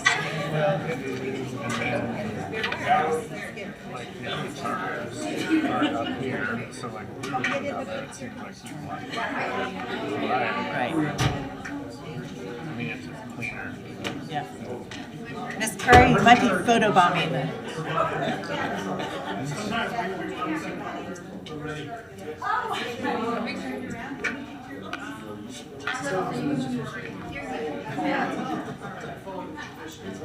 No. This is not. I'm such a stickler for pictures. Smaller people in front, 2 lines. Can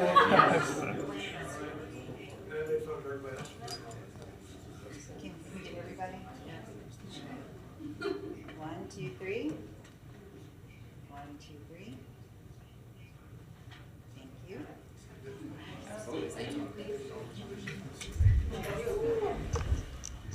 Sound like you're in Russia.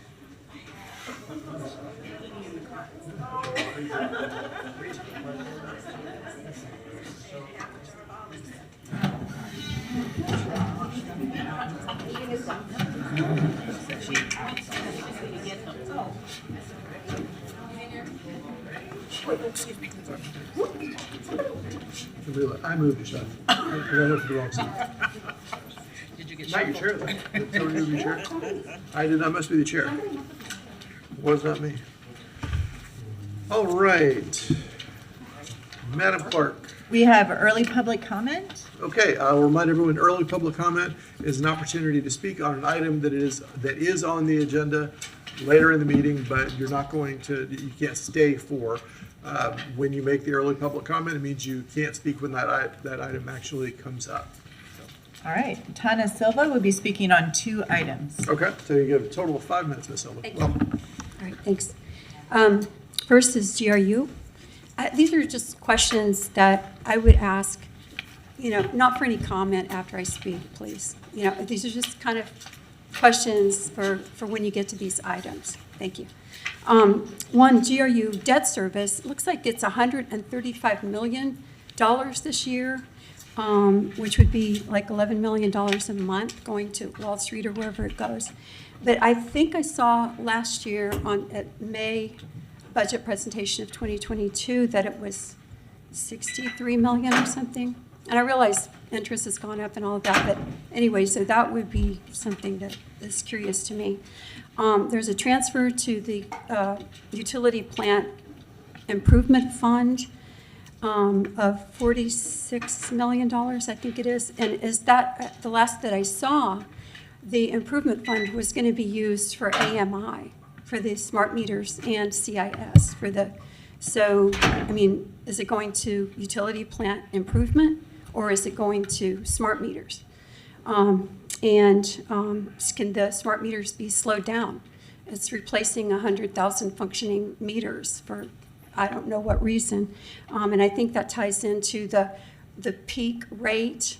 How is GRU going to judge who's using what electricity during peak times and all of that? That's another question that I have about all of that. But anyway, the general government budget also, I have a question about the debt service there. Appears to have more than doubled since last year from the same budget presentation of May 2022, at which point it was 13 million, but this current budget as presented has $27 million of debt service for general government, which is $2 million, more than $2 million a month going to service the debt. So that's a big number. Just a question for people that are interested in Thelma Bolton. Does half of the PCRA capital spending of $10 million go to Thelma Bolton? That's a question. Okay, and the job cuts, I really looked at them, and it doesn't seem like there's been any attempt to reduce the wage gap among city employees.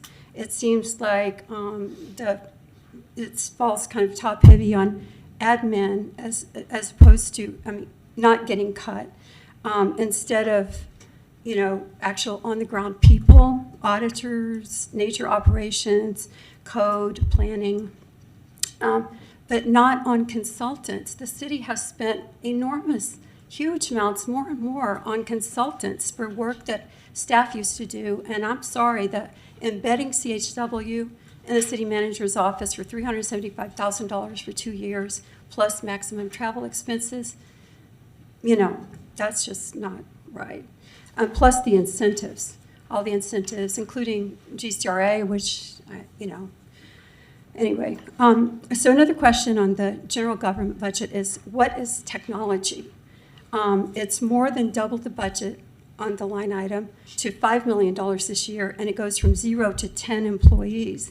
Is that because of more surveillance technology, like 5G capable streetlights and surveillance cameras, racist facial recognition technology for GPD, smart benches to data mine and surveil whoever's nearby with a phone, license plate readers, AMI, and is Zen City getting any money from the city? It should not be. CARES and ARPA money was about $36 million in 3 years. 4.2 million, I think, went to general government.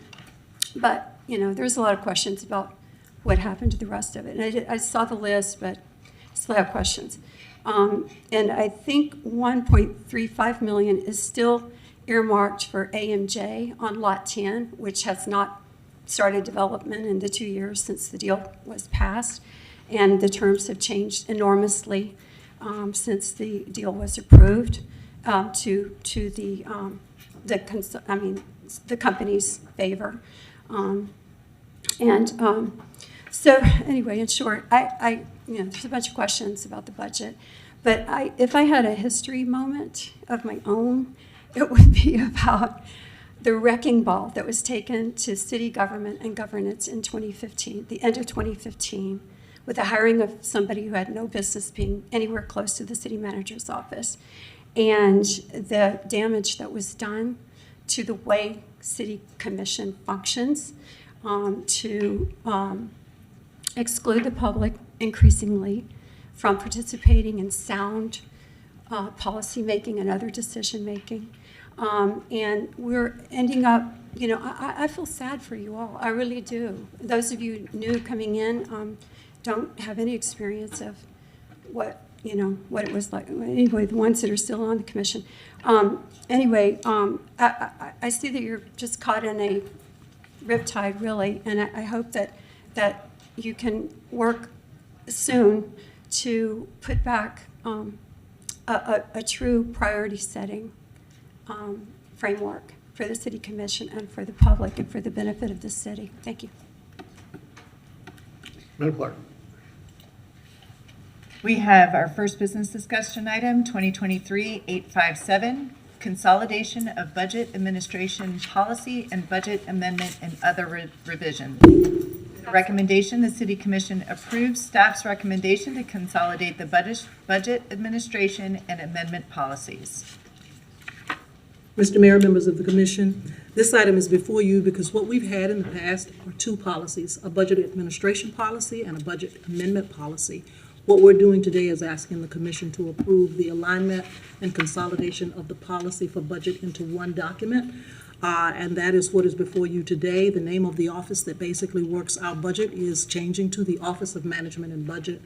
There is no longer a two-year budget. We're only going to do budgets on an annual basis. We are asking the commission to give authority to the manager for those contracts that have already come through the commission for approval. If at the end of the year there are contracts or encumbrances that will follow over into the new year, we're asking that the manager be given the authority to roll those over as long as they have had prior approval by this commission. Those are really the main things here. We have cost centers now in Workday, and so we're using that as a reference, and that was not a reference in the policy before, but quite frankly, we just want one policy that we can follow as opposed to going back and forth. And so the one policy is what is before you today for the change. And so I would recommend that we realign and have one budget policy, a combination of the administration policy and the amendment policy in one. Very good. Commissioners? Questions, concerns, comments? All right, we'll go ahead and take public comment on this if we have anyone. We do not have We anyone. do not, okay. And I'll remind anyone who wants to speak on any item, please do fill out a card for the item or items, each one that you would like to speak on as we go through the evening. Commissioner Eastman. Yes, thank you, Mr. Mayor. And just so everyone's aware, I mean, the city manager went over a lot of the stuff here tonight with us ahead of time, which is why at least I'm not having any questions. I've already asked a lot of those. I'm sure a lot of my colleagues have as well. And so I don't want anyone to think we're rushing through this. We're taking all this very seriously, but we have a lot on the agenda. So I move staff recommendation. Second. All right, we have a motion and second for staff recommendation. All in favor say aye. Aye. Any opposed? All right, that passes unanimously. Madam Clerk, right, and before we move on, I do want to point out for everyone who may be watching at home or here in the room that this is the culmination, first reading culmination, of months and months and months of workshops and special meetings and conversations, both one-on-one with staff and each commissioner, but also a lot of very public meetings and conversations, both here in this room and between commissioners and the media and the public and individuals. So if it seems like we are faster than we perhaps ought to be, it's because we've all been through this many, many, many times, and this is the formal first step of moving forward. Just so everybody doesn't think that this got dropped on us at the last second and we're just powering through it to be done with it. No, this is the culmination of many months of hard work by staff, both at the utilities and at general government. And I want to take a moment also to thank staff for getting us to where we are here. The challenges that were laid at your doorsteps were enormous and continue to be. And I as mayor appreciate the tremendous effort that staff has put into this. All right. Mr. Mayor, we have Resolution 2023-848, a resolution of the City of Gainesville, Florida, relating to the provision of fire services, facilities, and programs in the City of Gainesville, Florida, imposing fire services special assessments against assessed properties located within the city for the fiscal year that begins October 1, 2023, providing for exemptions, approving the assessment roll, providing for the estimated fire services assessed cost, approving the rates of assessment, providing for severability, and providing an immediate effective date. Thank you, Madam Clerk. Mr. Attorney, we need to wait till 6 for everything else on the agenda, right? Yeah, Mr. Mayor, I think statutorily, we were supposed to wait till after 5 to have the rest of these items. In an abundance of caution, I think they were noticed and advertised at 6. So I would suggest that we hold off. We're 13 minutes away, and I hate to be the bearer of bad tidings to tell us to delay 13 minutes, and I'm kind of trying to stretch that right now. But I would suggest that we wait until 6 and then get underway and call this item at that point, and then we should be able to go straight through the rest of the evening. Okay, we will do that.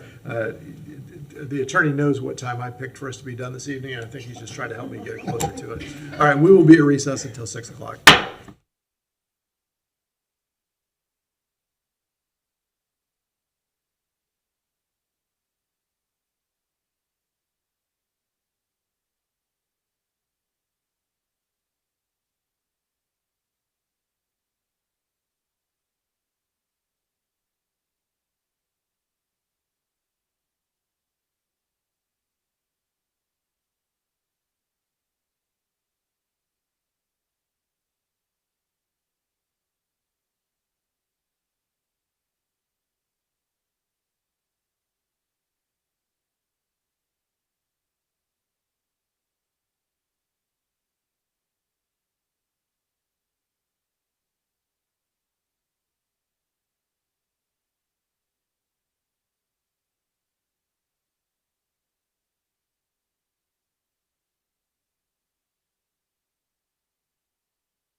Here we are at 6 o'clock, and we are back in session, and we can meet our advertised requirements. So, Madam Clerk, if you will read that back into the record officially, please. Yes, Mr. Mayor. This is Resolution Number 2023-848, a resolution of the City of Gainesville, Florida, relating to the provision of fire services, facilities, and programs in the City of Gainesville, Florida, imposing fire services special assessments against assessed properties located within the city for the fiscal year that begins October 1, 2023, providing for exemptions, approving the assessment roll, providing for the estimated fire services assessed cost, approving the rates of assessment, providing for severability, and providing an immediate effective date. All right, Madam Manager. Yes, sir, Mr. Mayor, members of the commission. This item is the final reading of our fire assessment. It is a very important component of the general fund budget. Over the past several months, the commission has had the opportunity to hear from staff and the consultant, Ms. Nyblack, who is here from GSG. We changed the methodology of the fire assessment this year, and the assessment is also covering more of the assessable fire operating budget, 51% of it. We are able to generate from the new fire fee approximately $12.3 million, which fits into the general fund budget. And it is a 31% increase over what we received in 2023. I am available for questions. Ms. Sandy is here from GSG, Government Services, who helped us to work on this item, but this is the final reading of it. We're open for questions, Mr. Mayor. Right, thank you, Madam Manager, and I would just point out that for those trying to keep score at home, some of these this evening, I believe everything is a roll call vote for the rest of the evening. Some of these are resolutions. Resolutions only need to be passed once. The things that are ordinances are first reading tonight, and we'll do the second reading or final adoption reading at our meeting on the 21st. So some things will get a second reading, some things will not, because resolutions don't require it, ordinances do. Just heads up for those who are following that process. I don't see any lights. Do we have anyone signed up for public comment on this? Okay. All right, someone want to make a motion? All right. Go ahead. Recommendation, the City Commission moves to accept fire assessments for 2023-848, final assessment resolution. Second. Very good. We have a motion and a second. And Commissioner Book was, okay. Already. Okay, I see no further lights on this and no public comment. Madam Clerk. Commissioner Duncan Walker. Aye. Commissioner Eastman. Aye. Commissioner Sacco. Aye. Commissioner Book. Aye. Commissioner Chestnut. Aye. Commissioner Willets. No. Mayor Ward. Aye. That passes 6-1 with Willets in dissent. Moving on to our ordinances on first reading. This is ordinance 2023-810, an ordinance of the City of Gainesville, Florida, amending the Code of Ordinances relating to utilities by amending Appendix A, Schedule of Fees, rates and charges to revise fees, rates and charges for electricity, water, sewerage, and standard operational charges, providing directions to the codifier, providing a severability clause, providing a repealing clause, and providing effective dates. Thank you, Madam Clerk. Commissioner Book. Thank you, Mr. Mayor. Much like you had said, we've been working on the last several months a budget thing. This is something that we've discussed many times in many different meetings. And so, and our funds change, and our expenditures change, and our revenues change every 30 days. So this is really just kind of one last chance for the GRU General Manager to talk about any changes in the last 30 to 60 to 90 days in expenditures or revenues or expenses or grants that would allow us to lower this rate on this 10-year plan. Yeah. Manager Cunningham. Yeah, thanks, Mr. Mayor. So really the culmination of all years working on the budget really culminated on August 9th when the commission adopted and approved the budget, and we are in the same situation today as then. And so today we have 3 items. This is one of them, along with the change of Chapter 27 and the approval of the tentative budget that is unchanged from that August 9th approval time. Very good. Thank you, Mr. Mayor. Okay, do we have any public comment on We this do one? not have public comment. Okay, all right. Anyone want to make a motion? I move the recommendation for 2023 A10 related to the schedule of fees, rates, and charges. We have a motion and a second. I see no further lights, so this is also a roll call. Commissioner Sacco? Aye. Commissioner Willetts? Aye. Commissioner Eastman? Aye. Commissioner Chestnut? No. Commissioner Duncan Walker? No. Commissioner Book? Aye. Mayor Ward? Aye. That passes 5-2 with Duncan Walker and Chestnut in dissent.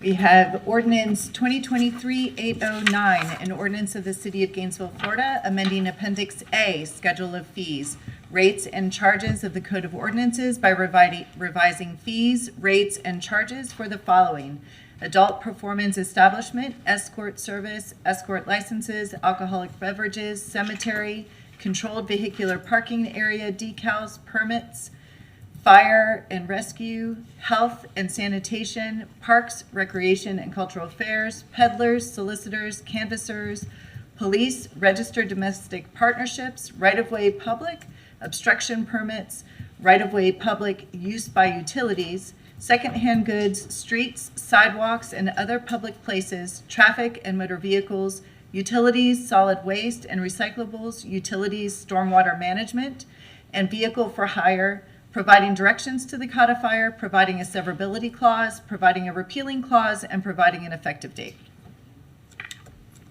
It always is interesting to me, the list of various items that are on here. Madam Manager? Yes, Steve Orville will go into the item to whatever level of detail the commission would like, but I'd just like to say that the rates, fees, and charges here are associated with the budget that you will approve later in the evening, and this is a prelude. It's kind of putting the cart before the horse, but this is the item that's before you right now, and its fees and charges, they have increased by approximately 5%. 5% every other year. And Mr. Orville, if you might, please. We noted a Scrivener's error on page 12 under H. Spurgeon Cherry adult swim fees. It should be $5, not $6 per visit. With the commission's permission, we will make that change and include it in the second reading. And that is a Scrivener's error and not an actual math error through there? Pardon me? That is a Scrivener's error and not an actual? Yes. Okay. Yes. No. It was a Scrivener's error. Any questions? All right. Commissioner Sacco? Okay, well, is there any public comment on this one? There's no public comment. Okay, Commissioner Sacco. Thank you, Mr. Mayor. I move staff's recommendation to increase the revenues of Appendix A fees and rates and charge included for the 24 budget. Second. There's a motion and a second. I see no further lights. And just to correct, Mr. Mayor, that's move the staff recommendation with the correction of that slight error that was mentioned.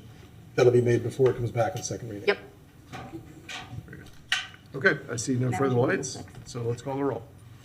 Commissioner Willetts? Aye. Commissioner Sacco? Aye. Commissioner Book? Aye. Commissioner Duncan Walker? Nay. Commissioner Eastman? Aye. Commissioner Chestnut? No. Mayor Ward? Aye, that passes 5-2 with Duncan Walker and Chestnut in dissent. Madam Clerk. We have ordinance number 2023-832, an ordinance of the City of Gainesville, Florida, amending section 27-31, electric system fuel and purchase power adjustment added to public streetlight and rental outdoor light services, providing directions to the codifier, providing a severability clause, providing a repealing clause, and providing an effective date. Thank you. Mr. Cunningham, do you want to give us a quick Just real quick, thanks, Mr. Mayor. So this is in chapter 27. We added a lighting fixture to that, and so it changes it. That rarely changes. These are the rates that we basically apply the fuel adjustment to different lighting types. Very good. All right, thank you. And public comment on this one? We do not have public comment. Okay. Commissioner Sacco. Mr. Mayor, I move ordinance 2023-832 on first reading by title only. Second. There's a motion and a second, and I see no further lights for questions. Please call the roll, Madam Clerk. Commissioner Book? Aye. Commissioner Duncan Walker? No.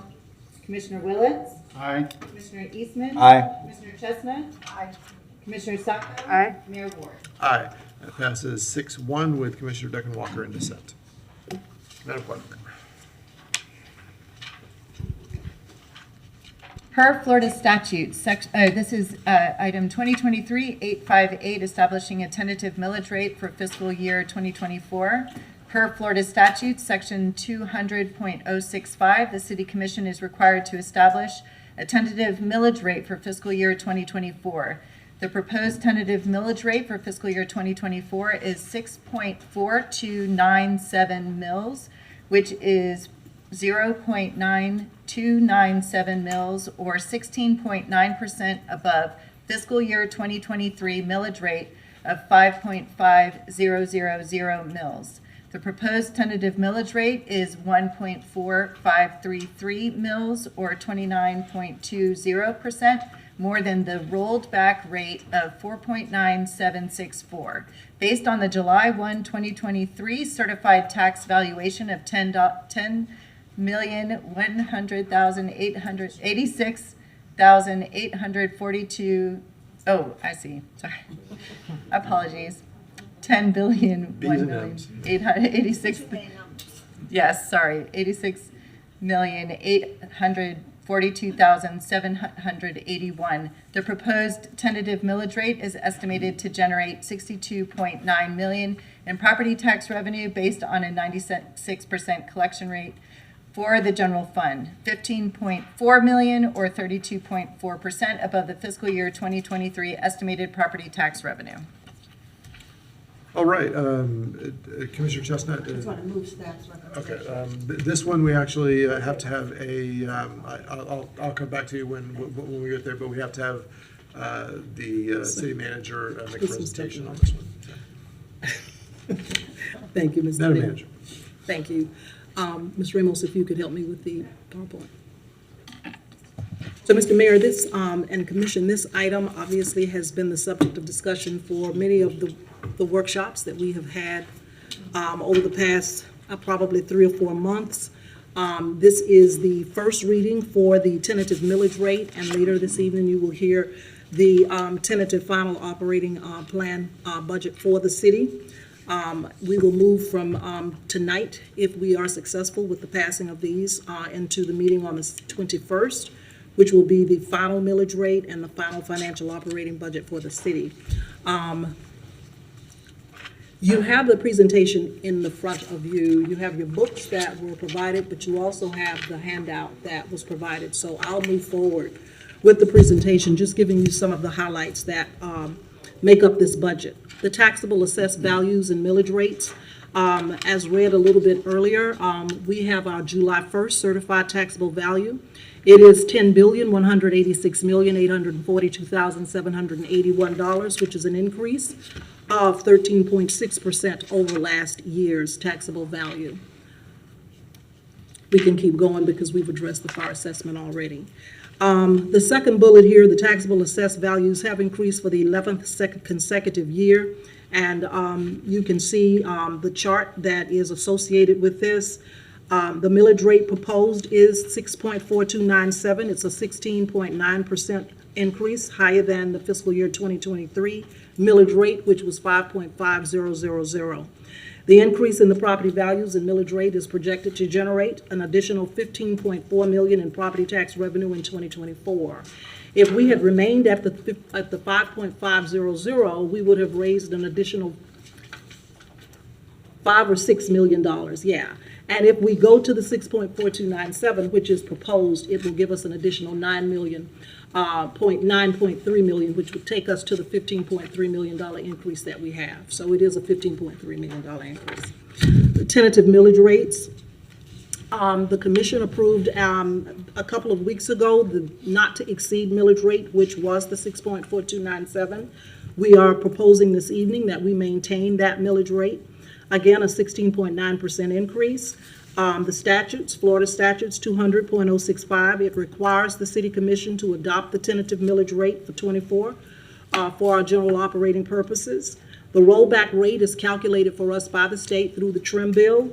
The rollback rate is calculated at 4.9764. The rollback rate is generated basically by generating the same revenues from the year before, depending on the roll. Obviously, we're taking advantage of the growth on the roll, which is why we're able to move forward with the $5.3 million that I mentioned before. We're obviously not proposing the rollback rate of 4.964. Obviously, the graph at the right provides the 5-year history of our millage rates. And you can see in 20, the millage rate was 5.2974. It remained at 5.2974 in fiscal 21. In fiscal 22 and 23, we were at 5.5000, which is the rate that we are in the current fiscal year. The rollback rate we are not recommending, but it was calculated as 4.9764. And the millage rate proposed for fiscal 24 is the 6.4297. We can move past this chart, which basically shows how the rollback rate was calculated. The government services contribution is a major topic for this budget because it was a significant change from prior years. The new formula, which was worked on between GRU and GG staff, was based on a proxy for property tax, a proxy for electric franchise fees, and it was approved by the City Commission on April 13th, 2023. The formula-based transfer is now called the Government Services Contribution, and it goes into effect for the fiscal 24 budget. The new contribution from the Government Services Contribution is $15.3 million, and it is a reduction of $19 million, or 55.4% from the year before. And the graph basically shows you what those contributions have been since fiscal 2011. The tentative budget for all funds and general fund. This will show the commission what all of our funds represent. For 24, the proposed budget for all funds is proposed at $455.4 million, including balances and transfers. This is $10.6 million, or 2.4 higher than fiscal 23. The adopted budget for fiscal 23 was $444,837,222. The increase that you see here is primarily due to the increase from revenues of wild spaces and, of course, the infrastructure surtax. That's pretty much how it nets out in terms of the increase over last fiscal year, from 444.8 to 455.4. For the general fund budget, for 24, it is proposed at $156,419,483,000. It includes balances and transfers and is a $2.1 million or 1.3% increase higher than the fiscal year 2023. That budget for 2023 is $154,356,686. If we factor out, and I will talk about it a little bit later, $1 million of transfer in from the local option gas tax and have it attributed on the expenditure side to RTS, it nets out. And so if you took the $2.1 million that I referred to there as the increase year over year, it's $1,062,000, and that really represents a 0.7% increase year over year. The inflation rate is about 3.2% in July. So we are way under the inflation rate if you factor the $1 million out, because it nets in terms of year over year. Revenue summary for all funds. All funds are general fund. We generally think of our budget in terms of general fund, but we have many other funds that feed into the all funds budget for the city. We have the general fund, we have special revenues, we have debt service, capital projects, proprietary and fiduciary funds. When you take them all, in summary, they add up to the $455.4 million. So this is just a summary of all funds, and the details for these funds is included in the actual budget notebook that you have. What we have here is an expenditure summary for all the funds, which balances at the $455.4 million figure. On the all funds summary side, we have a proposed 24 proposed general government authorized position level of 1,496 full-time equivalents. This reflects the eliminated positions that I'll talk about in a few minutes, and it also reflects any government realignments, any realignments in the general government budget. The net figure for all funds is a reduction of 116.5 positions. This is overall funds. There are a few funds like the building fund and the solid waste fund that actually had increases. And so when we factor those increases into all the positions that we eliminated, which totaled 125.5, it nets to 116.5. The position reductions that we have had to address to balance this budget for fiscal '24 is 125.5 positions that have been eliminated. Those represent vacant positions that were budgeted as well as positions that were filled. The total value of those positions, $8.3 million. And what we have below it is a chart that shows the full-time equivalent of positions associated with each department in terms of how the distribution of the 125.5 shows across the departments that took many of those position eliminations. This next slide represents the revenue summary for the general fund. We've talked about it again, just reiterating $156.4 million total budget for fiscal '24, a $2.1 million increase or 1.3% higher than fiscal '23. And what we basically show here in the chart is a distribution of where those revenues are coming from by category. The expenditure summary.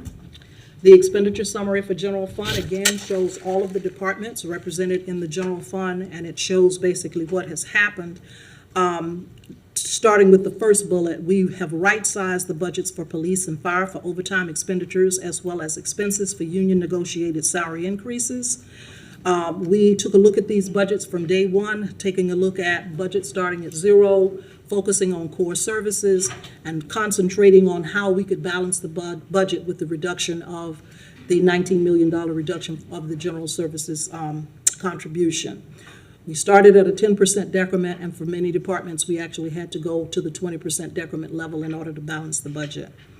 In addition, we have a $1 million one-time revenue transfer for RTS. It is coming from the local option gas tax, which actually the general fund loaned the local option gas tax money several years ago. That money has been paid back, and $1 million of it was placed in this general fund in order to be distributed to RTS for a deficit that they were running, and so that nets out. There is a $1.3 million personnel and operating contingency in this budget. There is a $250,000 at-risk youth seed program funding in the budget, as well as $150,000 set aside for gun violence prevention programming in the budget. The path to the balanced budget for 2024. So when we take a look at the $2,062,797, which is what we are year over year in terms of fiscal '23 and fiscal '24, this is what happened relative to our revenues. We had an 8.9, or rounding up, $19 million reduction in government services contributions. We had a 6.293 increase in property tax revenue if, in fact, we had maintained the 5.500 budget, 5.5000 millage rate. We did not. We are recommending a millage rate to increase to 6.4297. That has generated an additional $9,091,879. We have realized increases in several other revenue sources like utility taxes, $963,000 increase in utility taxes, a $2.9 million increase in fire assessment based on the assessable cost of fire services at approximately 51 or 52% of the assessable fire operating budget. We have experienced a reduction in miscellaneous permits, which includes the invalidated rental inspection program, $1.2 million. We have received a $2.5 million increase in intergovernmental revenue, which include local sales tax and state revenue sharing. We have realized an increase in charges for services represented in the Appendix A that you heard earlier, and is also associated with the indirect cost allocation study that was recently completed and shared across the different departments. We have realized a reduction in fines and forfeitures of $218,000, an increase in miscellaneous revenue of $1.2 million, and a reduction in transfers in from other funds. Last year, we balanced the budget using $4.2 million of ARPA funds, and we also And that was also coupled with the fact that in this current fiscal year, we added $1 million from the local option gas tax to offset the $1 million deficit that we were running in RTS. When you net it out, we have a $2,062,797 increase in revenues. On the expenditure side, those expenditures were distributed as follows. $10.4 million of that was an increase in public safety, right sizing, as I said earlier, for overtime and union negotiated salary increases and operating costs. The $1 million that I've referred to a couple of times relative to RTS local option local option gas tax, which was repaid to the general fund and then distributed to RTS. We have a $6.1 million reduction for the 82.7 positions from the general fund. When I spoke of the 125.5 positions that were eliminated, that was across all funds. If I just take a look at the number of positions that were eliminated from the general fund only, of the 125.5, 82.7 is associated with the general fund, and as opposed to the $8 million for the general fund, the reduction is $6.1 million.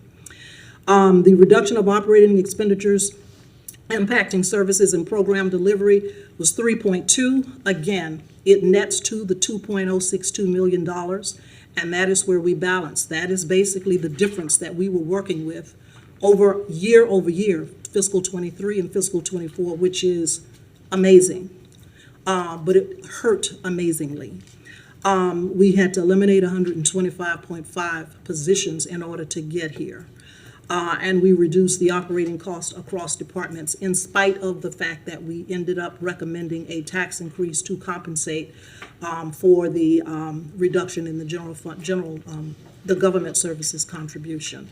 If in fact, and I reiterate, you take $1 million from the $2,062,797, the increase year over year is 0.7%.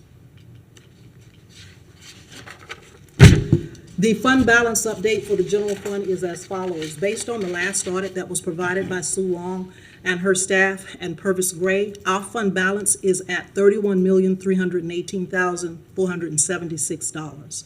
That is an unassigned fund balance, and based on the fund balance policy that the commission has, we have met the emergency fund level of $1.5 million. We have also met the minimum fund balance requirement of $26.1 million, which is 16.7% of our last year's, following fiscal year's operating expenditures. At the minimum fund balance requirement, which we have met, we actually exceeded by $5.2 million. Our fund balance policy also pushes us to a maximum fund balance requirement, which is $39.1 million. We have not met that, so we do not meet our maximum fund balance requirement. If we had met it and exceeded it, the commission would be able to utilize those additional dollars to pour back into one-time types of expenditures, but we are not there yet. In order to get there, we would need to add another $7.8 million to the fund balance to reach that. Earlier today in the budget during consent, we had a budget to actual report for the general fund. It showed projection as of June, I believe it would be third quarter, of about $5 million of, I'll call it savings or fund balance that would roll into the new year.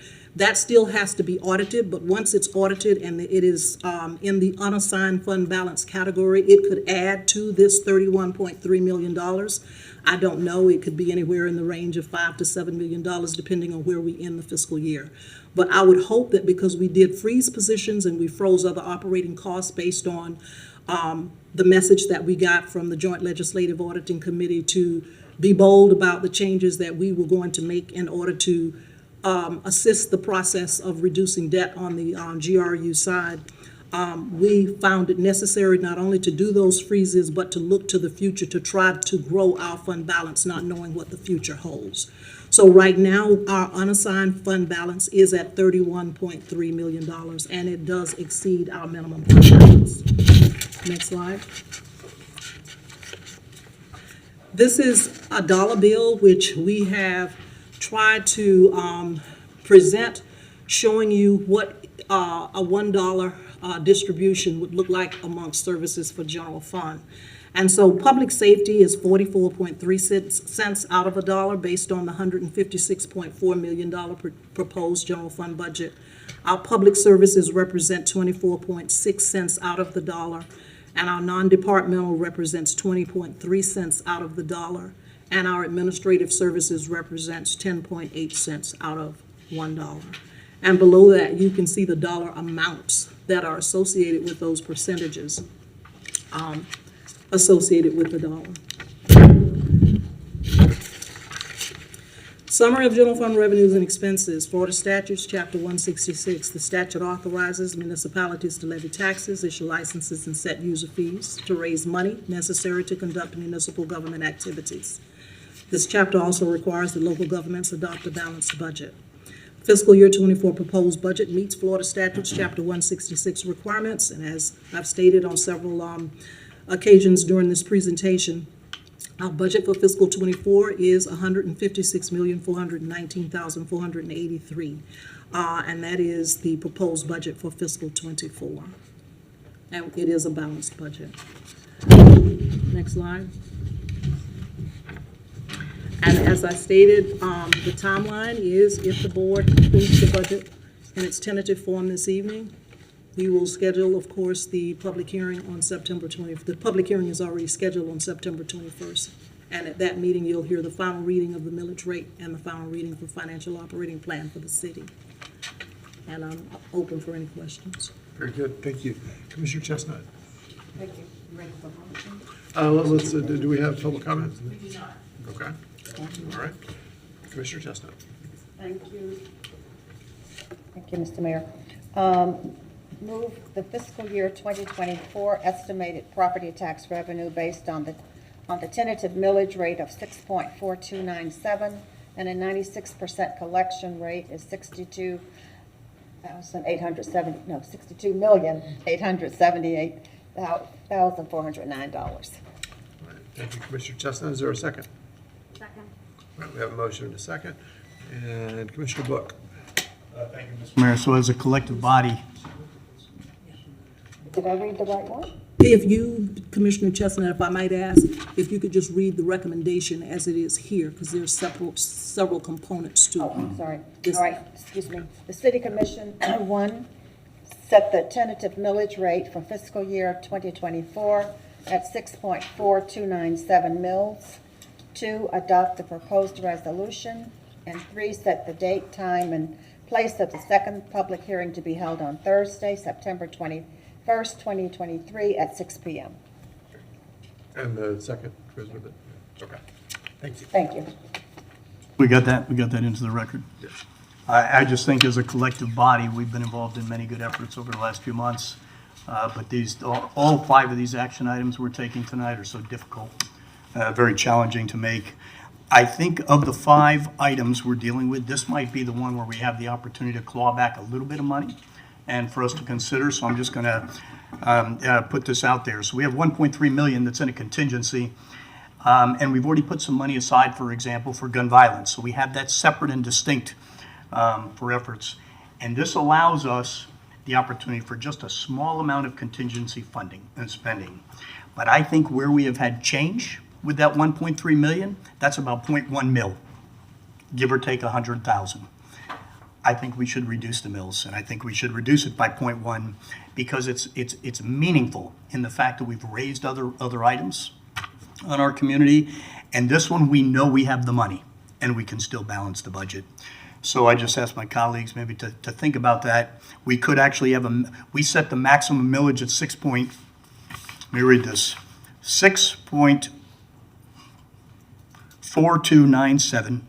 A couple of months ago, we could actually be at 6.3297, still balance the budget, still have the contingencies on a couple items that the city manager said, and it's not a lot of money from what people are going to pay on their taxable value of $100,000 and $200,000 and $300,000, but it's meaningful because we had a change in our budgetary system, and we reacted to that change, recognized it, and did not stay with the maximum millage. So I'm just kind of asking what my colleagues might think about that. But I would certainly prefer us to do everything possible to keep the budget balanced. reduce the millage slightly, and we would still be just fine. I realize on a contingency, it means we have to operate tightly. There's no doubt about that.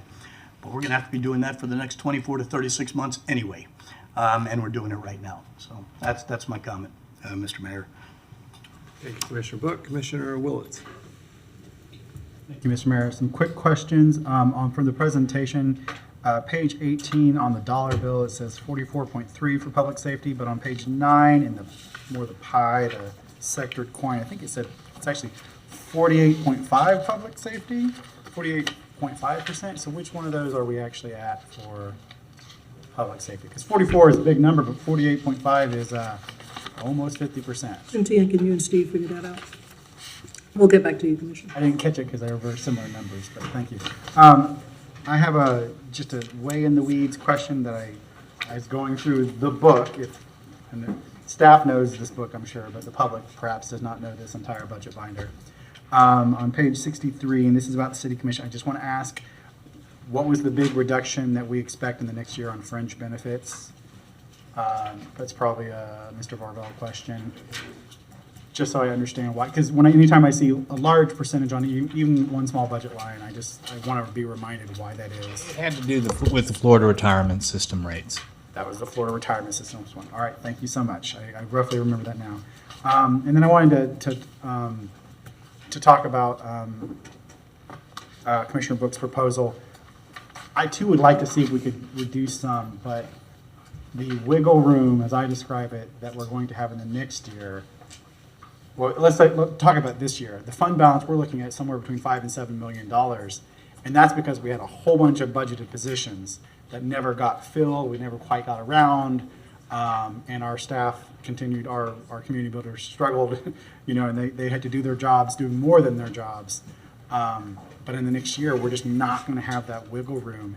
And so I appreciate particularly the initial saying, hey, if we, even just a couple weeks ago, we said we set this as the maximum, but then we found out some other information, so that freed that up. And I do recognize that discrepancy between even a couple weeks ago, we thought we could run the city on X. Now we have more revenue. Well, why can't we still continue to run it? Run it with this new revenue and return some of it back. But I will say that I have become more and more afraid that we're not going to have the wiggle room we need, and that there are unknown things, and then that contingency is going to be important.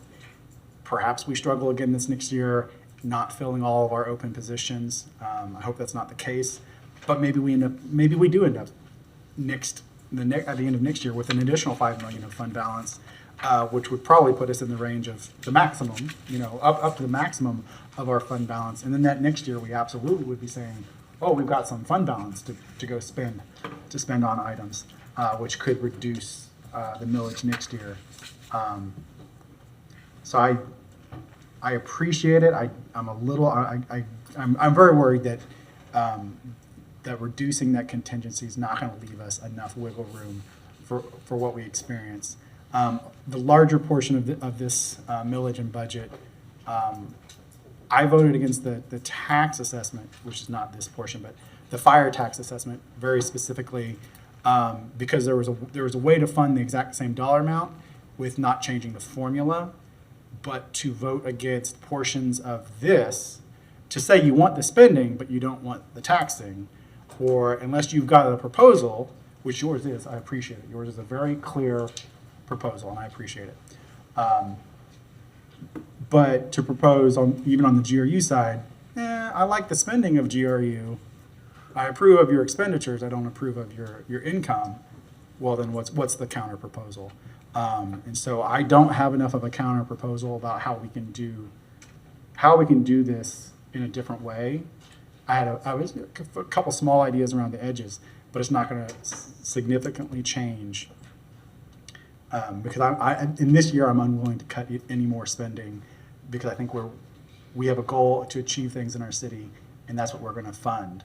In the next year, we may realize we shouldn't do as much, or we're going to have to do less, but that's next year. This year, it's uncomfortable, but I think I support this overall, though obviously with my opinion on the fire assessment formula in particular.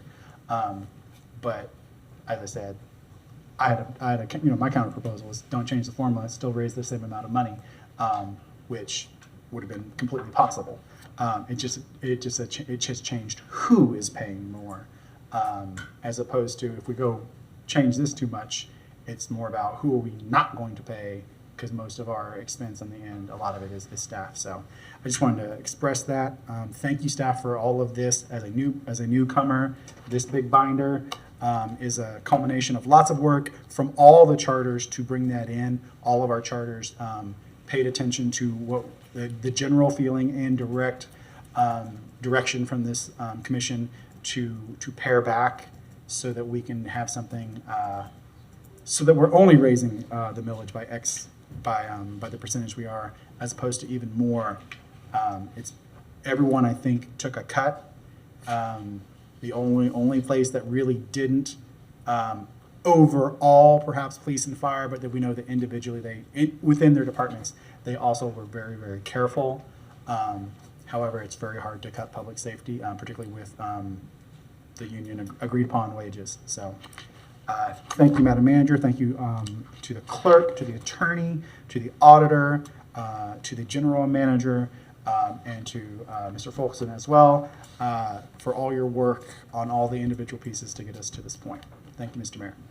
Thank you, Commissioner Willits. Commissioner Eastman. Thank you. I'm glad that you two, that both Commissioner Book and Commissioner Willits spoke before me, because I've been kind of struggling with the same thing. I asked the city manager about the point about potentially what we do with the millage and how we can go forward with that. But also, I mean, I worry. I mean, the way that we got to the position that we are in now is that the state of Florida said very specifically, we want the city of Gainesville to feel pain. We are now subsidizing Gainesville regional utilities to the tune of about $11 million based on how much they would be paying in taxes versus how much they're now giving the city of Gainesville, which this tax increase only does $9 million, so there's still $11 million gap there.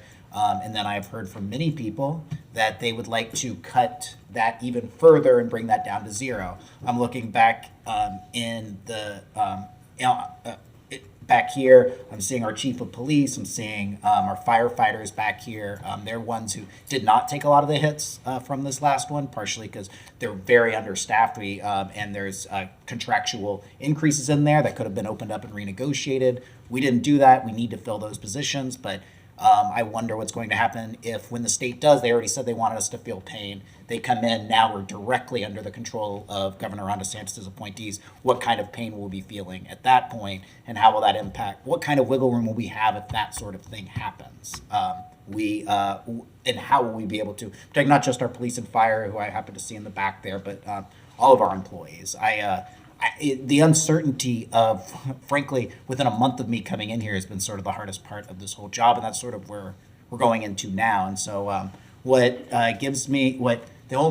thing that I feel more comfortable with this, and is not really understanding all of the tax implications from before, but where the city of Gainesville was previously, just to give everyone some context, is we were a very low tax city in a very high tax county. We had, according to the top 22 largest, according to Port St. Lucie's top 22 largest cities, we had the 6th lowest taxes of all the cities that they looked at. Our county was the 2nd highest, and our school board was the 4th highest on there. So we've always kept our taxes low to not have as much of an impact, and we are now bringing our taxes from 5.5 mils to just below the state average of 6.563 down to 6.4297. But our taxes are just essentially going up to just under the state average, right? Which is hard because people are paying well above average taxes, both to the county, to the school board. I think we also have the largest library tax that's in there. And I like our schools. I like working with our county. I love having a great library district. But the city has kind of taken the hits for that, had to do more with less, and we're not doing more with less anymore. We have to do more with the same amount as what the rest of the cities around the state. We'll still have a lower tax rate than Orlando, lower tax rate than Ocala, lower tax rate than Miami, lower tax rate than St. Pete, lower tax rate than a lot of our comparable cities. And so I feel a little more comfortable with it. Not that matters when you get your trim notice and you see a large tax there. It doesn't really matter if it's the city or the school board or the county. It all is kind of quibbling back and forth. So I think where I am now is I don't really want to send staff back to find another tax. I think at this point, though I have kind of struggled with it, just because I don't know what the future holds. My hope is that when GRU comes in and then we say that we're going to have them pay the full fair share of what their taxes would be, then I'm happy to bring this tax right back down to the 5.5 mils, keep the same cuts at general government, but keep that in there. But as it stands right now, I worry about the future and the safety of our residents. You know, that 0.1 mil is not the difference between safe and unsafe, but it is the different, you know, it's that little bit of wiggle room that we cannot change once we set this millage. You can't go midway through the year and change the millage. You might be able to lower it, but you can't raise it again. And so this is it. This is what we're setting it for this next annual term. So I think that's where I'm sitting at this point. But you know, I'm happy to hear from my fellow commissioners. So that's all I have. Thank you. Thank you, Commissioner. Thank you all for the input. Commissioner Book, thank you for bringing that forward. I really appreciate the thought. We have in this budget less than a 1% contingency for personnel and operating. And I don't think that's prudent. I think that a prudent reserve would be higher than that. So, but this is where we are. This is what a balanced budget looks like. And while I'm not looking forward to paying higher taxes personally, and I know no one is, this is where we are. So I see no further lights. Commissioner Book. Yeah. No, this is just a quick one. No, Mr. Mayor, this is separate from that discussion. I did appreciate the manager. We were looking at some budget analysis provided by the chief of staff. And just kind of repeating something she said, the inflation rate for July was 3.2%. That's far greater than the rate we're talking about right here as an increase. And if you take out the 1 million RTS offset, the variance of our increase to fiscal year 2024 is 0.7. So as you said, it's under 1%. I was just hopeful that we could go slightly lower there, but I understand the rationale, and I think Commissioner Willett, you did make a good point there. Thank you, Mr. Mayor. Thank you. See no further lights. Mr. Mayor, if I could yes.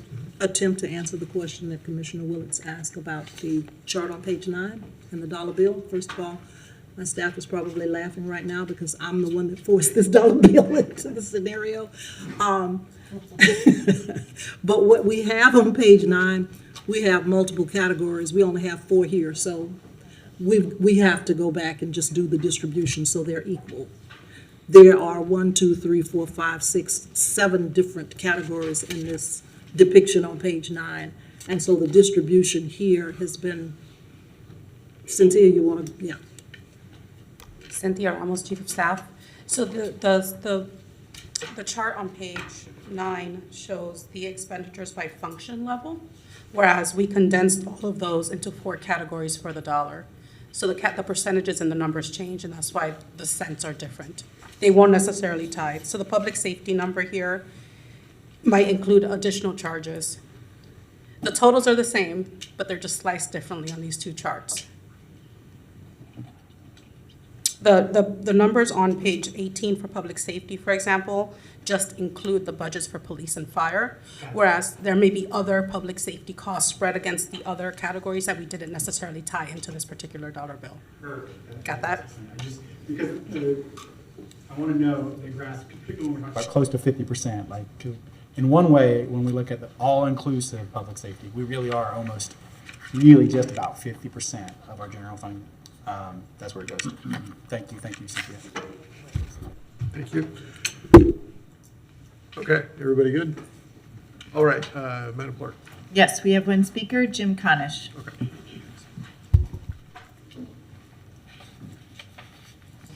Welcome, Mr. Conish. Mr. Mayor, Jim Conish. I'm going to be addressing GRU's debt appropriately on the next item, but I would like to say this, that we have a University of Florida that has approximately $7 billion a year in revenue. That's B with a billion with a B. The city, the county, and the school board is about $1 billion. So the University of Florida is more than 7 times as large as you, the county, and the school board. And not only are they not paying anything on campus, they're not paying anything on this burgeoning UF health apparatus. Moves into the Oaks Mall, moves into the insurance service center over there, moves everywhere, doesn't pay any taxes. Then the university enters sophisticated partnerships with private entities like the Continuum, and they don't pay a dime. So when you go for your bailout on GRU, which is coming, you might want to go for a bailout for the city because we have an entity that's not paying a dime. They're not paying a dime. They don't pay utility tax on their Duke Energy that they purchase. They got an exemption. The direct-to-support organizations, the athletic department, all that, they pay nothing. They pay absolutely nothing. We can't run on the track.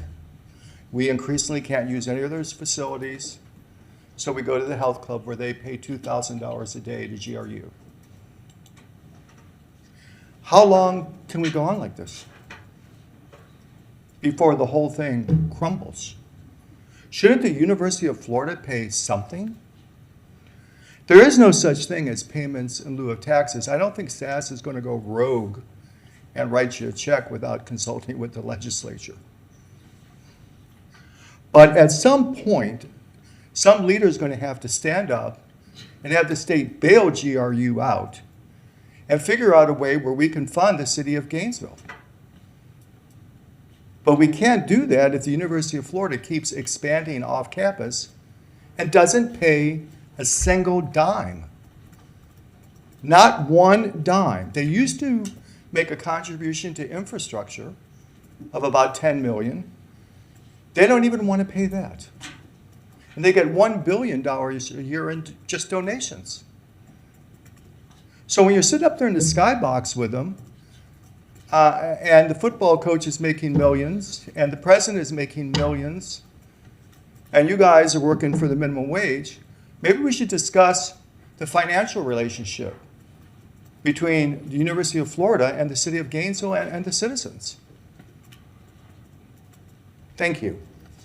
Thank you, Mr. Conish. I knew that sooner or later we would find common ground. I'm unsure if this gentleman wants to speak to this item. Mr. Mims, are you? You want to speak to this item? Okay, so let me remind everyone that if you want to speak to an item, please fill out a card before we get to the very end. We called for public comment on it, but I'm going to go ahead and let this I go appreciate ahead. it, thank you. Yes, regarding the University of Florida, it is my understanding that Mr. Conish is correct. It's also my understanding that emergency medical services that the city provides to the hospital system over there, we get compensated zero for that. I don't know if that's something that would take a matter of state law to change, but that is alarming. I have some friends in the medical community, and they express like, really? An ambulance came in to drive somebody 100 feet, or 100 yards, whatever, to another facility. It's kind of stunning. They're very aware of the fiscal implications of that. The other thing I'd like to point out, this is, I have experience years past elsewhere in South Florida.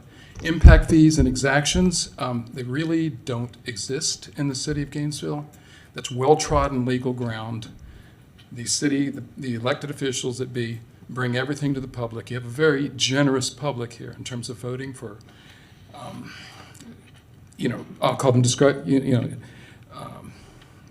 regressive tax increases, property taxes. I frankly have voted for all, sales taxes. I frankly voted for almost all of them. I did not vote for the last one. I thought it was packaged in a somewhat disingenuous way. Wild spaces, public places, that's an easy one. The rest was written in such a way you could drive fire stations, anything you want through it. And I think people were looking for affordable housing, and they're looking for some transportation fixes. So I think we are missing a whole fiscal stream in terms of the private development community. I can tell you from sitting with developers, maybe not the local ones from out of town, when they sit down with a planner, they ask impact fees, and they go, oh, okay. They just want to know what it takes to get to go. So we are missing a large boat here. That has been an institutional issue that I observed long ago when I came here. So I just wanted to bring that out and make a comment about medical services provided for free to the University of Florida. Thank you. Thank you, Mr. Mims. That was our last speaker. Okay, all right, so I see no further light, so let's go ahead and call the roll. Commissioner Chestnut. Aye. Commissioner Book. Commissioner Duncan Walker. Nay. Commissioner Willits. Aye. Aye. Commissioner Sacco? Aye. Commissioner Eastman? Aye. Mayor Ward? Aye. That passes 5-2 with Commissioner Book and Commissioner Duncan Walker in dissent. And we are going to take a quick comfort break because just in case the last two items get a little stretchy, and we will be right back. We'll say 7:05.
Let's come back to order, and Madam Clerk, if you'll read us into the next item, please. Yes.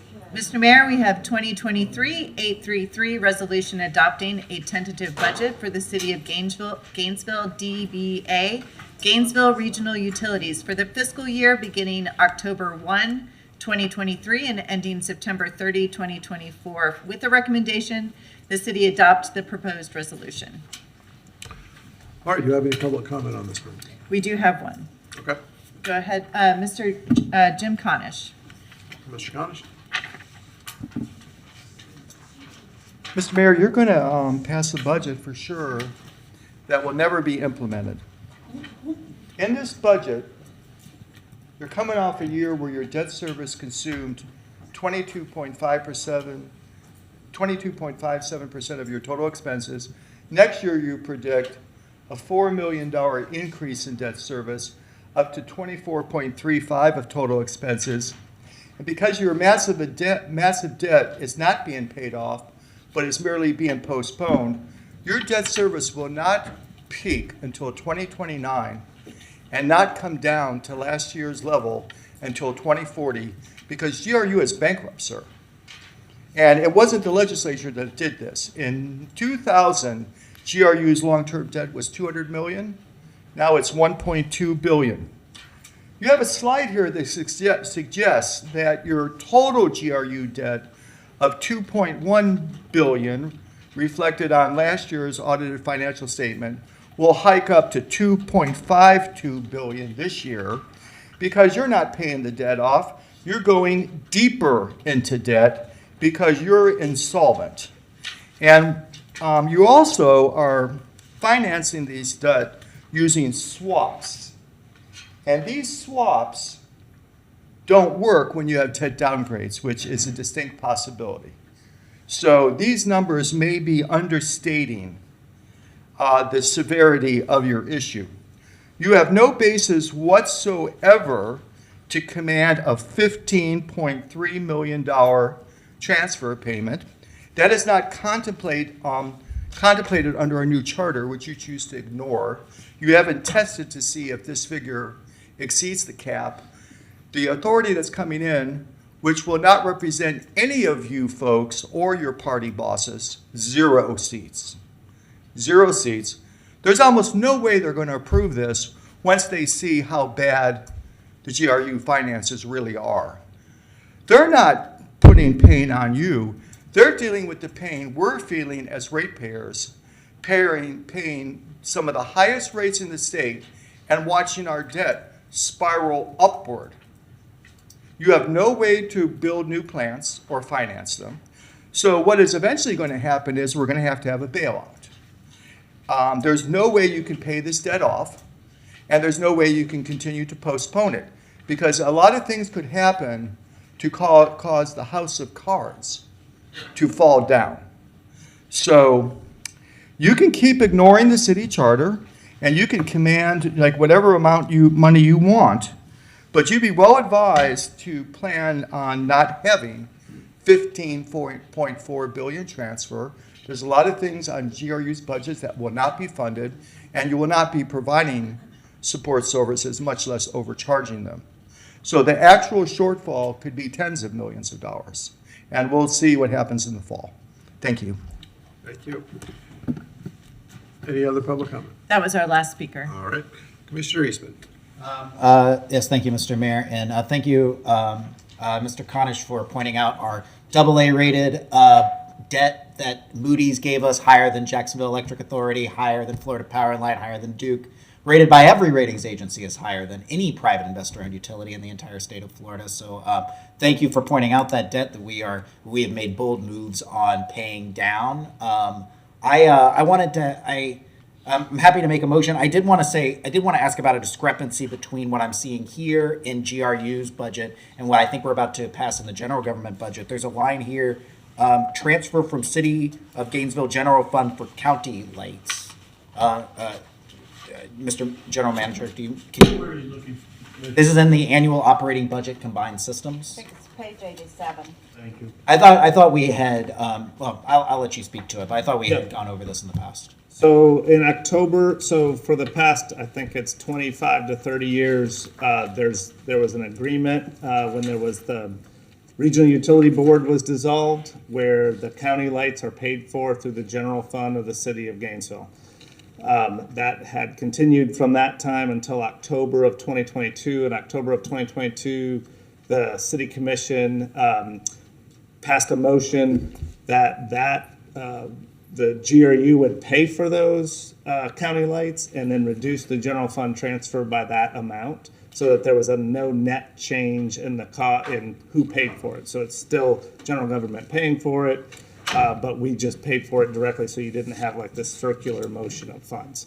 And so we've been under that since October of 2022. I thought we had given direction with the change within the budget to call that, which as I saw it was a franchise fee that was negotiated in the 90s by Commissioner Chestnut that was for GRU's use of right-of-way within the county. And that in the past, when there was a transfer that had a dividend associated with it, that would have made sense. But in a new world in which we are taking, less than the taxable value of GRU, that makes less sense, and that should be a GRU function. Is that not? Am I misremembering how the? That is not.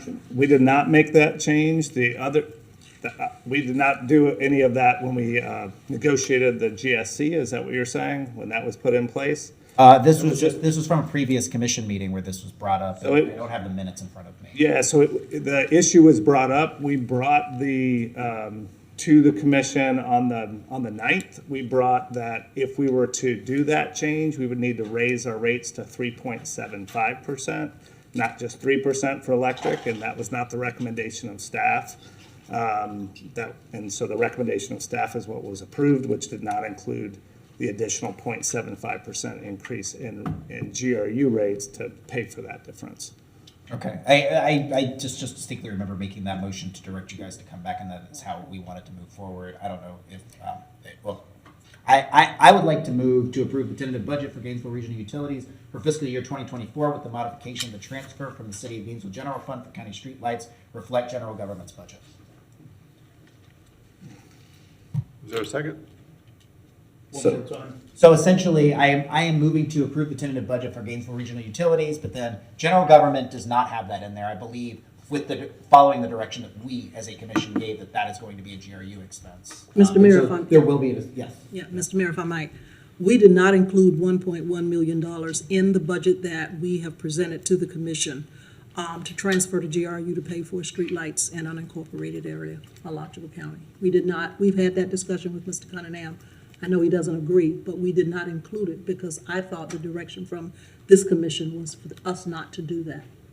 So that was the direction from the commission, was to come back to address that. During the August 9th meeting, we addressed that by saying that there would need to be another 0.75% increase in the electric rate to 3.75%.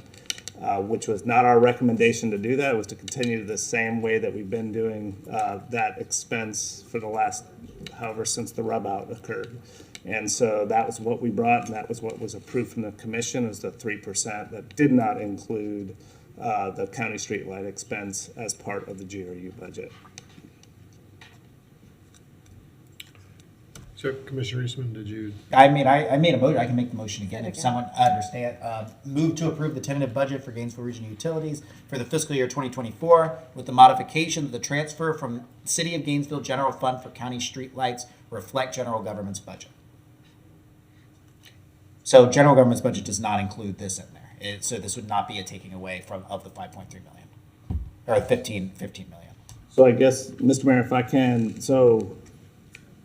my recommendation would then be to have the electric rate increase be 3.75%, not 3%, in order to reflect the revenue to pay for that $1.1 million for county streetlights. So that would have to be a change at the second reading of that ordinance. Just to be clear how that particular thing would work. Because that was in our rates. Correct. Mm-hmm. Here's the rates. Correct. But I mean, this is an impact. I guess you would have to find $1.1 million within GRU alternatively, right? Or we would raise it 3%. Or he's saying 3.7. Or 3.75. Yes, there'd be an additional 0.75. 0.75, right? Is everyone fine? Okay, I don't hear a second. I don't hear a second. Okay. All right. So I think, Mr. Mayor, what I'm hearing, Commissioner Eastman, is we're leaving the budget flat on the city general revenue side. It will not change. That'll be exactly what it is that we've been presented, but it changes the GRU budget by that $1 point something million to adjust for the streetlights. Is that not accurate? Yeah, it would adjust their budget. I'm not sure I how I wanna feel second at this this motion. moment for, So we have a second to the motion. That's right. Yeah, I want to second this motion so that we can discuss it, and discuss it thoroughly. And you're up, Commissioner Chestnut. Oh, thank you. Get back around. General government has presented us with a 256-page balanced budget. I received this budget today, this morning at 9 o'clock on my desk. It was here when I got here, this copy. I remember the discussion that the direction that, it was your motion, the direction that Commissioner Eastman gave at the beginning of this budget outset was to have this money come from GRU. Now, the county doesn't care who pays it, but we have a balanced budget that we have been studying for months. We've been studying GRU as well, but I had no idea that this was happening until I got here this morning and saw page 87. Now, I think we just have to send this. I just agree with what Commissioner Eastman is saying, that that GRU bear this expense. Can't be borne in general government. Thank you, Commissioner Chestnut. Commissioner Book. No, sir, I'd already spoken, but my question was actually answered by that. The budget that we have for the city is what exactly we'll be voting on in the next motion. This one we're changing by basically that 1 point something million. Yeah, no, I understand. So, So I'm caught a little off guard with this, so I know I'm going to catch the city attorney off guard. So in the agreement with the county, I believe it says it comes from the general fund of the city, the payment for the streetlights. Yeah, Mr. Mayor, I don't have it in front of me, but I do recall that. But I also recall the discussion last year that was not a material part of the agreement. And that was the arrangement last year, I think that, and I could be wrong on this altogether, it's just strictly from memory, that there was an adjustment in the transfer in order to accommodate the payment so that it would sort of in fact come from the utility side. But I mean, I could be wrong on that. Mr. Benton might know that better than I would, obviously. that's what we did for the 23 budget, yeah.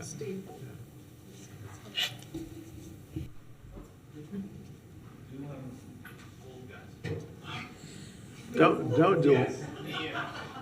The GFT was increased by 800,000 above the 34 or whatever the projected was, and then we paid the street lights, and there is a true up at the end of the year.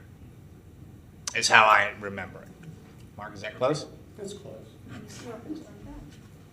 I mean, the mechanics are as Mr. Cunningham pointed out and as you have discussed. We make the payment, and then we pull that money back from the general fund transfer. Now, I believe that the issue was raised by Commissioner Hayes-Santos and put it into place over a year ago. In terms of whether or not GRU's budget always presented that, on August 9th, I stood here at this lectern and went through the flow of funds as you see it on page 8 of this budget, which indicates that the $1.1 million was, would be pulled back from the general fund transfer. We specifically discussed it. We made a point of bringing it up, and we made a point of bringing up the fact that the commission had asked us to come back and say, what would the impact be on GRU if we were to shoulder that burden?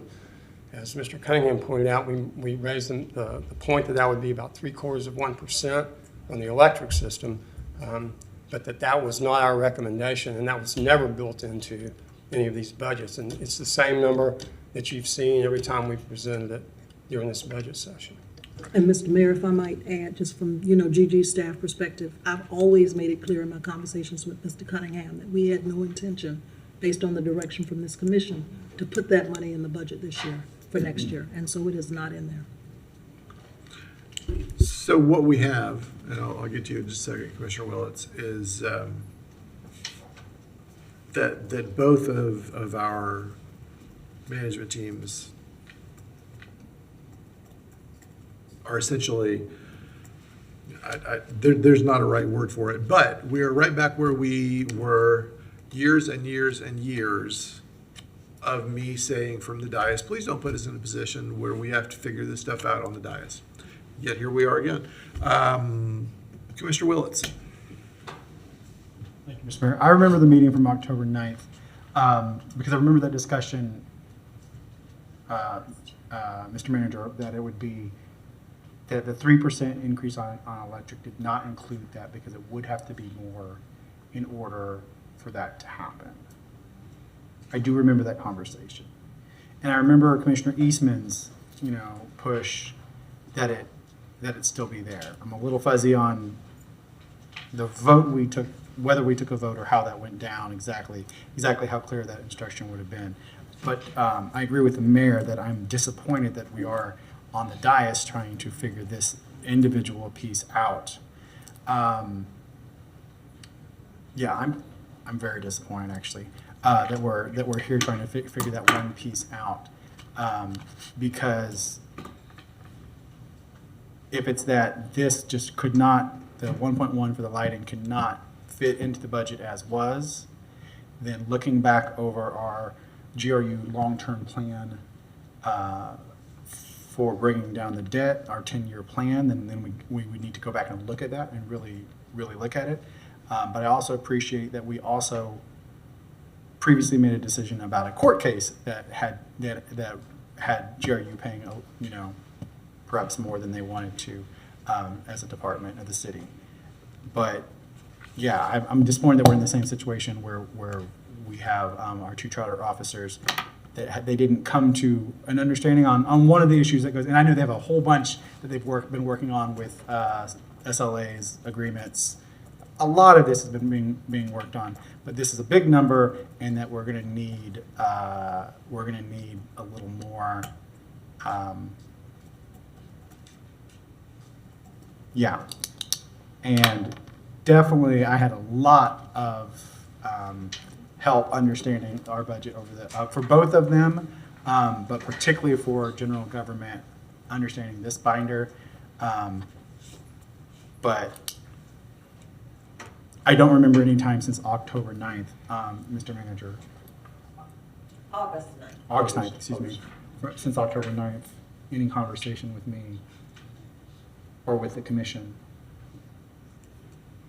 that there is an expected mismatch between budgets, between budget lines potentially.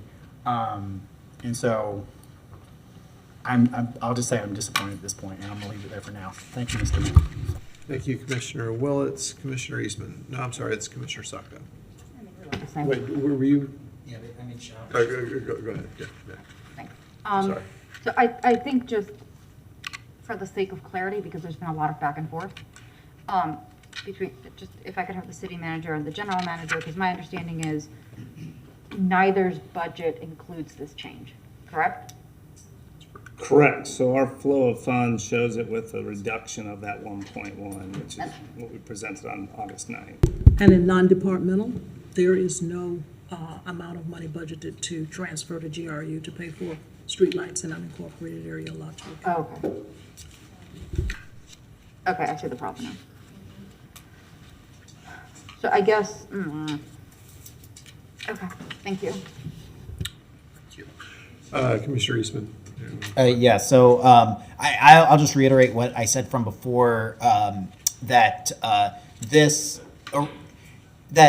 so just start at the beginning. A franchise fee is paid by almost every electric utility to wherever they are doing business. So if GRU were a separate entity like Florida Power and Light, they would be paying for the use of our rights of way, right? They would because they use the rights of way in order to do their business. And it is sort of like a rental fee for that plot of land.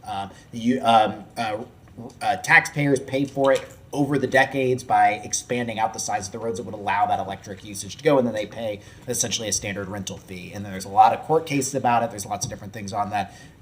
In the 90s when this was coming up, and there was a lot of back and forth, Alachua County was trying to get more money out of GRU. It actually all culminated in a big push by then Alachua County Commissioner Chuck Clemens imposing a 6% fee on all electric rates to raise that up. That would go to Alachua County, which is a very ironic twist of fate considering he is now upset about general funds transfer, but I digress. This was just prior to him coming on to there. It was in the 90s, and they were preparing to impose franchise fees. And in fact, in the agreement, it contemplates the idea that this could be offset by an actual franchise fee. So this is just essentially a usage of streetlights, since we were bickering back and forth about franchise fees. And then they said, but if we ever do impose a real franchise fee, that will be offset, that this would be, I think, eliminated or offset or something of that term. So franchise fees are put in there. Franchise fees are clearly an electric utility item. I don't know how it ever got over to the city of Gainesville. I think it was just sort of in a rush of when we were trying to figure out how this should get implemented. At the time, the legislature was looking also at taking GRU away from the city of Gainesville. It was, and so there was kind of a push to move that through. And so I think some kind of, by weird accounting over time, that got put on the general government side, but I don't see why it should have ever been on the general government side. And maybe it made sense at a time when we were taking both a payment in lieu of taxes, a payment in lieu of franchise fees, and a payment in lieu of dividends, but we are not any longer. And it makes a lot of sense to me that GRU would be paying for the use of right-of-way in the county, just like every other electric utility in the state of Florida would. If we have to figure out whether that means we raise rates or if the GRU finds ways to cut that, then I think that's a discussion that we need to have. But as it stands now, I don't see how it makes sense to have this on general government's books, and then we can figure out a way that it would get paid for out of GRU going forward. It's just what I thought I gave clear direction on before, but I probably I may misremember. I don't entirely recall. Yeah. Mr. Mayor? Yes. So on August 25th, I did provide a memorandum to Mr. Cunningham, and it is memorandum number 230076, MOU for street lighting services within unincorporated Alachua County, which I talk about on July 14th of 2022. The resolution that the commission adopted, Resolution 211352, we talk about what happened at JLAC, and we talk about the impact of what that the government services contribution had on the general fund. And in closing, I state the general government has developed a budget that funds core services for Gainesville residents. The fiscal year 24 budget will not include the 1.2 million. It's 1.1 now. But this says 1.2 million requested by GRU for the street lighting services within unincorporated Alachua County, which is outside city limits, as this is not an expense Gainesville residents should bear. That was me as manager speaking to Mr. Cunningham. Obviously, the decision is here at the commission level, but I did communicate.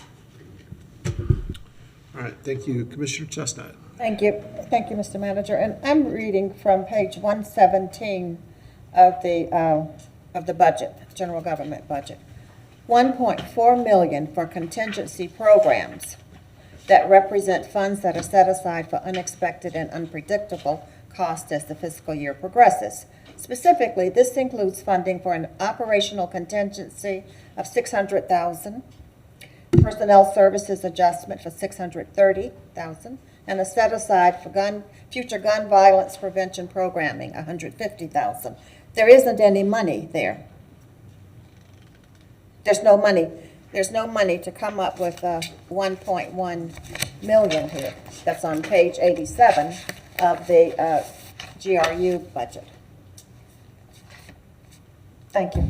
Thank you, Commissioner. Mr. Cunningham, did you have it? Okay, all right. Okay, so we do have a motion on the table.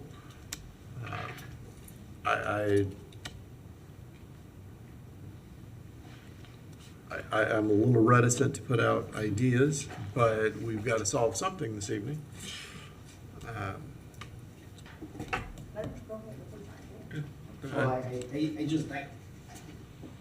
By voting up on this motion, what essentially we're saying is that that I guess they would be going back. Well, you would have to adjust. Well, I think we're giving clear direction before we second read your budget that we intend for this to be on GRU's books. You can either ledger. You can come and talk to us privately, or we can have a discussion about the different options that we have. But By not voting for this, we are essentially saying we would be turning to the city manager and saying, you need to find $1.1 million in your budget.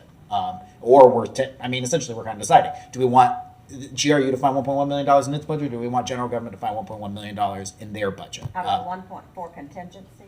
Yeah, or however else we would do it. I don't know how else we would do it. I mean, so my motion is essentially saying we'll be having this conversation with GRU. That might be a 3.75% increase as opposed to a 3% increase. That might not be. I think that's the discussion. But that is essentially the two options that we have before us. And my recommendation is that we have that discussion with GRU and set general government aside and say that budget is balanced. And let's move forward with that balanced budget. And then let's figure out with GRU how we make sure that their budget is trued up as well. Thank you, Commissioner. Commissioner Willetts. I'm sorry. I'll speak a little later. I've lost whatever I had. Thank you. Okay, all right, I understand. So I'm reticent to put this idea out there. Can Mr. Cunningham or anybody else, can you point me toward where in here I can find contingencies built in for GRU?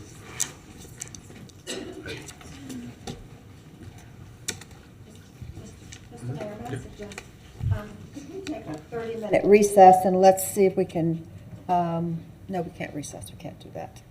I was going to see if Mr. Cunningham could get with us to work this out. We absolutely can do Yeah. that. We can take a recess, yeah. Hmm? No, but we can take a recess and then, yeah, that's totally, Go with your idea, what I'm was, sorry. that was your light though? Okay, all right, let me ask for Commissioner Book's comment and then we'll. I was kind of waiting on the answer for your question. Okay, If we all had right, that so, somewhere in yeah. the book, I think that's a good question. I would say that we're not going to find the money on the city government side, but I will not support any rate increases either beyond what we just supported. So it would have to be some other mechanism beyond any more rate increases that we find in the budget. Right, so That's where I'm at.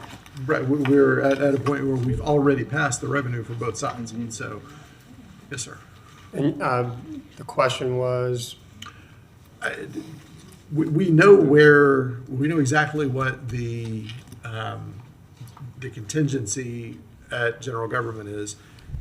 I don't easily find contingencies. it's because we don't specify contingency in our budget. It's part of our reserves, and I think that's why the answer from the general manager is the alternatives. If that $1.1 million is to come off the utility side, we either increase the rates or we reduce the excess reserves, which we have put into the net debt reduction plan for the $315 million that you've discussed and approved. So, I mean, those are the options from the utility side. We either increase rates or we reduce reserves. Okay, all right, thank you for that.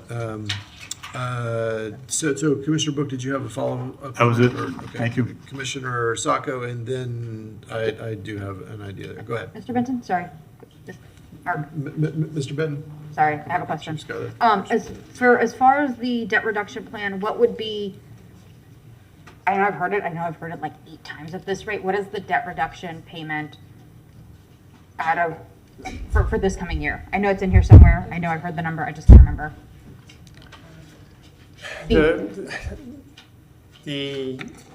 We have a budgetary impact of about $16 million from the GSC. We've got $7.6 million from the incremental rate revenue from the 3% recurring and 5% recurring in the electric and wastewater systems.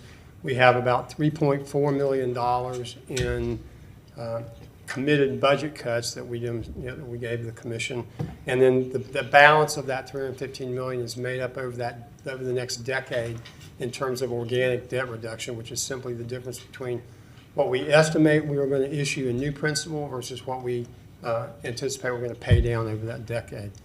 Those sources together over the next 10 years make up that $315 million. Thank you. And I think I found the one that I needed is the 7.6 out of the reserve. So if we make a one-time modification, and I guess if we go to take that recess, you can crunch numbers. I know nobody likes crunching numbers in this room. If that is doable, I know we have set out a debt reduction plan, and no one champions it harder than I do, you know that.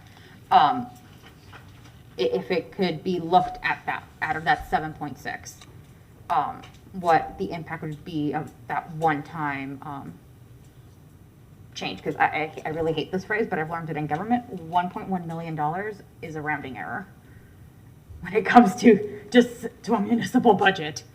So and it feels bad to say that, but I think given that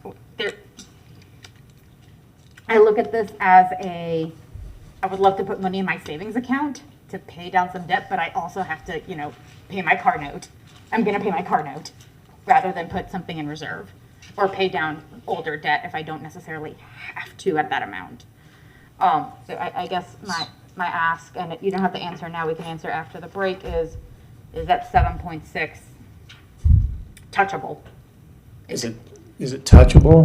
To find that 1.1 million. We work at your direction. It's certainly touchable, but I would be remiss not to point out that we developed and you approved the net debt reduction plan to meet specific goals. It addresses the concerns from the Auditor General, from JLAC. We can take $1.1 million from the 7.6. It's simply will make it that much more difficult for us to meet those goals. And remember that there are a lot of estimates in that $315 million going forward. That's if everything that we've put together works. So everything we take away from it makes it that much more difficult for us to reach those goals. And I hear you, like one chip here, one chip there, and small chips throughout the decade are considerable. I'm just trying to figure out a way to make tonight happen. Because I can't worry about 10 years from now if we don't get a budget today. But I thank you for your answer and your sincerity. Thank you, Mr. Mayor.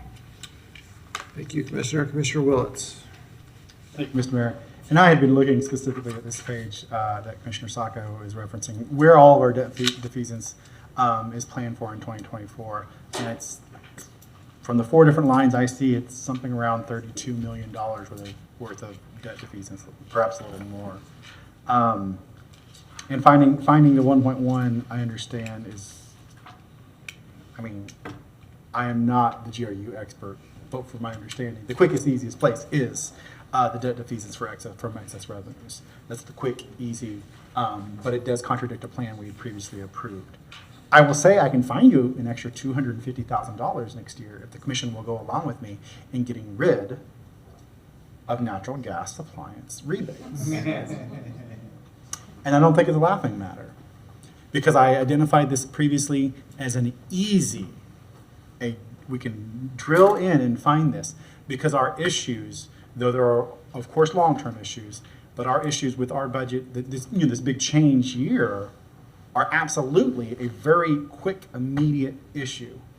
And the health of this utility, of course, we want to look at it long, 20, 30 years, but even in the 10-year time frame, $250,000 a year of easily identifiable would matter. And it would change the longer-term trajectory. We'd have to figure out a different way, a different model, because there had been some benefits identified, though our Utility Advisory Board had some different opinions about exactly how much benefit is received from the rebates. But if it's just about that, I can find you $250,000 real quick and easy if the commission will come around. And I know that perhaps that is not something we want to revisit, but in light of this, I'm absolutely 100% willing to revisit this and make another motion tonight in order to perhaps bridge a gap from 1.1 million down to, now my math is failing me, 850,000. I'm willing to revisit that tonight, though I understand we're currently we have a motion on the floor that we're thoroughly discussing. And I support the idea of a recess and getting a few different individual conversations to happen. Thank you, Mr. Mayor. Thank you, Commissioner. So we are going to go ahead and take a recess until 8:10, and I will be in my office. Staff are more than welcome to come talk with me in my office, and I assume the same is true of each of my colleagues. We'll be back at 10 after.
we're back from recess.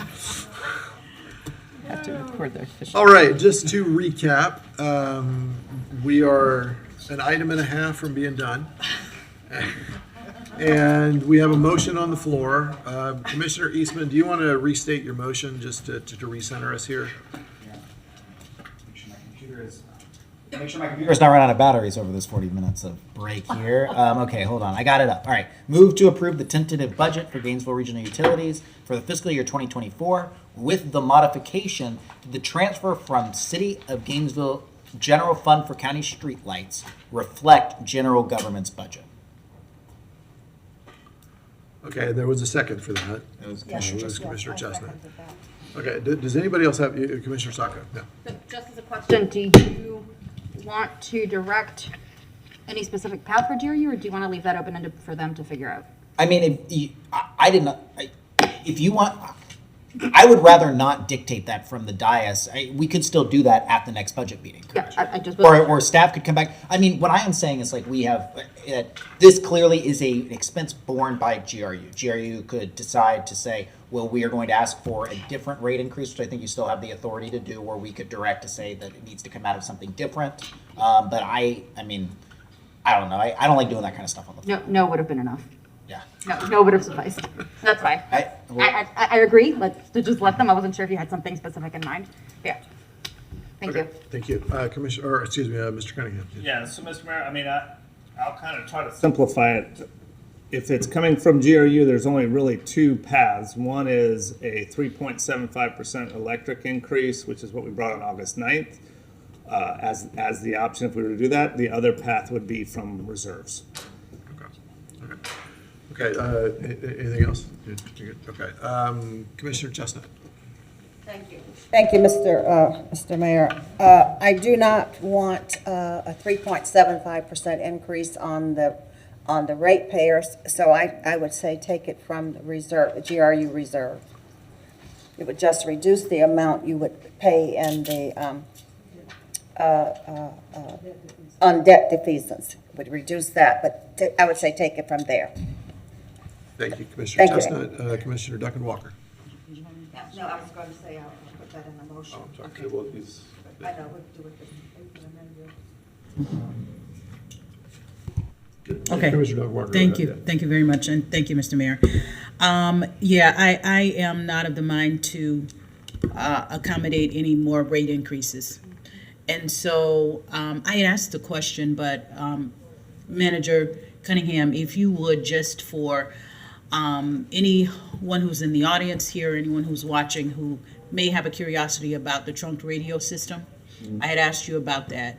And there may be some questions because we knew that $8 million was involved in that. And originally I had thought that would be something that, this may not be such a big issue. We got this $8 million, we just pull it out of there. But you explained something differently to me. And if you would, as you provided that clarity to me, would you give that to all of us so that there can be a general understanding and we can get that in the record? Because I know there will be some questions about that. Sure. So the commitment and the intent on the sale of the trunk radio system is to take that revenue from the sale, the $8 million, and apply it to the debt associated with that in the GRUCOM system.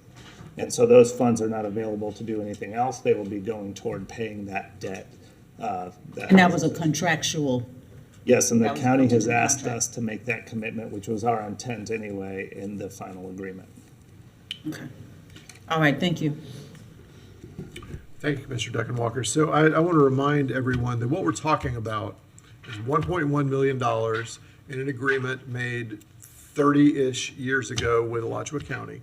That payment is made to Alachua County from the City of Gainesville as an organization for the purpose of paying for streetlights in the unincorporated county.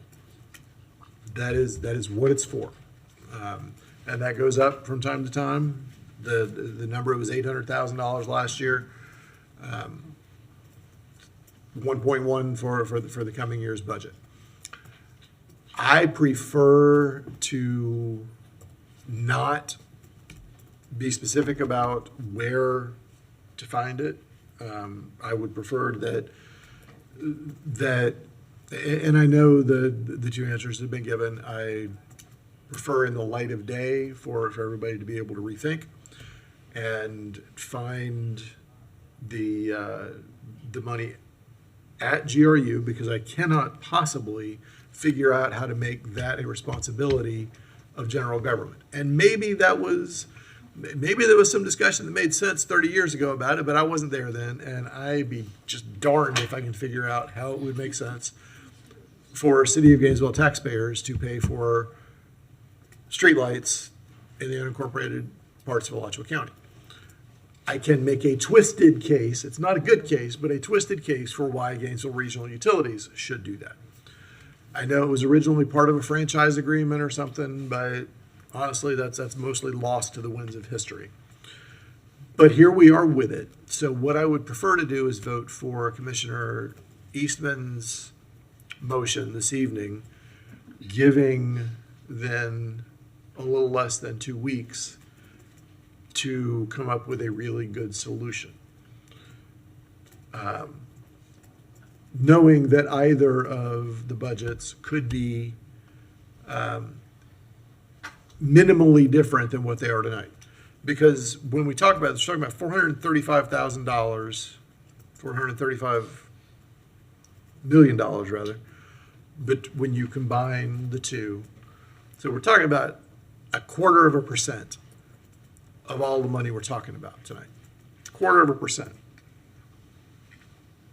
I refuse to believe that all the smart folks that we're working with can't figure that out. I refuse to believe that. I won't accept it. So I'm willing to support Commissioner Eastman's motion, which gives good flexibility for figuring stuff out. And that then becomes job one, even ahead of open container, for the next 2 weeks.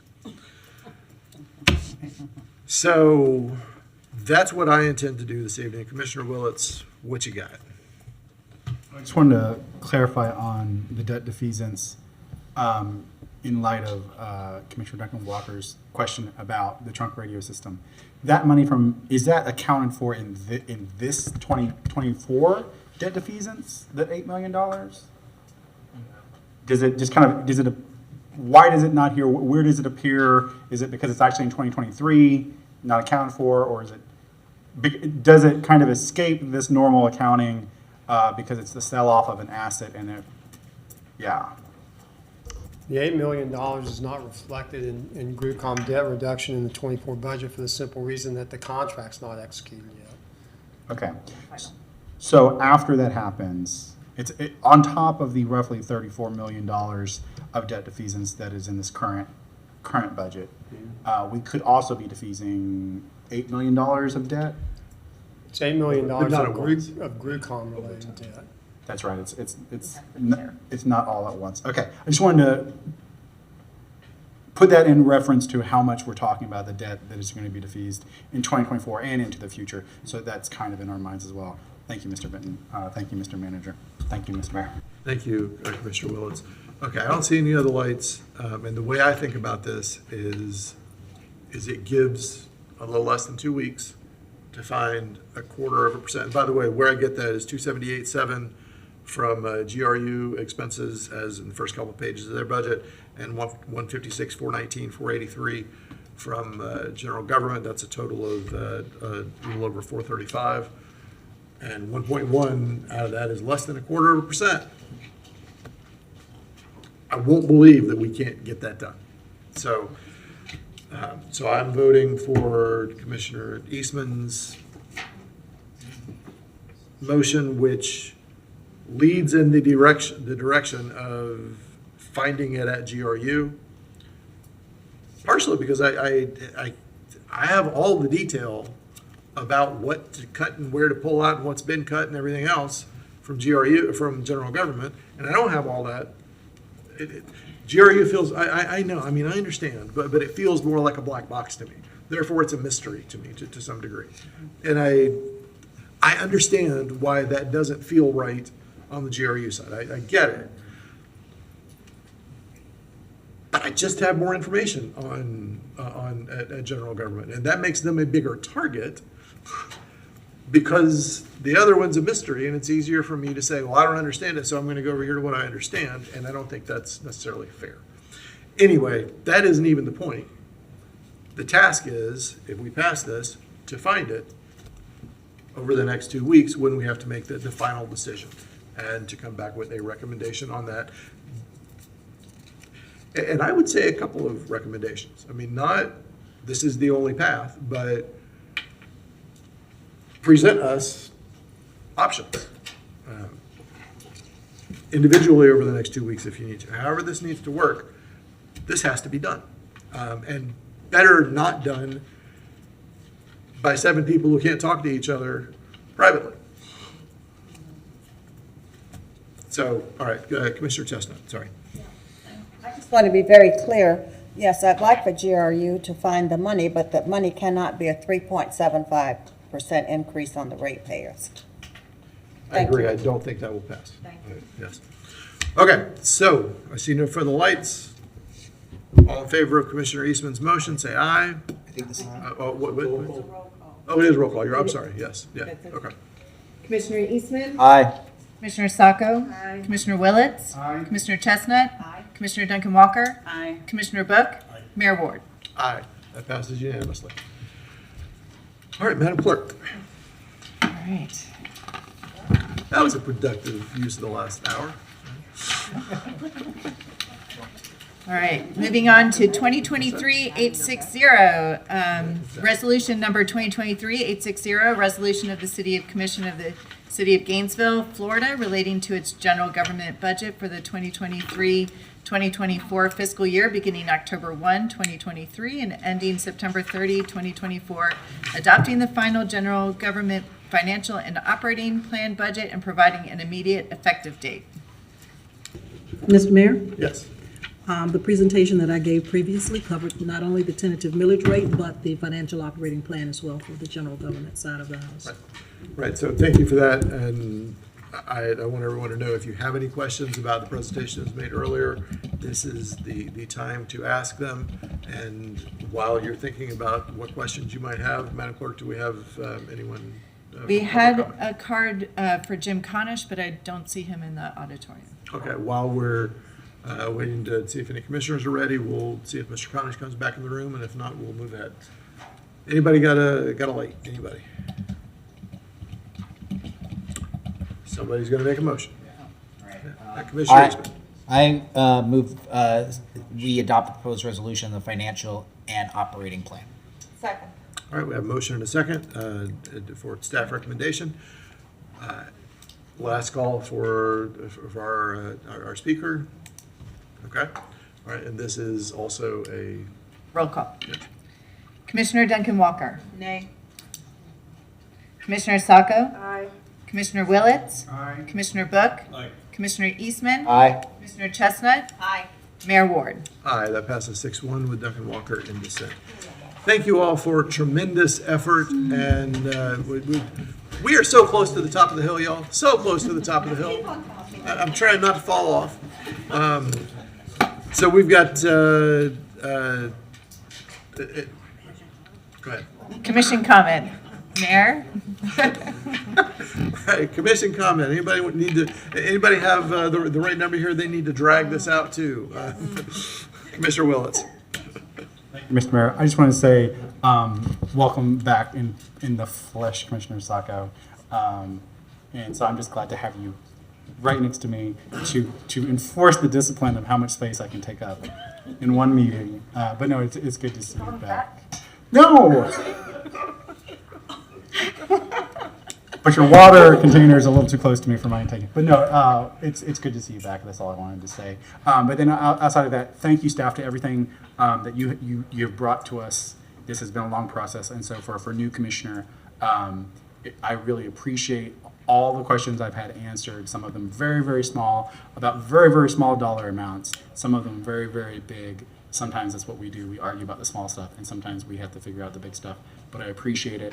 It has allowed me to be able to talk to members of the community very much in depth, but also but also from a bigger view about how what we're looking at is to still achieve some of our goals, our strategic goals, and some of the vision that is expressed both by me and the rest of the commission, individual commissioners, but also particularly as a whole. So I really appreciate the effort to make sure I'm prepared to talk to the community. Thank you so much. Mr. Mayor, if I might, Yes. before we get out tonight, I'd like to thank the budget staff. They have really worked very hard, and I want to recognize Susan Boyd, who's our budget manager.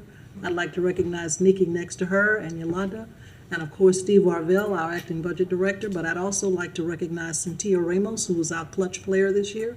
And because of the team, we were able to get through this. We lost 3 of our budget staff members in the middle of budget season this year. And so it was a challenge, but we rose to the occasion, and I want to just say thank you. And I want to say thank you.